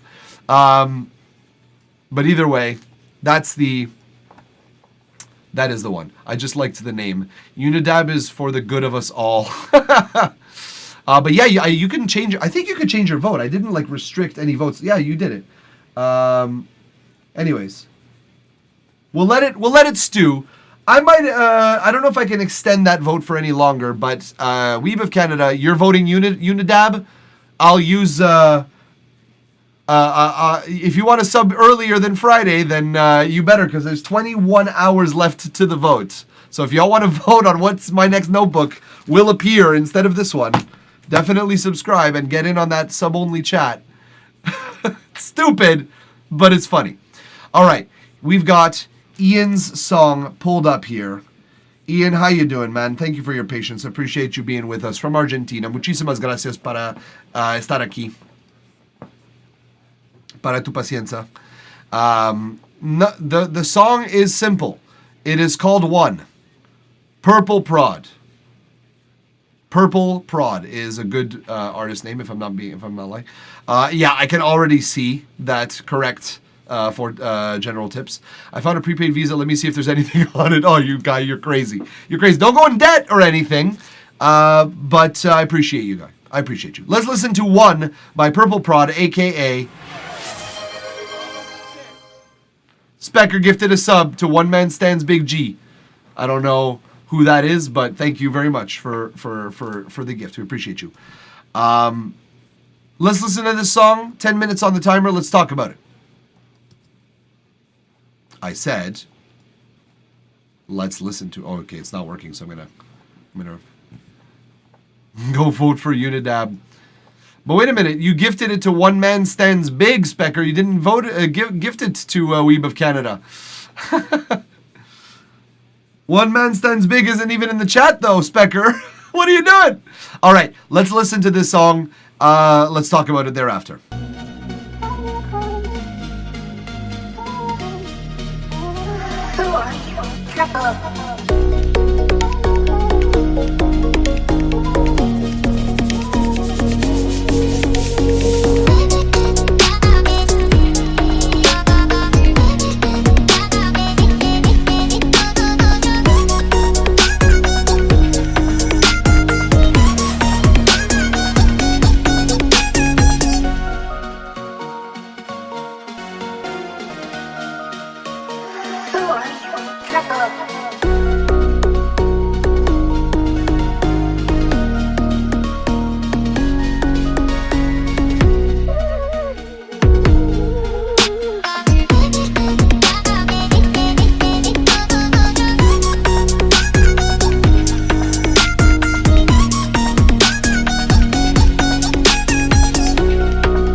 Whoa! Okay. Someone was covering Lonely Day. I recognize those two first notes from System of a Down. Such a lonely day. Okay, let's talk about it. First of all, Specker, VIP of the day. Thank you very much. Top gifter of our day. I'll be in touch, kitten. Thank you very much for supporting the stream in the way that you do. We appreciate you, my dude. Thank you very much. So, let's start with an easy one here, Ian. Yes? Muy fácil. 420 milisecondi, anzi la canzón. De silencio, anzi la canzón. So, 420 milliseconds of silence. It's the rule that has been infringed upon constantly today. Literally every single song today has had this problem. One person claimed it was intentional. One song sounded like it should have been intentional, but it wasn't. This has been the infringement of the day. Guaranteed. Your snare also, Ian. Your snare is very aggressive in the high mids. Let's listen.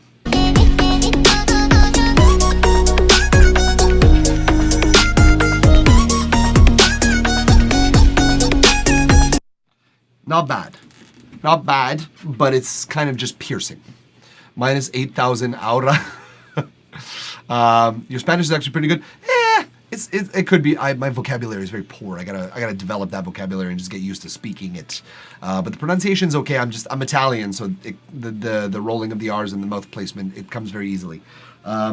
Okay, so well, I'm not Italian, but I'm of Italian heritage. Anyways, this drop down here. Let's listen back to it.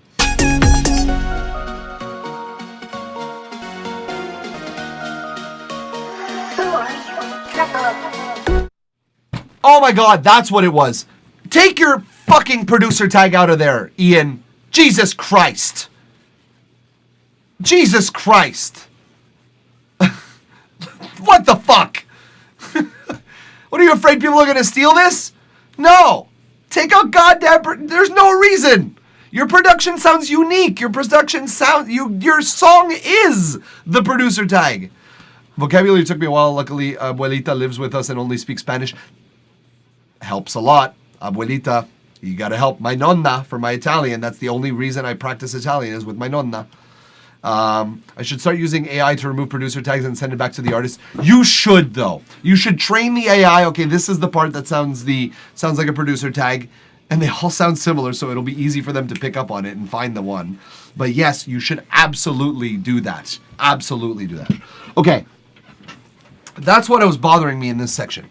Let's go. This transition here is what I think I was looking for. This transition right here.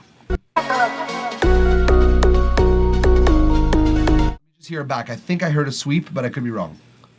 So I was distracted by the producer tag. Yeah, that's what I thought. Okay, so there's no real like into it or anything like that, and it's fine. It doesn't need that, but I feel that because we didn't have anything like to outroduce, not introduce, but outroduce our previous section into this break, I feel like there's an asymmetry now that's possible that's going to create tension. Because if you did it on the outro here of into the break, then I would say like don't worry about it. But like now that we've created this asymmetry, now that we have this perfect symmetry, it just sounds like too much of a neat. Here's the break. Here's where it is. It's quiet. It's quieter. It has a producer tag. The producer tag's bad. Okay, I'll stop. But yeah, it's very delineated. Like here is this section. Nothing on the intro. Nothing on the outro. Give it some flow into the next section. And this section's nice and it's very percussive too. So it's very different from the section before it here. So you have this very like flowy section. Very dainty synths, and then this one's very plucky. I like that the synths are syncopated though. I will say that, Ian. It's very nice that you got the dum dum dum dum dum dum, and then you have the other synth. Very nicely syncopated, those two synths. Well done on that. Truly, I like that.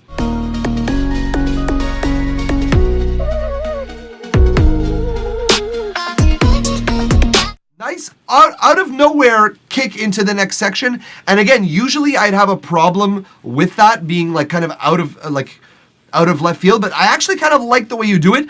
I would, however, do like a breath, specifically like a reverse breath, right into that snare, boom, boom, boom, you know, like something that even a reverse snare, just again. The asymmetry. You didn't have something before that like it, so now you're creating tension into the next section, and it's kind of like foreshadowing us that we're gonna get some bigness. And it's very subtle, you don't have to do much work to it, so very easy to implement that, and it'll be greater than the sum of its parts, is the English expression, where it's like a few nice things make a nice big thing. Let's talk about, I don't think I have much more to say about this section. I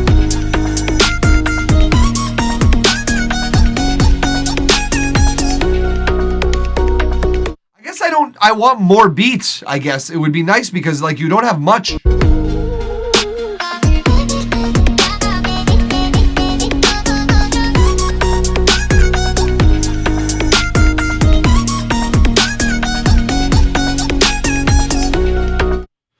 Okay, we got an ad, so we're going to pause it while the ad finishes. I would play the ad song normally, but my fingers My finger's fucked. And he's back, so it wasn't even that long. Okay, we waited for you either way, Ian. So let's resume the timer. Okay. I think there's only 7 or 8 bars of beat here, and there was a lot of silence before it, and there's a lot of silence after it. So I would have maybe extended. It's such a short song. 1 minute 36 is puny. You very well could double up this drop here and add another layer onto it that you haven't had before, something that's like new. I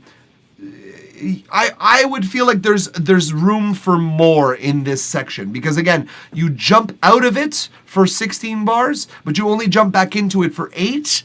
It's a lot of build for not a lot of drop, is I think how I feel about that. What else do we got? And then we have so much more build. Also, okay, the timing change. I don't know what the craze is these days, but I'm hearing this all the time. The same song slowed down at the end, made to sound different, but it's like the same thing. It's just in a different pace, different pitch, and different sort of aesthetic. Am I missing the benefit of that? Am I the only one missing the benefit of that section? Is it like supposed to make me sort of see it from a different angle? Is that like, what's the intention behind that? Because especially the way that it's executed here, I love that effect, personal taste. Okay, I've heard it before. This is why I'm like, am I missing the point here? What I would do to it, Ian, is I would lo-fi it a little bit. I would take out some of the low lows. I would take out some of the high highs. I would high and low pass this a little bit to make it sound a little bit more gritty. I would put it through maybe some light distortion, some light overdrive, maybe some vinyl effects, something that gives it a little bit more. No, not ding, not that timer. Something that gives it a little bit more, like grit is the real word. Like a texture, and not just that the song is slowed down, but it's almost like you're holding your finger down on the vinyl player. You know what I mean?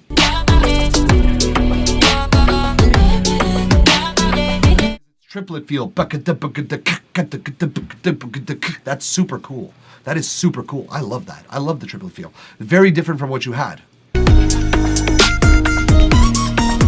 1, 2, 3, 4. 1, 2, 3, 4.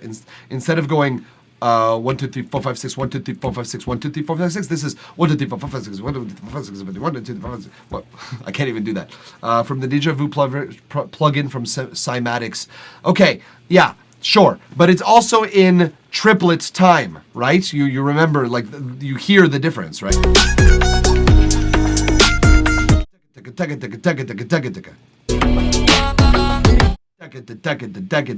It's nice. Don't get me wrong, it's a nice change. But yes, I would put that through some form of vinyl effect and some form of distortion and warm taped saturation maybe, and high pass and low pass the shit out of it. And give me some lo-fi energy from this, because it's too present. It's too punchy. It actually, as a matter of fact, it kind of undermines the rest of the song, if I'm being honest. Like, it sounds almost more groovy than the rest of the song. That's not a good thing for the rest of your song. It's probably better that you don't undermine yourself. Probably, because it is groovy. The triplet feel, that feel is good. It's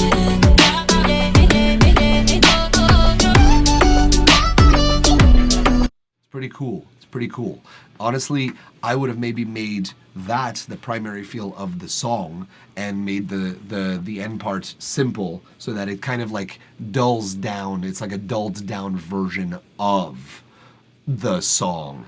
But this is cool too. This is like hype. This is making, if anything, people are going to want to hear this version, like the slower version, like remixed, so you could remix your own song. That's pretty cool. That's like, if people really hype your song up and go crazy, that's fine. But either way, give it some length, give it some girth, give it 420 milliseconds at the beginning. Your cut at the end, atrocious. Listen to this.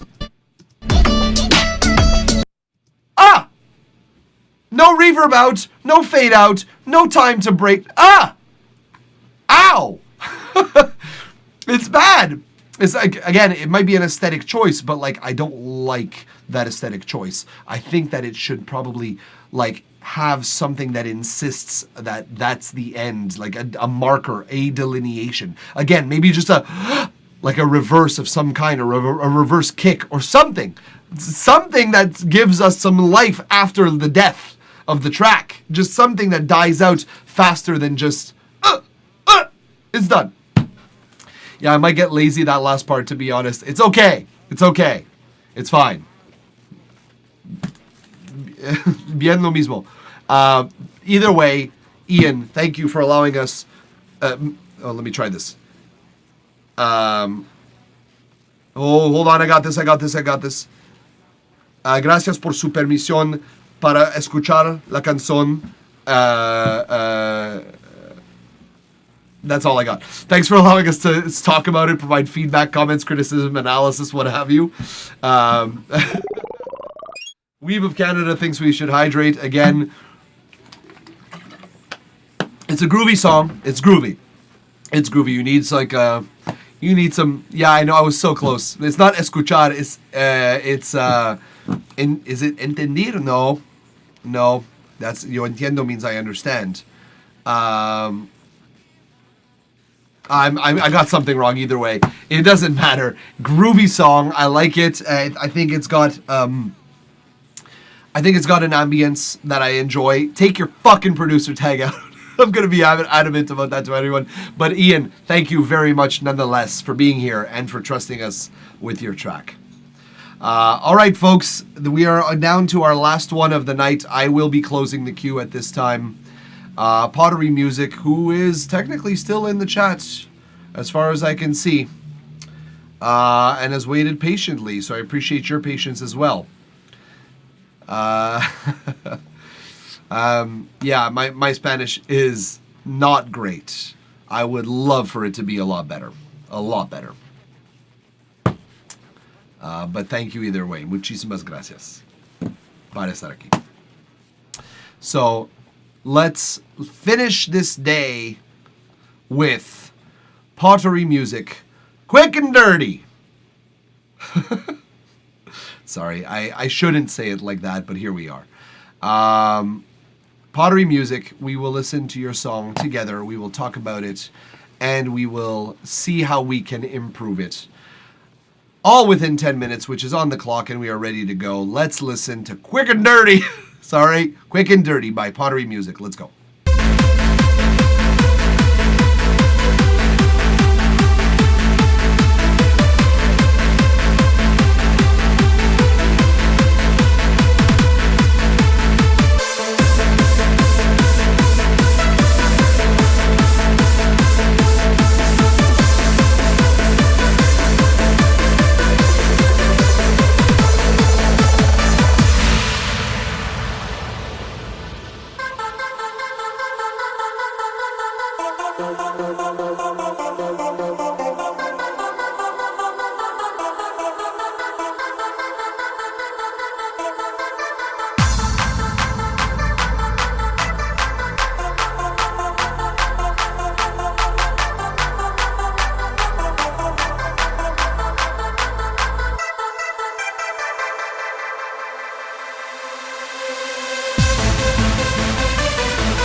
a big old tail on this.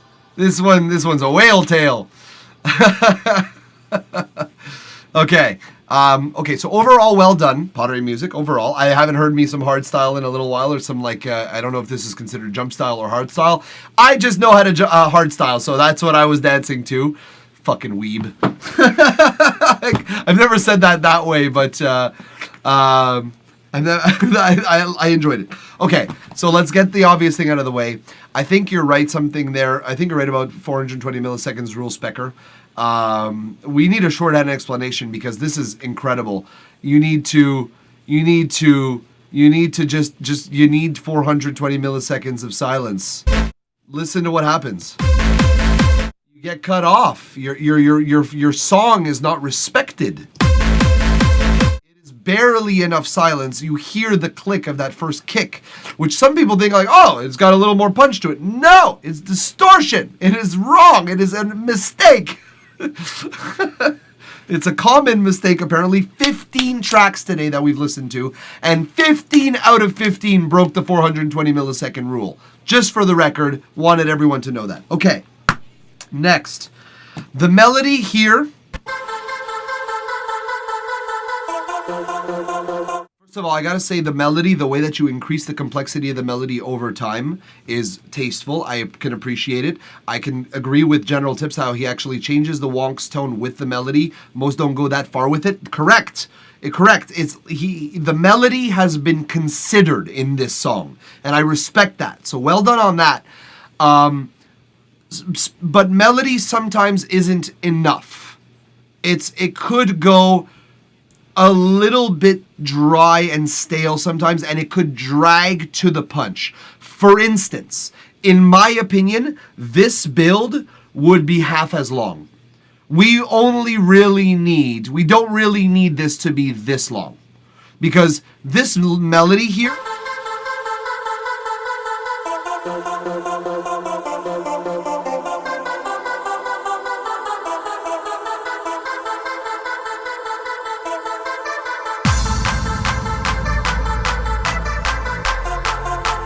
you could have started that. It's jump style, hard style. Like the link could go on YouTube playlist of you explaining it to a supercut of your explanations. I don't know, man. It's definitely gonna be a supercut though. I'm definitely gonna do a supercut of it. Yeah, it's hard style, not hold my hand to the drop style. That's a good way of saying it.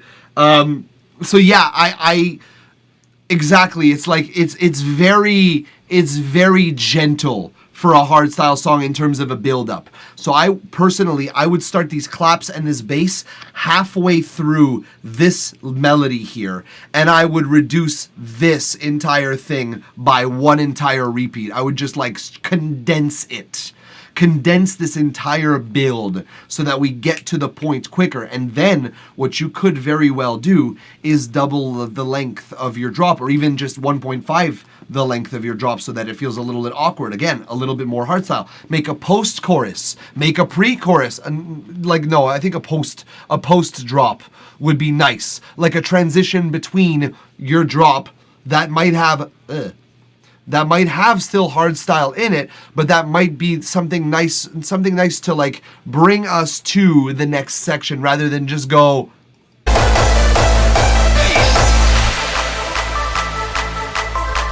And then we're in. Don't get me wrong, that transition is smooth.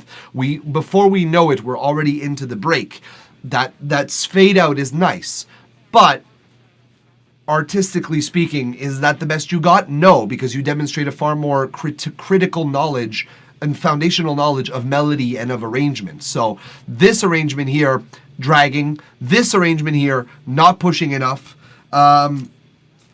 Also, I may be crazy here, guys. Correct me if I'm wrong. Can the kick be louder in the drops? I think the kick could be louder in the drops.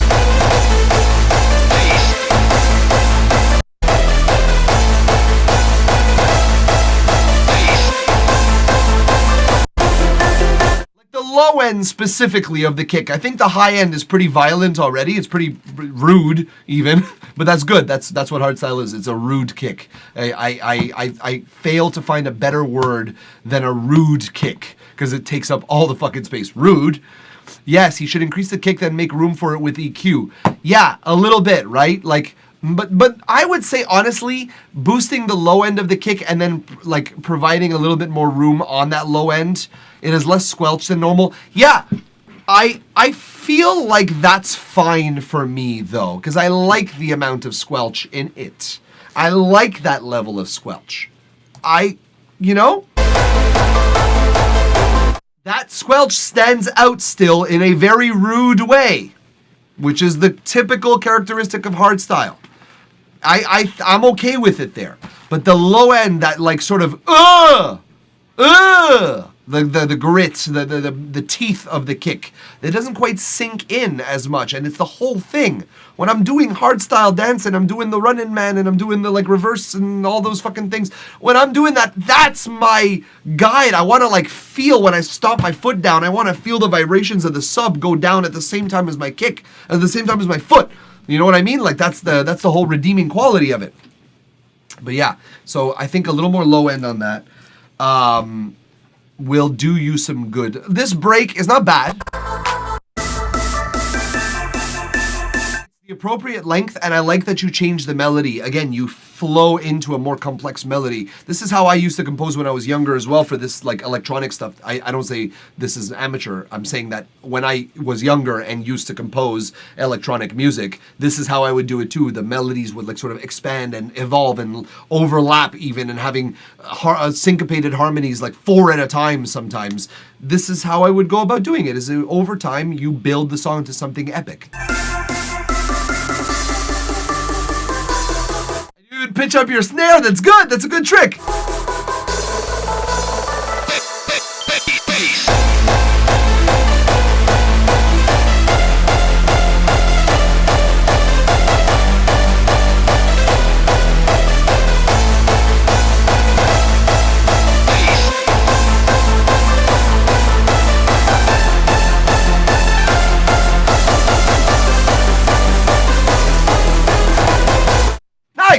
Nice! It makes me want to listen to it again. The melody is always giving me new things. The sounds are always very engaging.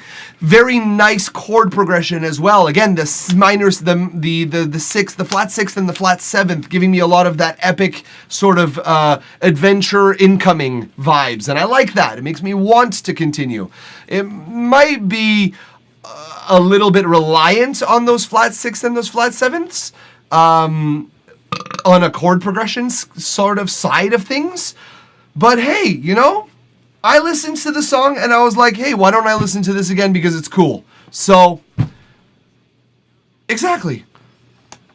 Does that soft synthy thing dance with the wonk in the last break? Yeah, that's the same synth it sounds like. It does! Wonk, wonk, down, down, wonk, down. Like, it interacts. It interacts. God damn it, Weeb! God damn it! Let me dance! I feel like it's missing some sort of contrast in the last break for some small parts, but I don't know exactly how I'd recommend it to be implemented. Well, let's bounce between drops. Let's listen.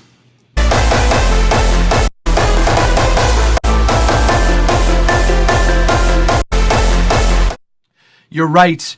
The last note that I'll give you here, Pottery Music, is we need something at the end on the last drop, essentially, to sort of transcend a little bit the other section, like the last drop. We need something to stand out, not just the melody. The melody is good. It is, again, building stuff up. And so arrangement wise, we now need something that's a little bit different. Maybe it'll just be string, like, hold on. Like, literally, it could be this good. It could be this.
literally just a synth, like a keyboard string that just adds this other dynamic layer. I don't think one melody is going to be enough because you have too many things doing one note melodies in this. So I think what you're going to have to do is like compile kind of a...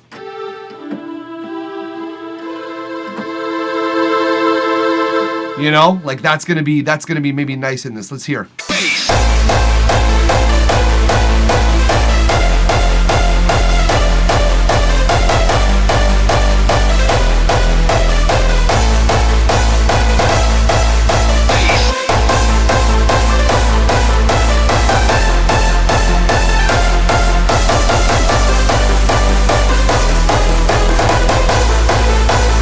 Whatever, dude. Like, I think that's great. I think personally that really fills in the space. You're going to want to find a good spot for it in the left and the right. Personally, I think that fills in plenty of space. That little tiny addition just to bring it home, you know? Already your melody is doing a lot of heavy lifting. Again, you bring that melody back in, and suddenly with adding some kind of like layer of just sound, you know, like just sound at you, that'll probably do a lot, like 90% of the work.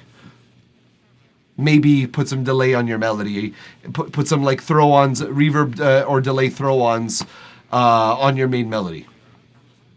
Maybe, you know what I mean? Maybe, if you wish. Either way, thank you very much, Pottery Music, for allowing us to listen to the song online together, for allowing us to talk about it, provide comments, criticism, feedback, analysis, what have you. We appreciate you. It's a good song. It's, you know, hardstyle is touching in some of the like sort of niche raves underground that I used to go to when I was just making my scratch on the musical community in my city. So it's like a nice little throwback for me, I think. Thank you very much. It was a good track. Again, you know, give us the meat. Don't drag out that first drop because it ends up being like your drop is your build is dragging towards the drop, and we lose momentum, we lose care for it. Yeah, give your kick some low end love. 420 milliseconds at the beginning of your song, and that's pretty much it, dude. Honestly, again, you have some good stuff. Oh yeah, and a last chorus, a last drop enhancer of some kind that brings out all of the other elements and that fills in the space that we didn't otherwise have before. So either way, Pottery Music, thank you. So you say thanks for the tip and feedback. Well, thank you for trusting us with your track. And that, my folks, brings us to the end of the queue and the end of the day.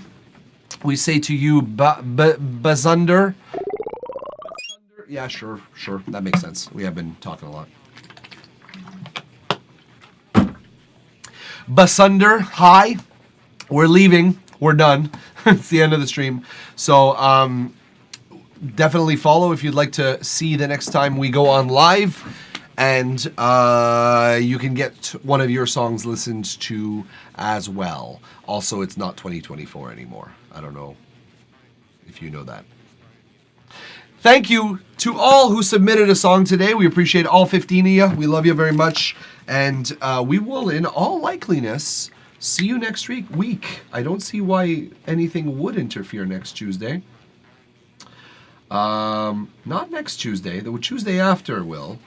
But for the 1st of April, we will reconvene here to listen to more music. I'm going to see a show tomorrow. That's pretty cool. So thank you once again to all. We appreciate you very much, and we will see you next time, next Tuesday. But until then, my girlfriend's working out in the other room.